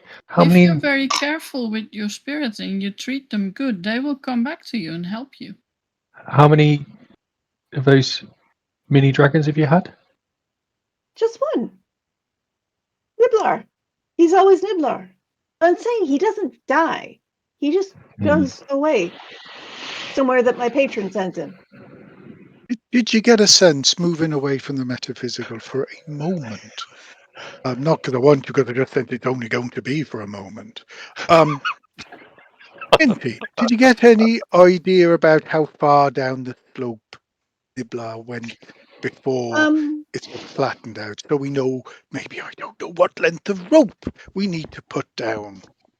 I think it looked like it was maybe about 20 feet, and then like there was a really big chamber, and it went kind of far down before this chain dragon. But the chain dragon reaches up pretty high, so I mean, you need to tie it off, and then at least 30 feet, I'd say.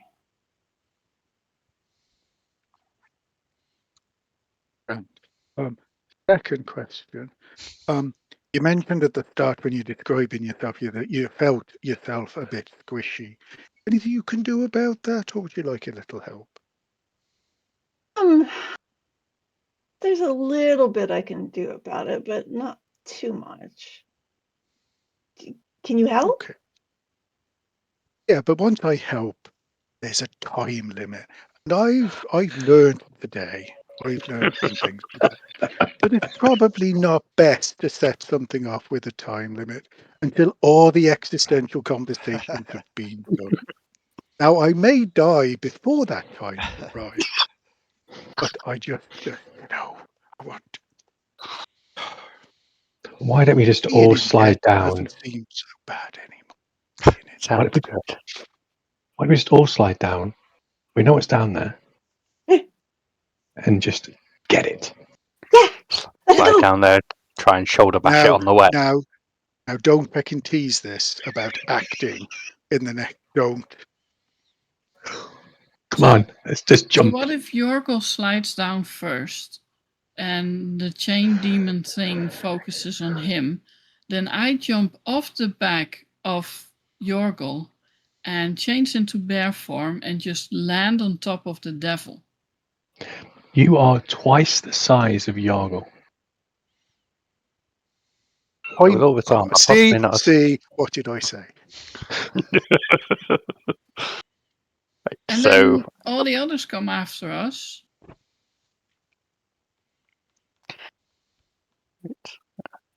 It sounds like a fine plan. Let's do it. okay, I'll follow you guys. I mean, obviously you've gotten the hang of working together, so yeah. Oh yes, like clockwork that exists in two entirely different clocks, neither of which work. Yes. Like a poor man's fishing net. And bark skin will be cast on you, Minty. You now have an AC of 16 for an hour, so don't worry. It's an anti-combat thing because you'll never get into combat. Now I've cast it. It'll keep you warm and comfortable while we chat about whatever. Oh, thank you so much. Either way, it's protective. Yeah. It's much better than what I could do. You can, Meanwhile, Bear is helping Yorgal to go down the slope. have you given him like a little mat that you can sit on, slide down as quick as possible? Exactly how are you helping Yorgal going down this slope? The sparks that are going to come off this metal. Is this Cast grease on him. Cast grease on him quick. This is Sparta type of help. I was going to lower him down. I've got a really good idea. Turn into the bear. People in full plate are not really, how do you call it, athletic or acrobatic. There's not much of. They don't bend down very well. Yeah, I mean this is a slide, 45-degree angle slide, so there's not going to be particularly any issues getting down here.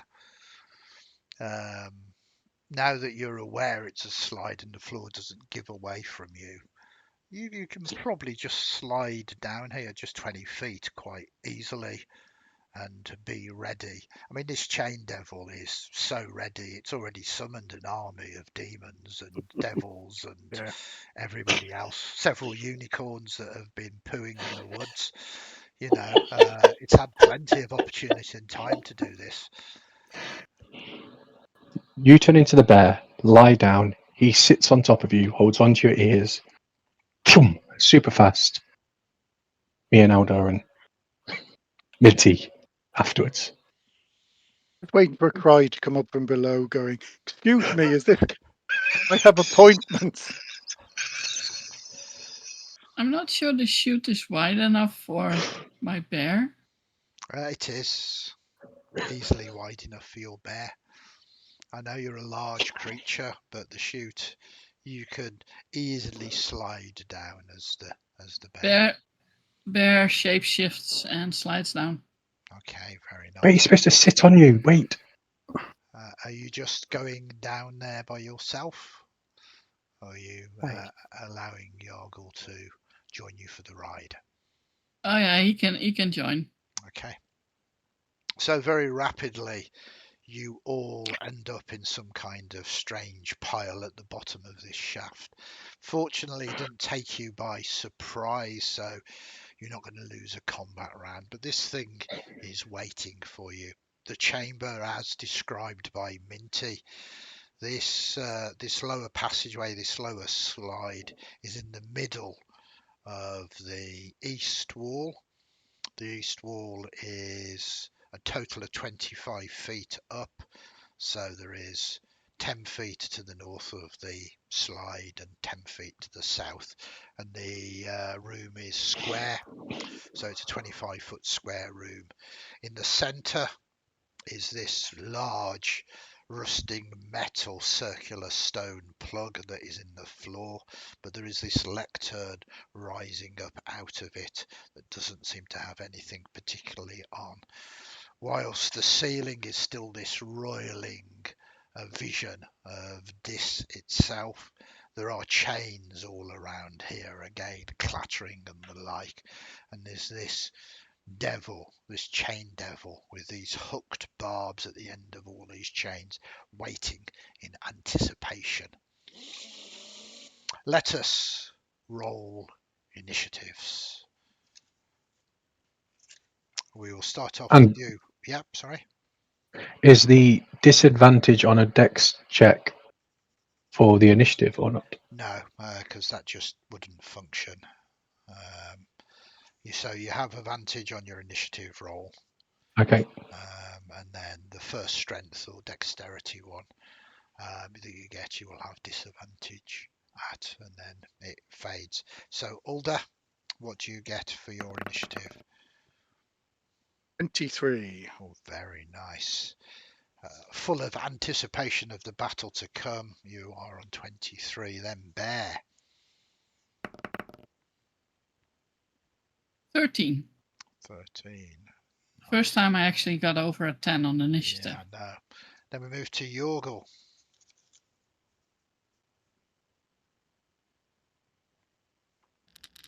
It's a 12. 12. Nicely in order at the moment. Quenlan. 21. Oh, very good. That advantage is quite sweet, isn't it? Perhaps a little bit more of infernal corruption is what you need. And then we move to Minty.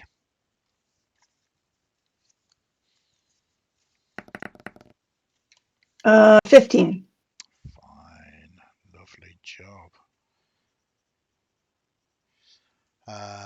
Minty going here and here. And then there is the quite impatient chain devil that is going on. Only has +2 to its dexterity.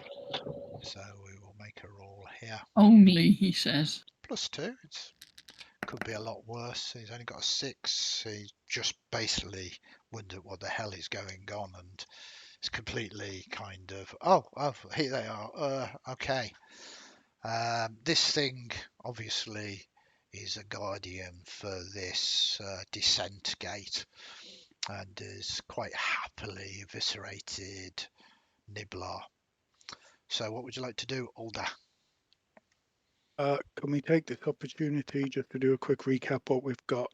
Because I Yeah. think we've got another nat 20 from Sarah. Oh, I think there was some other stuff. That was the one from before. So we've got a total of 3, I think. yeah, if that was the donation for a nat 20, so that is 3 of those that you have now. I haven't used any up as yet.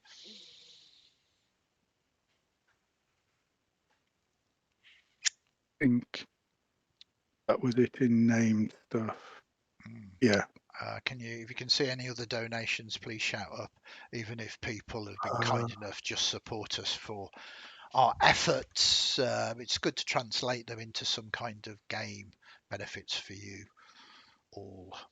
We weren't sure whether we'd mentioned Dan Salter, but thank you very much, Dan. Yeah. And then there was Iona Spence, who also donated on that one. And I think the last one on one of the others was James Hammond, which came after Pete. Mm-hmm. So and then on the medicine. Yeah, go on. Do we know what Iona donated? Yes. I didn't know whether we Wow. mentioned them or not. But thank you very much. Is Iona's a nat 20? Minty gets a nat 20. Ooh. I don't know whether they're saying that because you rolled a nat 20 or whether they've donated for you to have a nat 20. Well, if they donated and they said that, I'm sure that those are linked. Okay, perfect. Well, thank you very much all. Okay, so you are in here and you have a degree of, not advantage, but you have initiative against this chain devil. It seemed that sending Niblar down first gave you a desired effect as you all bumble down this slope, landing in a heap. Sorting yourself out, righting yourself up, and Alder, you are the first to go. Right. Is there any cover at all, or is this just a big open area with the It's chain devil? more or less a big open area. There are chains coming down, but you can't really back up into the corridor because it's a chute instead. Yep. There are chains snaking around everywhere. There is this lectern in the middle, but it's not brilliant cover. That's fine. I will move at my entirely natural and not infernally enhanced dwarven speed of 25, gazing Very over good. at our cleric, and will try and take a shot at the devil. I love it. Go for it. So this is armor class 16 is what you're looking at here. Oh, nice.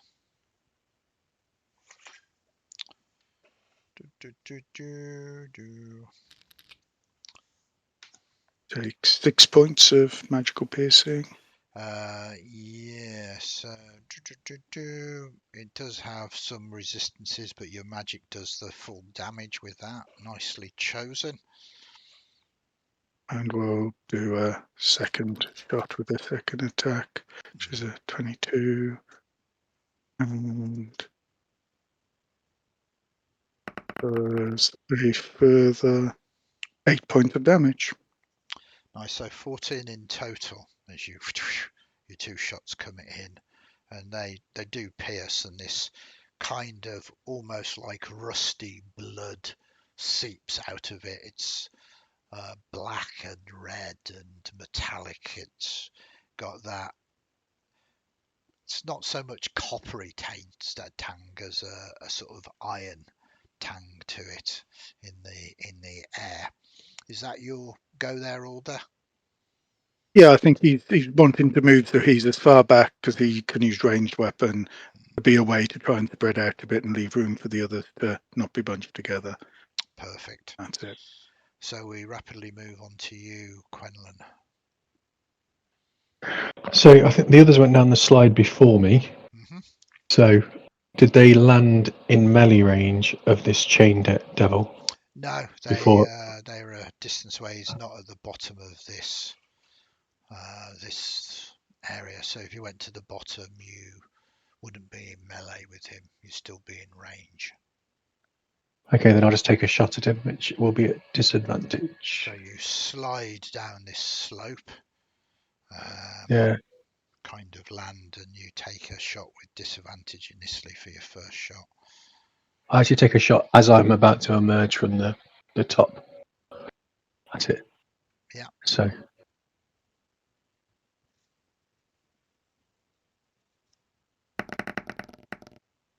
a 22.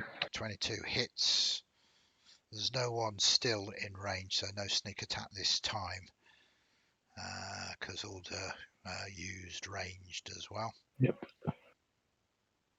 Fortunately, there's a lot of big fluffy bear to fall onto. 8 points of damage, magical. Nice. That 8 points adds up from 14 to 22. And you can see that Alder has moved round to one of the corners. Yeah, I'll position myself in one of the other corners. Perfect. Then we move to you, Minty. You're at the bottom here at the moment. All right. Minty, I will go to, I've got 25 feet of movement, so basically as far away from the chain devils I can get. Which is not And far, then, considering this room is quite small, only yeah. 25 feet by 25 feet completely. But you can sort of cram in the corner with Quenlan or Alder. That's your best bet. I'll Easily pick within another reach. corner. You can I move past and go round this one, but you've only got 25 feet of movement. So yeah, I mean, you could just about make the far corner if you want. I don't actually want to be in the far corner with someone else because I don't want to, draw attention to anyone else. Like, you can get two birds with one stone. So I'll actually position myself like in the middle of a wall. Okay, perfect. And Eldritch Blast on the Chain Devil.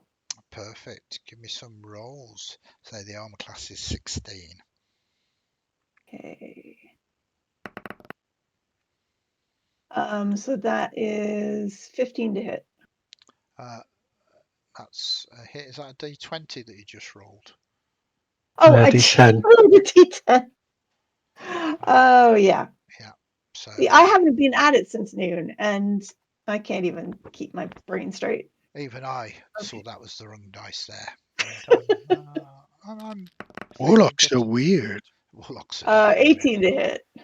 that definitely hits. You can keep that D10 worth of damage if you want. What was it? Well, An 8? the D10 that you rolled was a 10 on the dice. You Oh, it are was? unlikely to roll higher than the D10 that you've rolled. But you can roll it, Indeed. re-roll it if you want to. You can keep that as your first damage. I will keep it. That is very kind of you. Thank That you. is a very sensible choice. Okay, so you kind of your first blast comes in and smacks into this chain devil. At your level, I believe you've got 2 blasts. I've got 2. Yep. And that was force. Oh, and it was a +2, so it was 12 points of force damage. Nice. Okay, I will add that additional amount on. And that one And hits as well. that's a dirty 20 to hit. Very cool. Give me some more damage. More damage. Nice. 4 points of 4 damage. points. Okay, banging that up to that. Very nice. Then move to Bear. Bear will close to melee range after getting up, so should have enough movement left because he's a cave bear Easily and enough. he's large. This is a small room as well, so you pounce towards this chain devil. Yeah, so basically Bear has upgraded from regular brown bear to cave bear. Nice. Which gives him an armor class of 12 and 42 hit points. And he still has a multi-attack, bite, and claws, and he also has dark vision. Very cool. You all begin to see that this is a different spirit bear that has manifested. Your attacks now are magical. Yeah, as well. So the first one is it's not +5, it's actually +7, so it's 22 to hit. That's fine. They've only got an armor class of 16, so you do strike hard and strong. And 7 damage. Cool. Piercing magical damage, whatever. Yeah, very nice. And then the claws.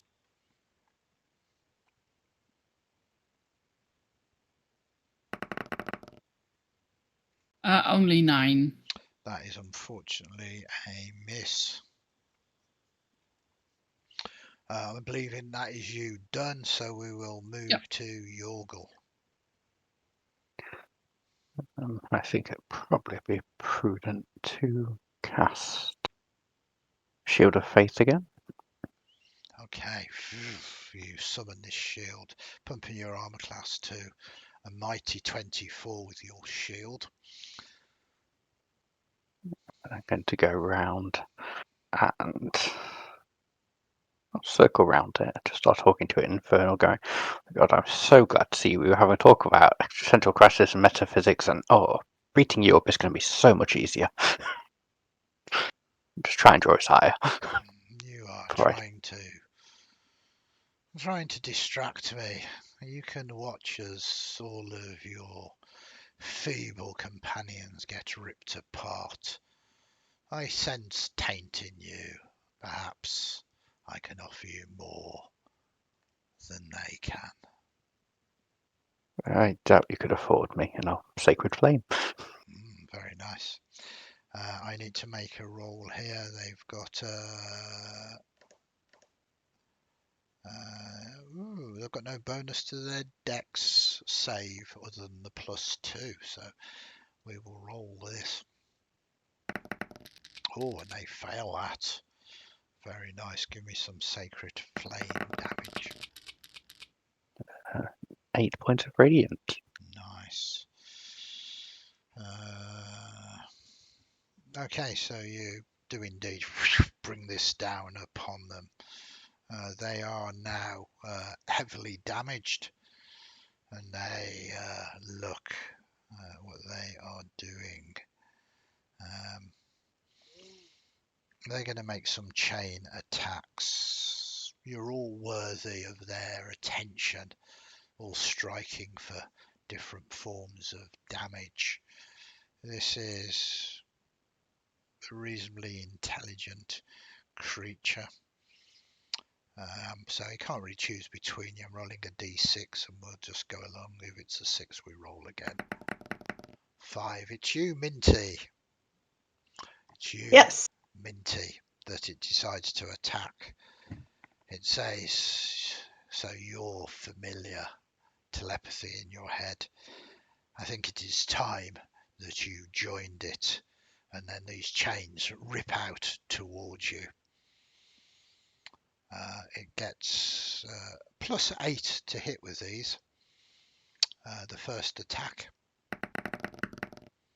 is, I think, a hit.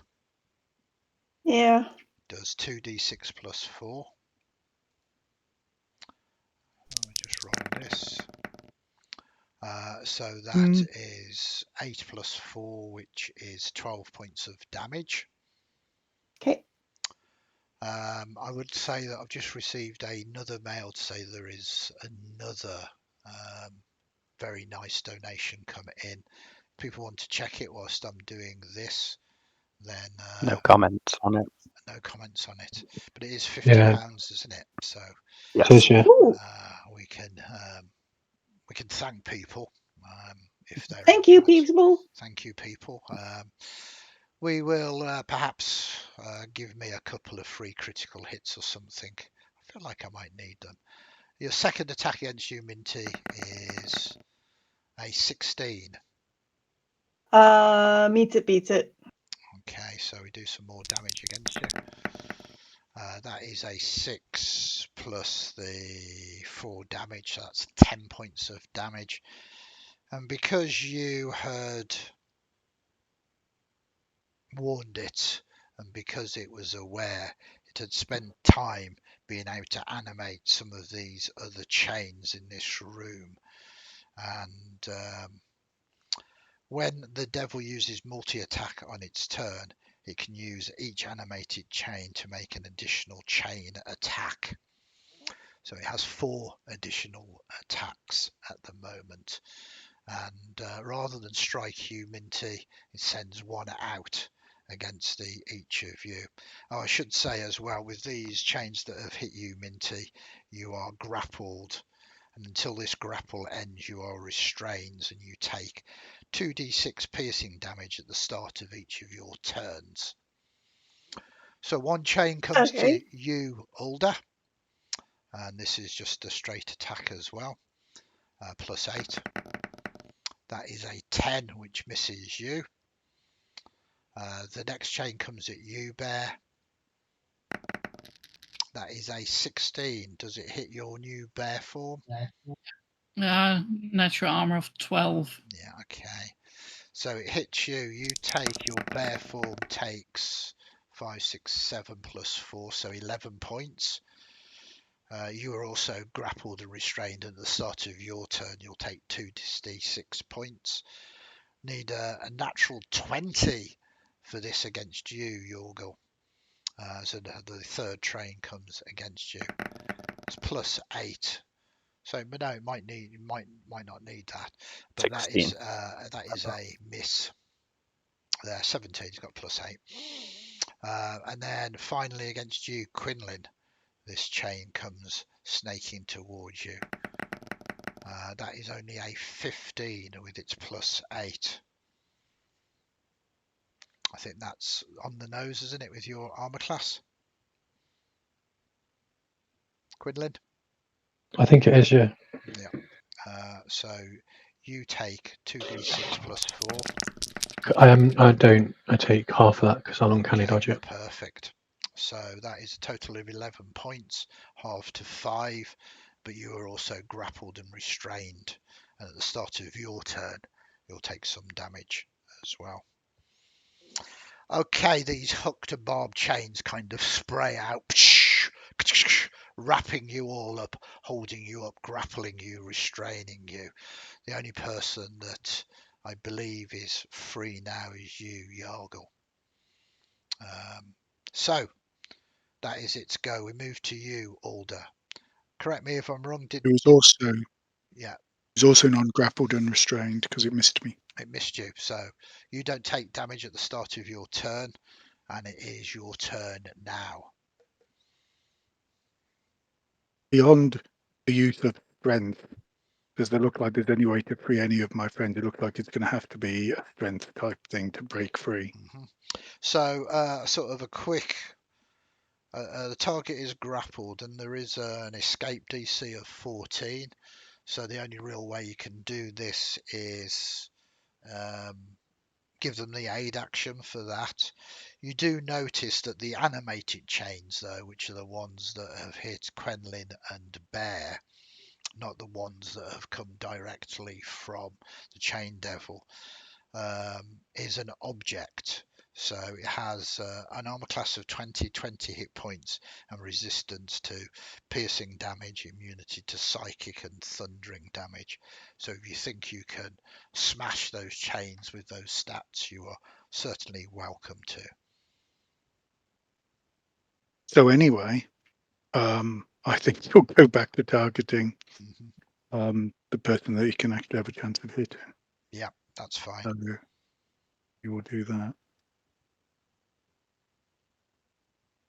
And above the table, maybe some nat 20s using up to get out of those. There are 3 of them.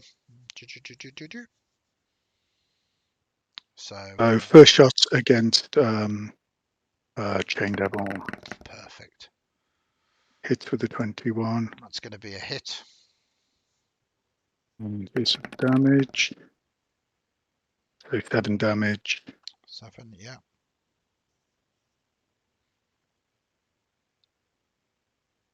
Are there any chains next to him? Just I mean, yeah, it's a small room, so yes. Okay, well, second shot at him, which misses with a 12. And then if it's possible to treat one of the others as a separate creature, he'll use Horde to try and target one of them. If not, he won't. I'll give you the benefit. It's not technically a creature, but it's animated by this creature. So I'm going to say you can attempt to strike one of these chains with your Horde Breaker. Yes. Seems to be cinematic. Oh, that's a hit. So again.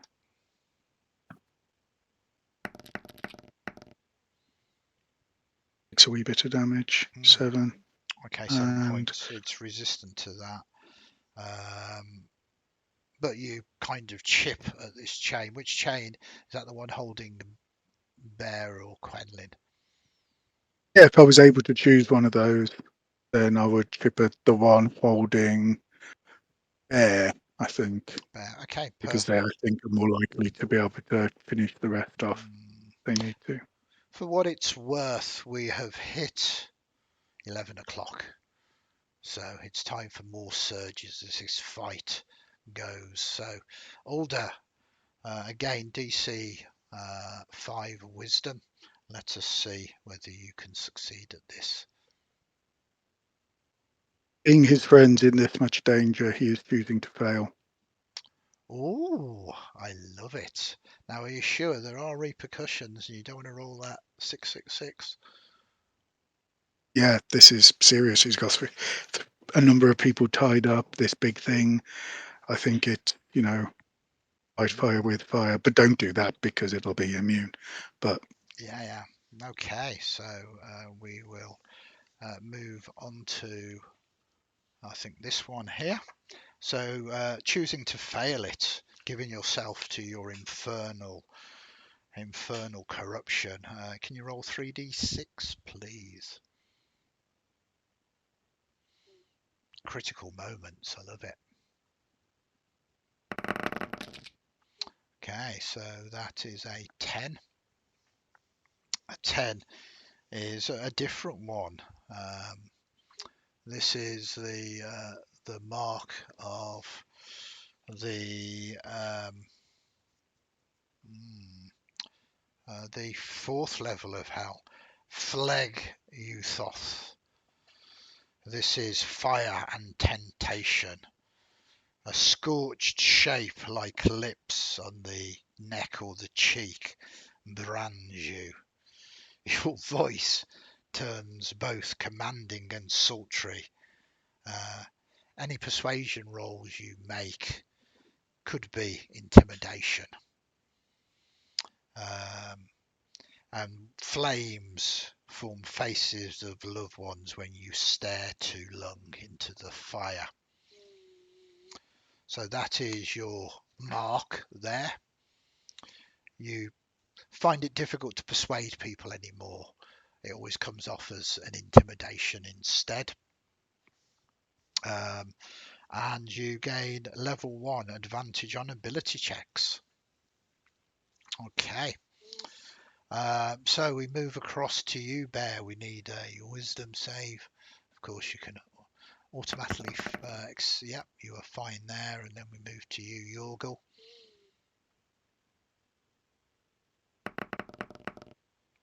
That's a success, I'm guessing. Yes, +5. Perfect. And we move to you, Quenlan.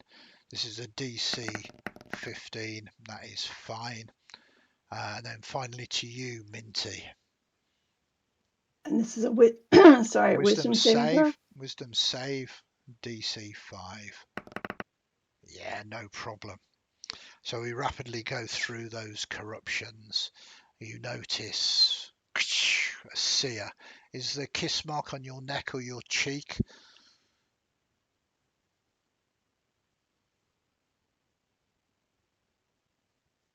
Won't be able think to on the see the cheek. cheek. It says beard. I think it'll probably steer burning through the beard as well. Yeah. So there's like a part of it's on the skin and part sort of burns through the beard where it won't grow back. Very nice. Okay, so we move to Quenlan. It is your go. So the only way to get his strength, you said you can't use acrobatics. It's a break of no. The DC is 14, but I believe you can use strength athletics or dexterity acrobatics to break a grapple effect. So I'll happily accept either, but it does take your action to do. That's fine. And I made a mistake. It's only the actual chains from the Chain Devil that do the extra piercing damage at the start of people's turns, not the animated chains. So you don't take any damage at the start of your turn. But I am grappled and restrained, right? You are grappled. If I don't do this. Yep. Yeah. Okay. So you said it was DC 15. DC 14. Okay. 14. Okay.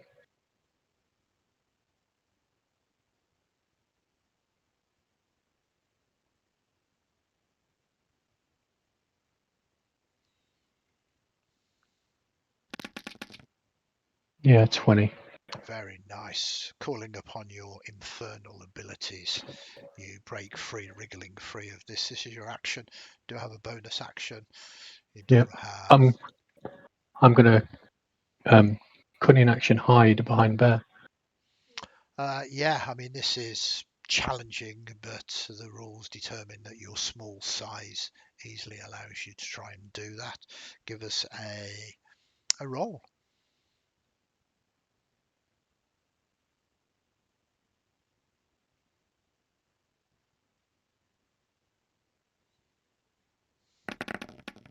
29. Very easily. I mean, I don't know how well you disappear behind Bear, but it's very good. No one at all can see you now. Very good. You are fully hidden. With that, we move to Minty. Unfortunately, Minty, you are grappled and restrained by these chains. I'm going to be generous and say you only take the damage of one of the chains. So at the start of your turn, you automatically take 7 points of damage as the chain's just binding around you, piercing and cutting into you. Okay, then I'm going to do something I should have done at the end of my last turn, which was Misty Escape once per short rest. Yeah, And perfect. I just for people watching, that means that I turn invisible and I teleport up to 60 feet away. Yeah. I would like to teleport up to the top of the chute, Does which it should need to be somewhere you can see?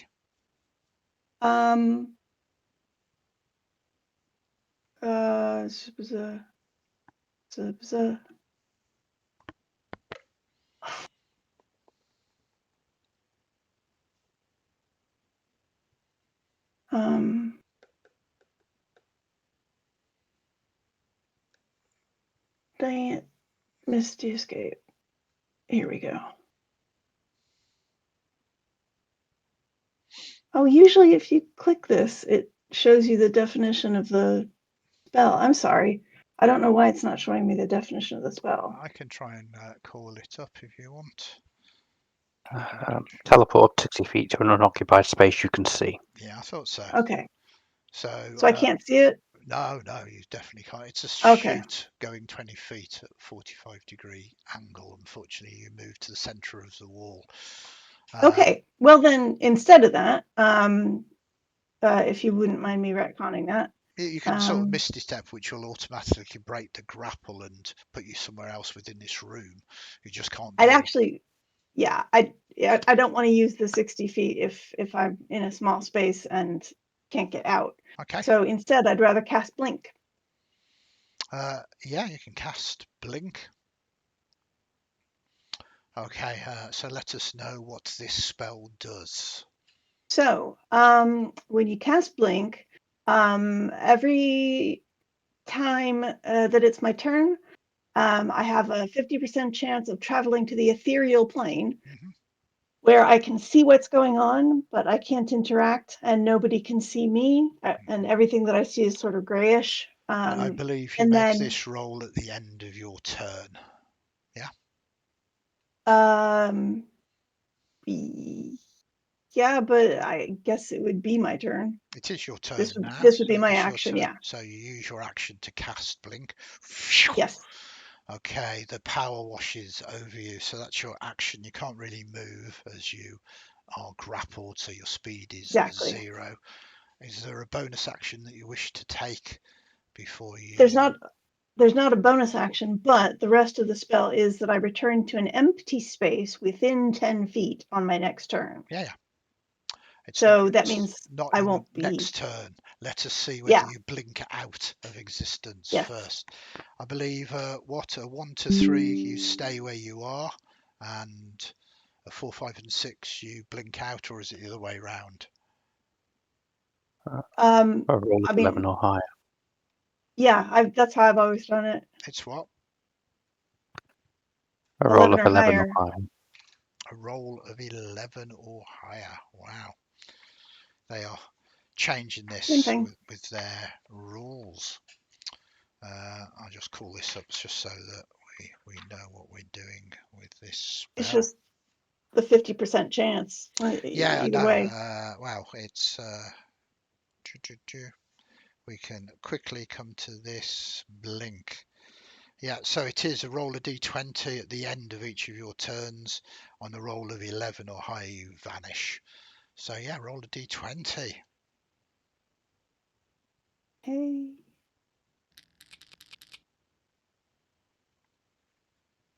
That is a 10, which So unfortunately is not an 11 or higher. then I would like to make that my nat 20. Okay, it's an expensive use of your nat 20, but Yes, desperate but I need to get times. out of this grapple. Yeah, so you can do that as you struggle with it. You call upon the powers that be, and you seemingly vanish, and the chains collapse around you. You yourself are ethereal and can easily see what is going on. That happens at the end of your turn, so we move to Bear. So Bear's still in melee range. Yeah. I think you But are restrained. restrained and grappled, so you have disadvantage on your attack rolls, unless you want to use your action to try and break free.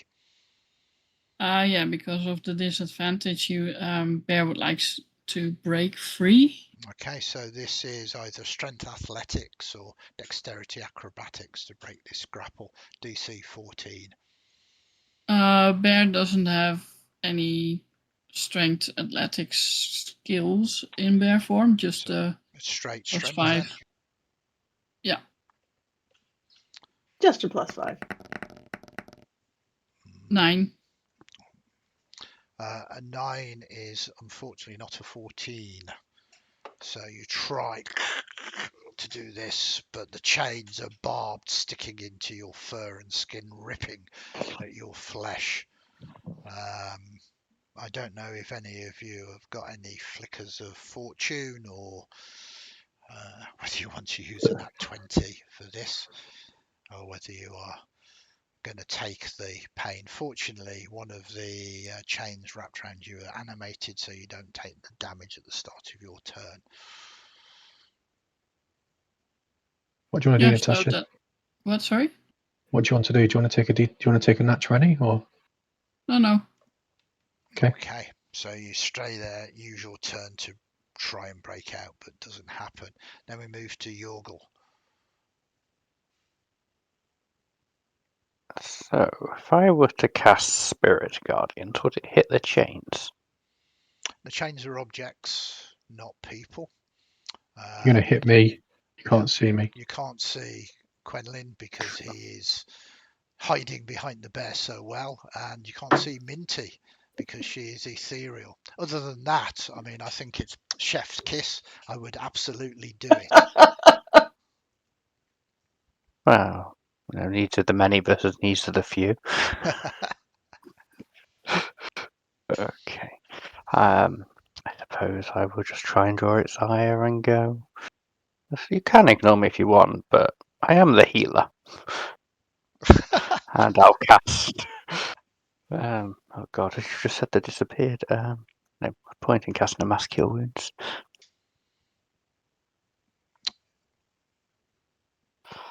Yes, I'll just cast standard cure wounds on bear. Okay, nice. So yeah, roll that. Becomes complex when people start disappearing. So get 11 hit points back. Very nice. So cue yourself for 11. Yeah, that's me back up to full health again. Nice. That is your go, and then we move to this chain devil. With Minty gone, it can't see Quenlan. He can decide to attack you. Bear, who is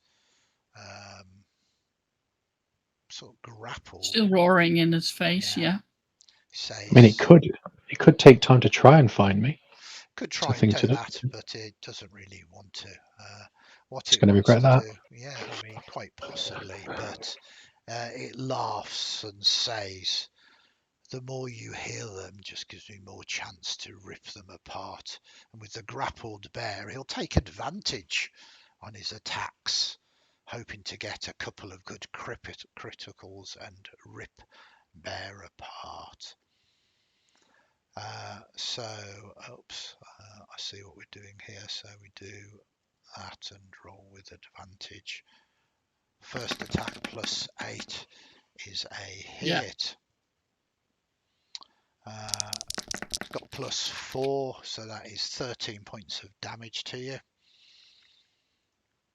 And then the second attack with advantage comes in. Oops. Sorry, that was hidden, but it's a 17 plus Dubry what's it. So that's a hit as well. I don't like where the hidden roll button is, especially with it in white, because it draws your attention more than the actual roll button. So that is 12 points of extra damage, and these come round you and grapple you, and the start of your turn you will take an automatic 2d6 damage, and it's just ripping at your flesh and your fur as these barbed things are sticking in you. And we do move to you, Alder, though. Right.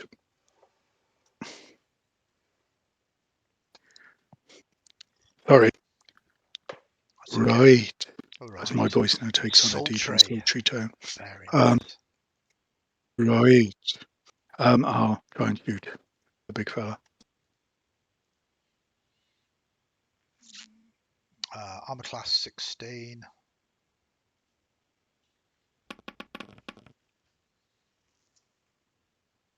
That's a miss with the first one. Yeah.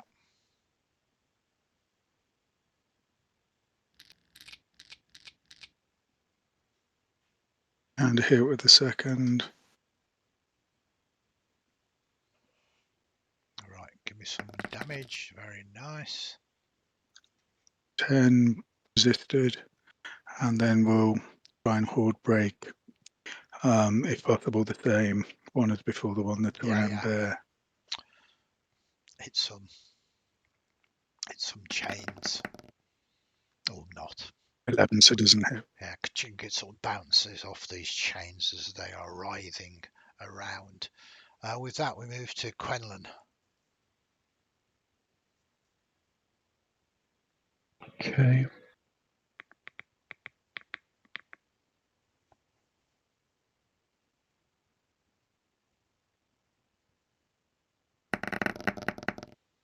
Question.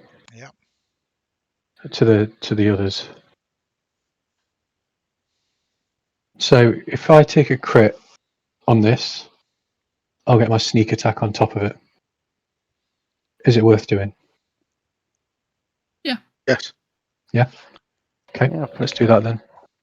So you change this to an automatic crit, doubling all of the dice that you roll, leaving only one critical hit left at the moment, thanks to the generous donations.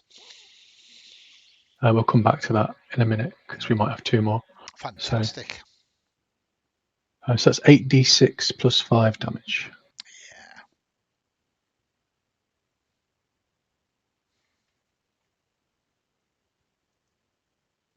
Yeah. 40 points of damage.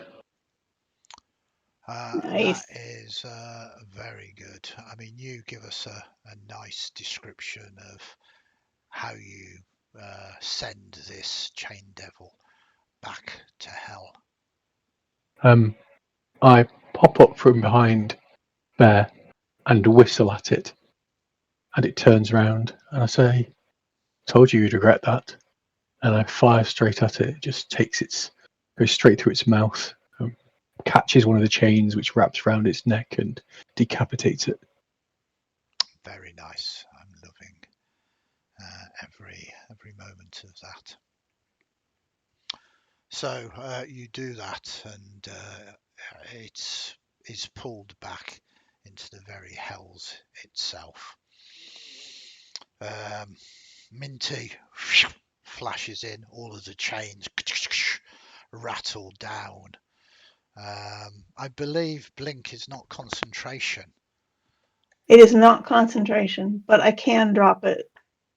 Can you drop it? Oh, yeah. D, the spell can be dismissed by the caster as one action. Wow, that's nice. So you don't need to keep going back and forth into the ethereal plane. The ethereal plane was horrific as you are partially in the prime material. This is where the dungeon is, but it is very close to the second level of hell itself, Dis, and sort of looking up, you get a much clearer view in the ethereal plane of that, and you are a hair's breadth away from the very hells themselves. You do dismiss it, leaving this large metal trapdoor, this plug in this room, and this lectern that rises out of it. Bear would like to use his self-heal ability in bear form. Absolutely. This expends some spell slots, but easily done. 20. Yorgal. Oh, sorry. Yeah, you heal yourself for 20. Yes, Minty, you're talking to Yorgal. Yorgal, did you say that you're the cleric? I am indeed a cleric of Almeida. And maybe you have some healing power? That is within my ability, yes. What would it take to persuade you Well, you know, I to was looking for a warlock, but heal me? Yes, looking for a warlock to believe in you, Yorgal.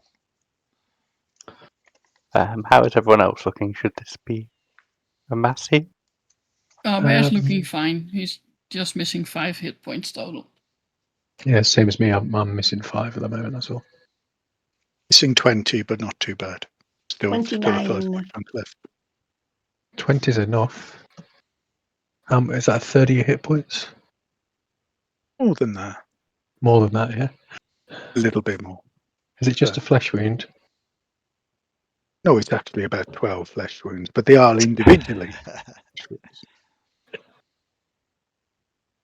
I'm down to 12 hit points.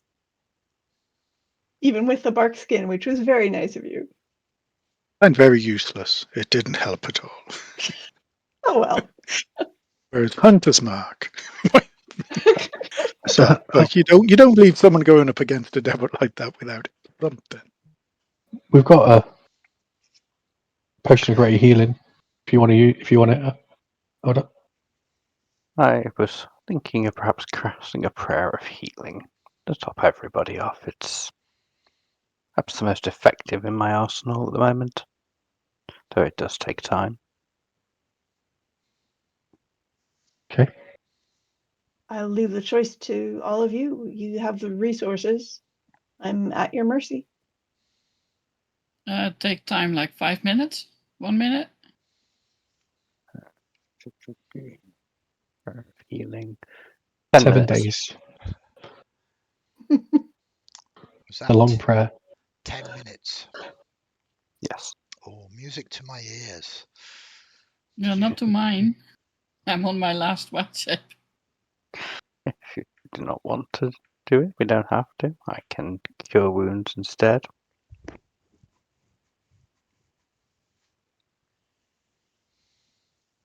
Or yeah, I'm good for a potion.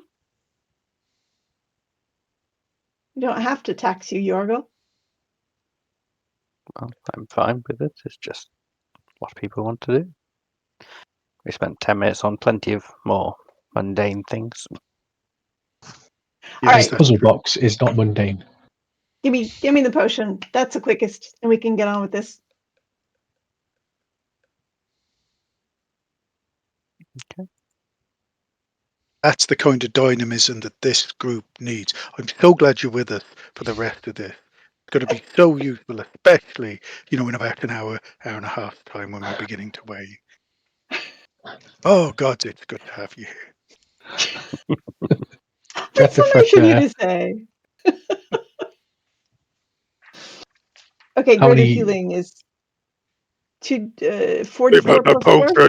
Sorry, I don't know where that came from. Greater don't know where that healing came from. is 4d4 plus 4. 4d4. So plus I have 2 Yay. of them. How many do you have,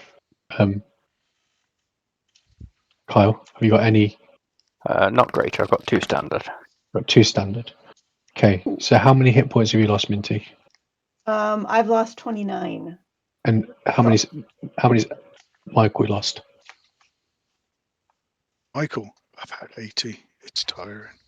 Let me just check.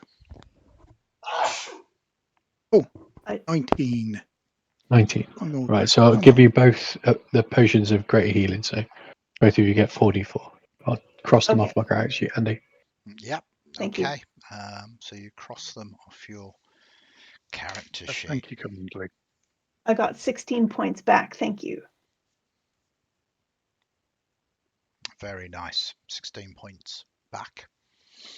So Andy, we got a donation from a Michael, or from a Mike, I should say. Yeah. And I confirmed that that's from my son. Oh, And Aw. so that's converting to 2 more nat 20s or nat 1s. perfect. So that bumps They'll your go in the pool. pool They'll go in the up pool. to 3, if I'm correct. Yep, that's right. Perfect. I love juggling all of this mental maths. There is so many moving parts. It's very interesting. Okay, so adventurous, you have defeated quite possibly the guardian of this descent gate, allowing to press deeper if that is your desire. Your clock hasn't ticked forward yet. You have still got a good 60 minutes ahead of you before rolls are needed. Of course, another one will be made in 30 minutes real time. But on a positive note, that will be 12 of them made, as we will be 12 hours into the game. Onto the home run. 2 of you, level 1 corruption. One of those willingly accepted it. Slippery slopes. Another one of you, 2 levels of corruption and enjoying every moment of it. This is how the mighty fall. Perhaps. This is the reason, perhaps, why no one returns and bits of them are given to the place. Are you all destined to just end up as servants as Modius anyway? Only time will tell. You find yourself in this descent gate. It looks relatively obvious.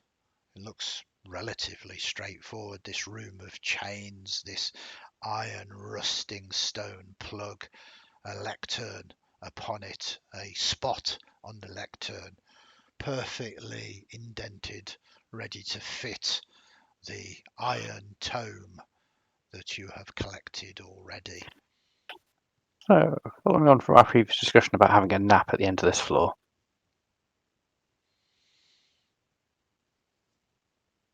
Is that what we want to do? Do we want to nap here and then descend? it's certainly getting more dangerous the deeper we go down. I mean, from a above the table perspective, and we go down the next level, if we're trying to nap down there, then it's going to be higher difficulties on the corruption stuff. Quite possibly. It's correct. So there's decisions to be made. If you decide to take an 8-hour nap now, that is 8 hours, 8 potential encounters and 8 corruption rolls. It is unlikely, well, you have a 1 in 6 chance on this level of the random encounters happening. You could quite easily do that.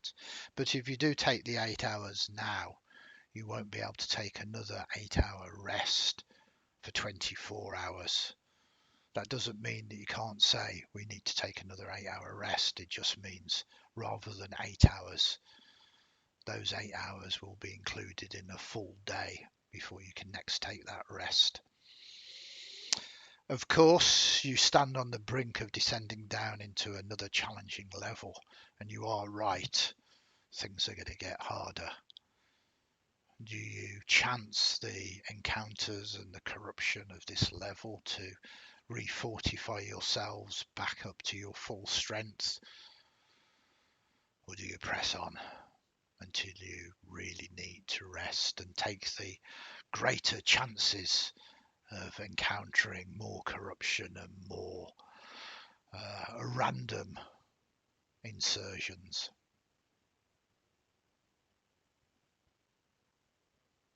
Bear is all for taking a nap. I was going to say, resource-wise, how are people doing? It's not something that affects me, so it's going to affect the rest of you, right? About half When you my say, spell, oh, sorry. about half my spell slots down. Max hit points are down by about a third from the rate until we rest. Okay. Yeah, Bear's humanoid form also has reduced hit points from the rates. And he's Michael, used both his wild shapes, but he can technically get those back on a short rest. But Michael? Yeah, I mean, I think for those two reasons alone, the reduced hit points, we need to have a rest. I'm down to about a third of my spell slots, which means a third of my hunter's marks, and I only get them back on a long rest. So I vote for risking it now. Let's do it. Okay. Minty will take watch. Thank you, Minty. I mean, that is absolutely fine. Does Minty not need any rest? Minty could use a short rest to get that spell slot back. But according to the player's handbook that I was looking at earlier today, it says that you can do light activity like keeping watch. Just be careful though, because you're going to be going into the next level with a level of exhaustion if you don't take a long rest. It's not quite that, because you've not gone 24 hours, you're resting That's before true. this, so you wouldn't suffer a level of exhaustion, because you don't technically need this long rest, because the day hasn't passed at the moment. That's When true. the day passes, you will have to take a long rest. And I'm measuring the hours. You've only used 2 in-game hours at the moment, so those 2 in-game hours added to the other 8 will be 10 in-game hours. So if you press forward after that, slowly but surely you might have to attempt another rest, but you will have rested now anyway, so let us not deliberate. We're going to move things rapidly forward. Yeah. Can I heal Minty first of whatever ailments Okay. is remaining? Oh, We're thank you. not going to rest I'm down 13 hit points. Okay. before we rest. So I love this. Have you got any more spells left? 3/3 level. That's a bit overkill for 5 hit points. Oh, they're going to go anyway, actually, because of aid, so it won't matter. I think Minty was subject to aid. No. But yes, I will cast a 3d8 plus 7 cure wounds, since that's what I have available. Okay. So we go into this resting phase now. You've got someone on watch. For the first hour, I'm going to need everybody to give me corruption rolls. We'll just rapidly run through this. Alder, DC is 5 and it is wisdom on this level. You're fine. Bear. Yep. Yeah. You're fine. Yorgal. You're fine. Quenlan. So now. I have halfling look. Oh, that is Ooh. useful. You do get to re-roll that.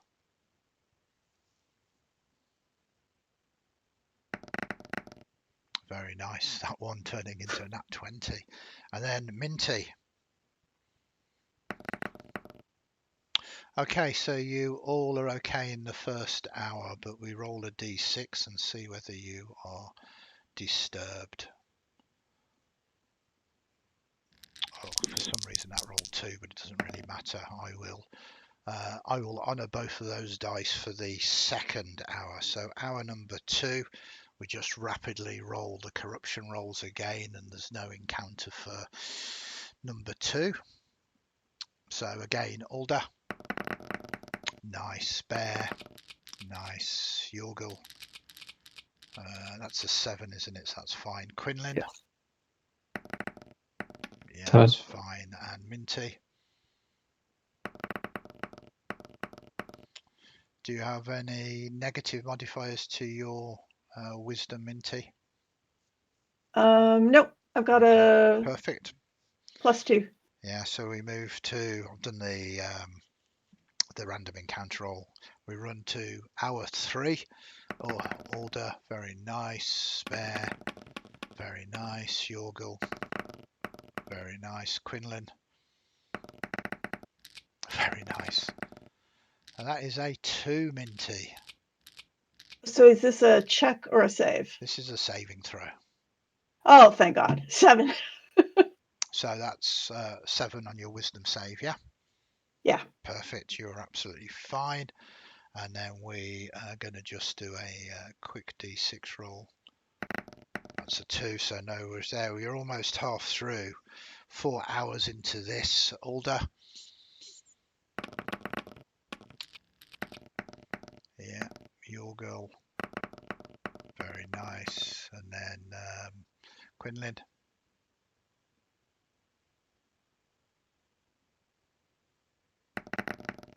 Yeah, 11. fine. And Minty, you're fine as well. Halfway through, let us see if we get a random encounter. No. Then we go to 5th hour. Oh, wait there, everybody. That was a 4 for you, Alder. Do you got modifier? Yeah, he rolled a 7 7. in total. That's good. Bear, you got a 7, which is good.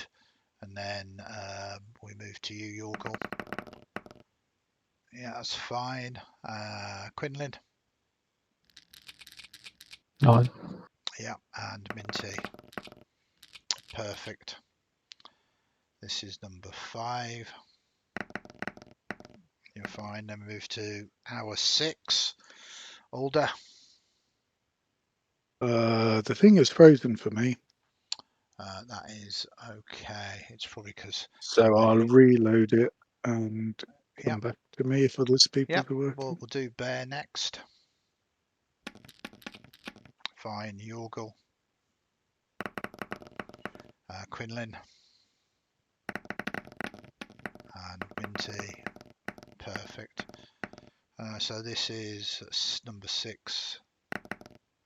You're fine. So we move to hour 7. Yeah. So I was fine for 6, and this is now 7, perfect. which is a 20. Yeah. Bear is okay. Yeah, we're okay. And we come to Quenlan. The dice everywhere. Fine and Minty.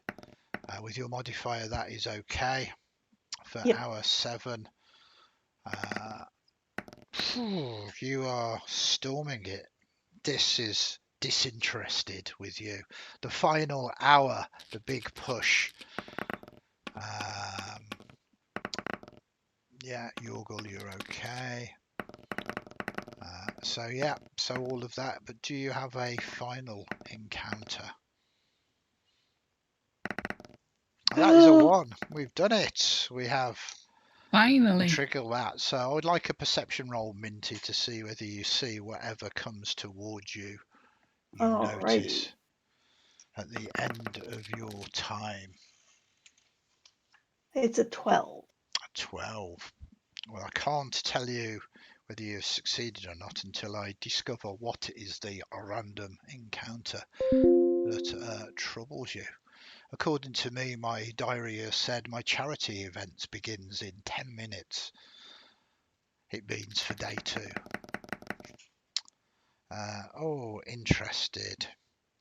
Interesting. Okay.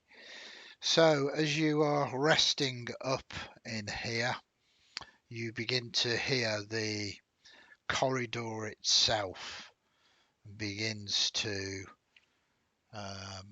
sort of reseal. Right, the slope, the ramp begins to open up, but as it begins to open up, it reveals a passageway underneath the passageway that came down, if that makes any kind of sense. So the passageway The slope sloped down, locks back and up, now there's a passageway here. and there's a passageway underneath the slope that Yeah. came down.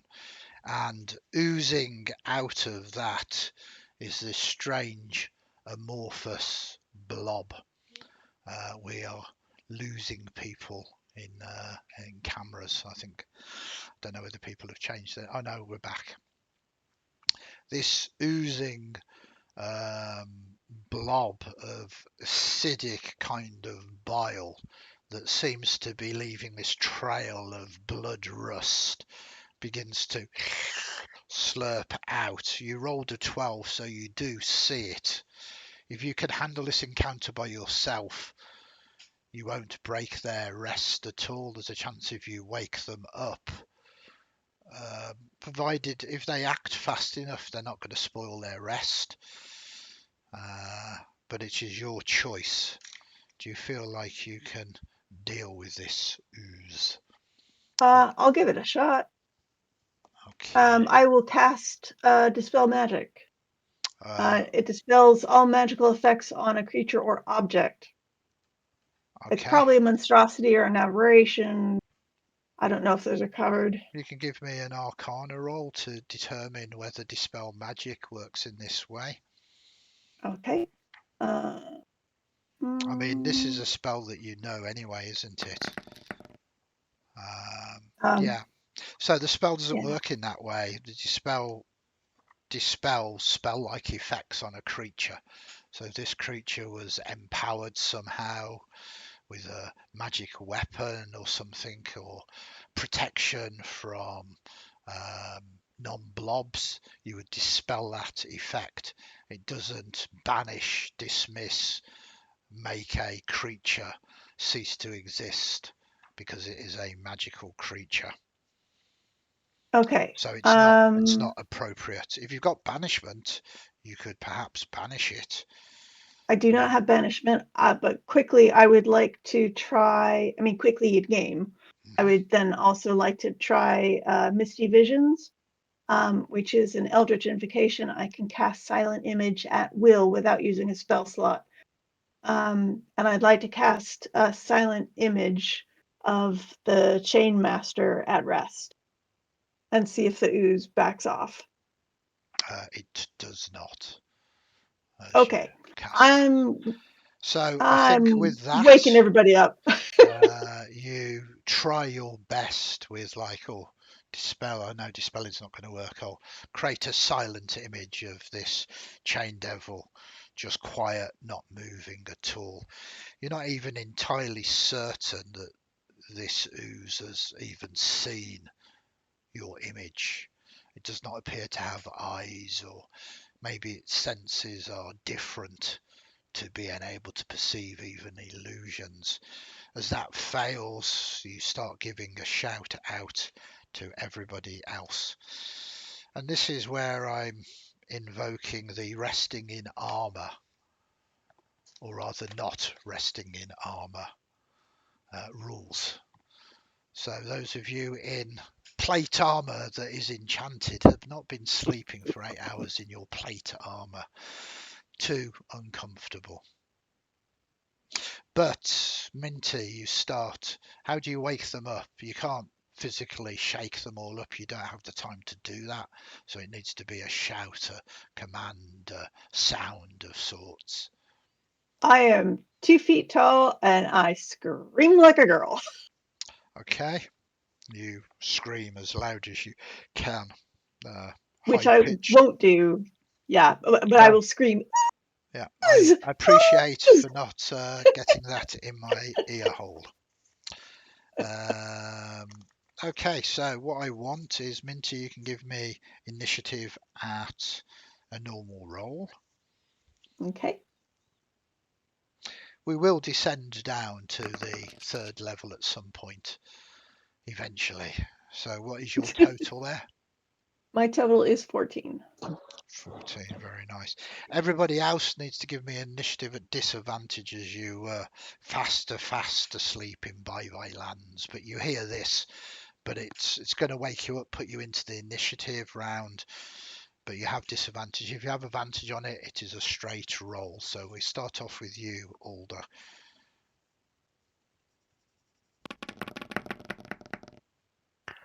I believe it should be a straight roll for you, Yeah, Alder, shouldn't it? yeah, be a straight roll because you've got advantage on your rolls. So feel free to roll that again.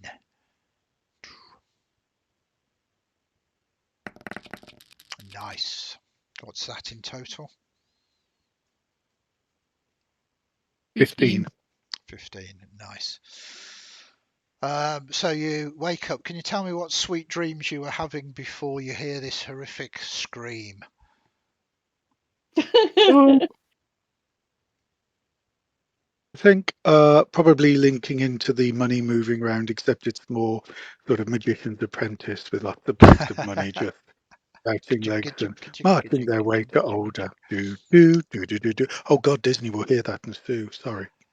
So yeah, It didn't sound that's the anything dream. like. Good. Right, and then we move to you, Bear, with disadvantage, please.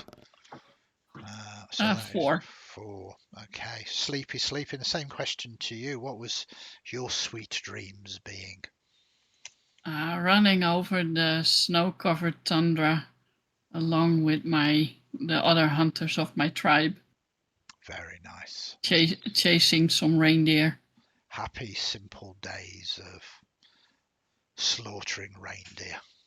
Crisp air, clear blue sky. The spray of crimson of your prey across the white. Beautiful. I hadn't gotten that far yet. Right. All right. There's always time. Then we move to Yorgal. 5 total. 5. Okay. And then we move to Quenlan. 13. 13. Nice. So we have in order Alder, Minty, Quenlan, Yorgal, and Bear, and this ooze, which is super fast, gets a very solid -2 to their initiative.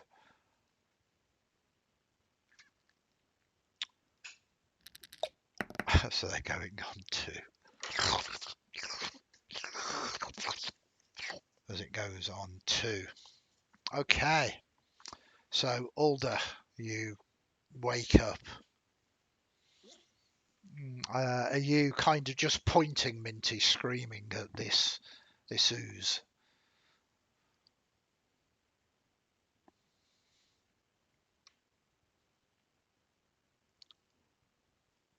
Right. Well, that's just great. Well, gets up, kicking whoever's next to him accidentally, just to help. Standing in there sort of skivvies. Since I think you can only sort of sleep in light armor. I think medium's too heavy as well. I think so, yeah. So we'll sort of scoop up the longbow and an arrow and sort of let out the frustration of being woken up in the middle of that dream and form that into a dwarven heat room, and that will be the hunter's mark that gets placed on this thing, and he will try and remember what he knows about these things, but not really connecting or caring at this time. Yeah. And we'll try and shoot it. Perfect. It's that, does this split it in 2, or is that like, I cannot be caring, and we'll just shoot it down. Very nice. So you shoot. You're not quite sure you've seen one of these before.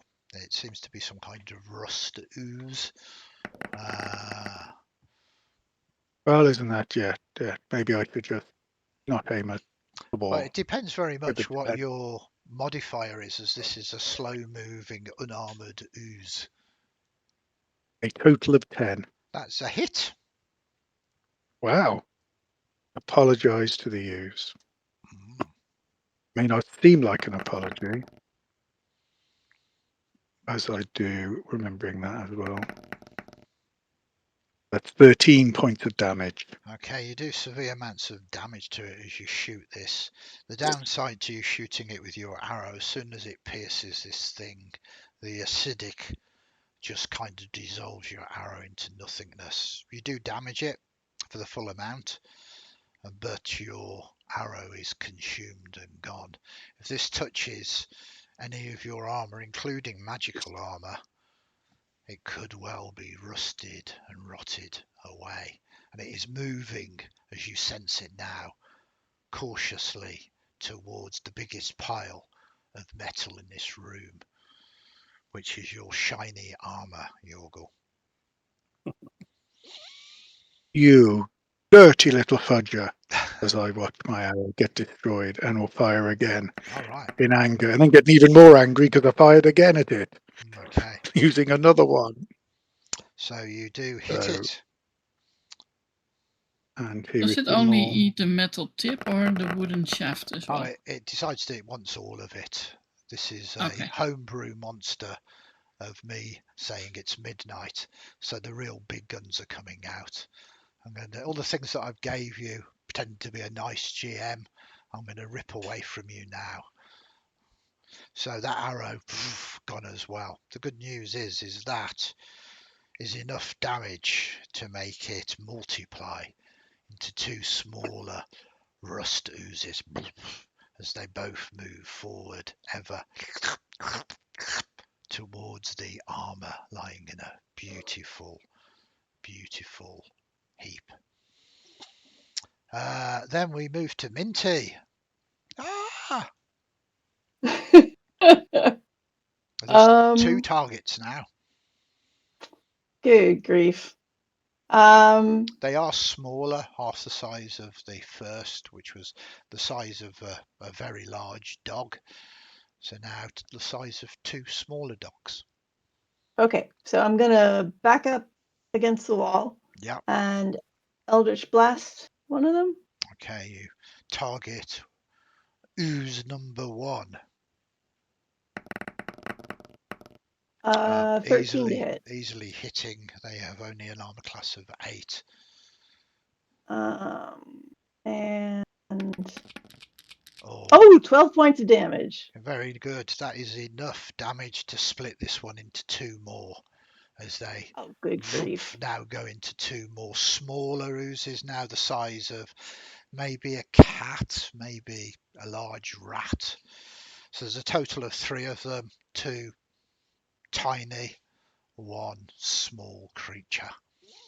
Minty is going to hit one of the small ones. So the tiny ones or the small one? The smallest thing that there is. So one of the tiny ones, yeah. That Yeah, one hits. 11 to hit. Yeah. Okay. And give me some damage. That will be, yeah. With your second 9. blast, you hit this tiny ooze. It cannot split 11. anymore, and it just, like a Newtonian liquid, goes from being very oozy and to a puddle of acidic sludge. Okay, free action. Just keep going until they get as small as they can get. Brilliant. I've reaction before, but you know, it eats metal. Perfect. And then we move to Quenlan on a 13. There's 1 tiny one and 1 small one. So it goes me, then who? Yorgal is next in initiative. Yorgal, are you gonna Spirit Guardians to take him out an army of your armor out of the way for you? Sure. Yeah. I'll fast hands and gather up all his armor and take it out of the way so it doesn't get damaged.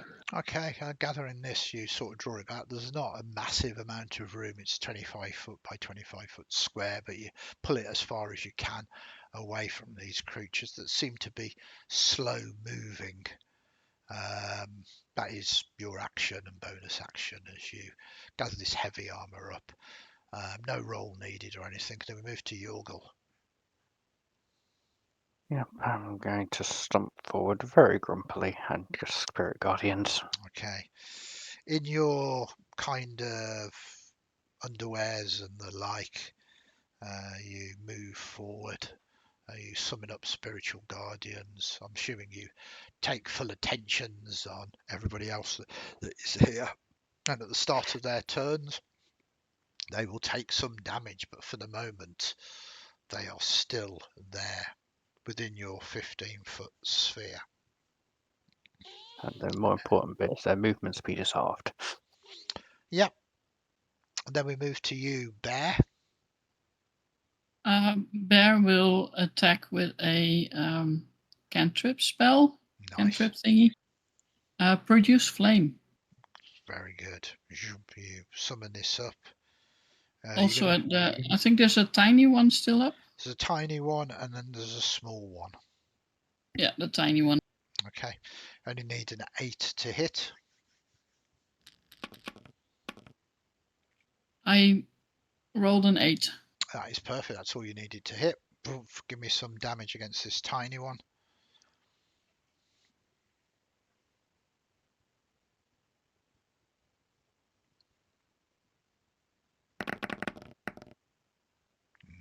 Perfect. 9 damage. That tiny one is incinerated now, leaving only the small one left. Bear, is there anything else you wanted to do? I'm going to stay out of its way, basically. Perfect. So at the start of the tiny one's turn, it needs to make is it a wisdom save? Small one. Yeah, the small one is, sorry, is it a wisdom save? It is, yes. It gets -2 to this. Boom.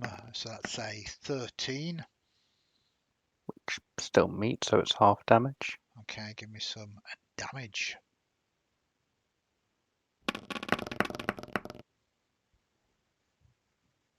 $13 half to 6. Okay, so the 6 is not enough to split it. Actually, the 6 is... No, it's not enough. It needs to be total 12 to split it. So it is going to move. It's only got a speed of 10 feet, so it double moves right next to you, Yorgal, but it can't make an attack. Then we move to Alder. Right, well, Alder's going to look sadly, mournfully, and a little guiltily at the first arrow that he notches, and will aim at this one. I mean, I think you've shown more compassion for your arrow than Minty did with Nibbler, but we don't want to re-inflame that discussion. So shoot away. Oh. Ooh. Yeah. Sorrow has got too much of me. Yeah. I could not. You shoot wide. This arrow saved. It does not strike the ooze. It is a safe arrow for you to collect. Oops, He sort I of grits missed. his teeth and goes, no. It could still break. It has to die for a reason. Right. You little bucket. Oh, You go! You die now! For a natural 1 to a natural 20. Yeah, roll your damage.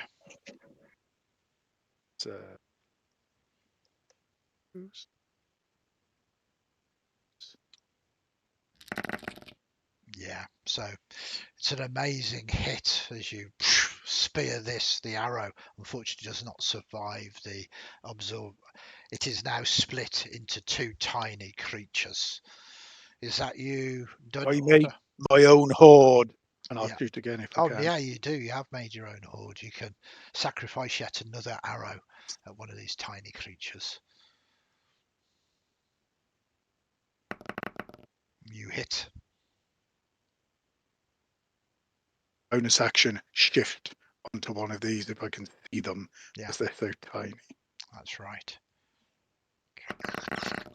Yeah, so you destroy that, leaving only one tiny little ooze left, rust ooze. You lose that other arrow as well as it is hitting this ooze. The ooze is almost crawling up Yorgal now, but obviously doesn't get a go yet. So we move to Minty. Eldritch Blast. Big Yeah, shock. All right, that is a 10 to hit. yeah, that hits. Perfect. All right. And damage And you've got is 11. yeah, you got +2 to that. Yep. Perfect. That's enough to finish that one off as well. Your sharp eyes have protected the party from this insipid creature that could have, through your sleep without you noticing, come and dissolved all of your items of metal, even the magical ones. So your sharp eyes did a lot. Is everyone okay? Are we all okay? Bear just has already lied down and fallen asleep again. It is your final hour. Corruption rolls made. Random encounter rolls made. An hour passes and you have indeed succeeded on a full rest. Congratulations. So, with that, did you want to stay with us a little while longer, Minty, or is this you done now? As we have hit midnight, we're going to take our quick break, and when we come back, we are going to descend down to level 3. Yeah, So, I think I'm turning into a pumpkin. No, that's absolutely fine. I just want, obviously, to give you a chance. So we will say a massive thank you to you for being part of this stream and hanging out in chat and moderating it as well. Thank you very, very much for joining us. It's always a pleasure to run for you. Thanks for having me, even though I couldn't do anywhere near the whole 24 hours. No, it's whatever people can do. It's always brilliant to have you at one of my tables, and I've enjoyed thoroughly your enthusiasm, your madness, all wrapped into one. Okay, so we will be taking a break now. When we come back, we will be leveling up again. We will be past the halfway mark, and you'll be descending down to level 3. So we will be doing some, before you descend down, I think I'll be kind and let you do the corruption rolls here, but you'll also will be fully rested up, including having all of your hit points back, the aid spell dropping and everything else. So we will do all of that in 10 minutes time. I'm going to quickly and rapidly readjust all the cameras when Minty disappears, because it should throw all of the camera views out again. So I'll do that first and then we'll quickly take that break. So once again, thank you, Minty.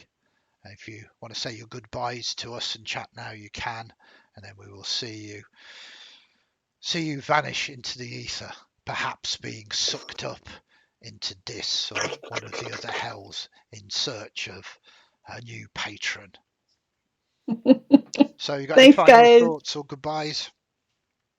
Just everybody donate. We've got 3 super amazing causes. We spent a lot of effort choosing ones that we felt really suited our community. Thanks everybody who's watching and taking part. Absolutely. And thanks for joining us again. Goodbye for now. Farewell, Minty. Farewell. Well, okay, as you can see, I rapidly now need to change all of the views. Which is easier said than done with all of this nonsense on here. So I'm going to shift you across to there. You're okay there for the moment. You can go there, and I think, wow, this is a lot faster than I anticipated. We can square this one up here. Oops, no we can't, because I'm using the wrong button. Do that there, and we can redo that, and we'll make the demon reappear in that box there. Okay, thank you very much, chat. We'll be back in 10 minutes. Bye for now. You haven't got me yet. Sorry? You haven't got me yet. I've got your background. Are you on your background? Yeah, I am on my background. All right. That's because you were there and I just had your background. Now it's only half of me. Yes, you are back. You've stolen half my face. You are back. That was a lot easier than I actually anticipated. Please, viewers, stay in chat. Keep us going. This is the grind now. This is where we start feeling the fatigue between now and 6 o'clock in the morning. Keep with us. Keep donating. Keep following us. If you can give us a sub, that is great. And we will see you all in 10 minutes. Bye.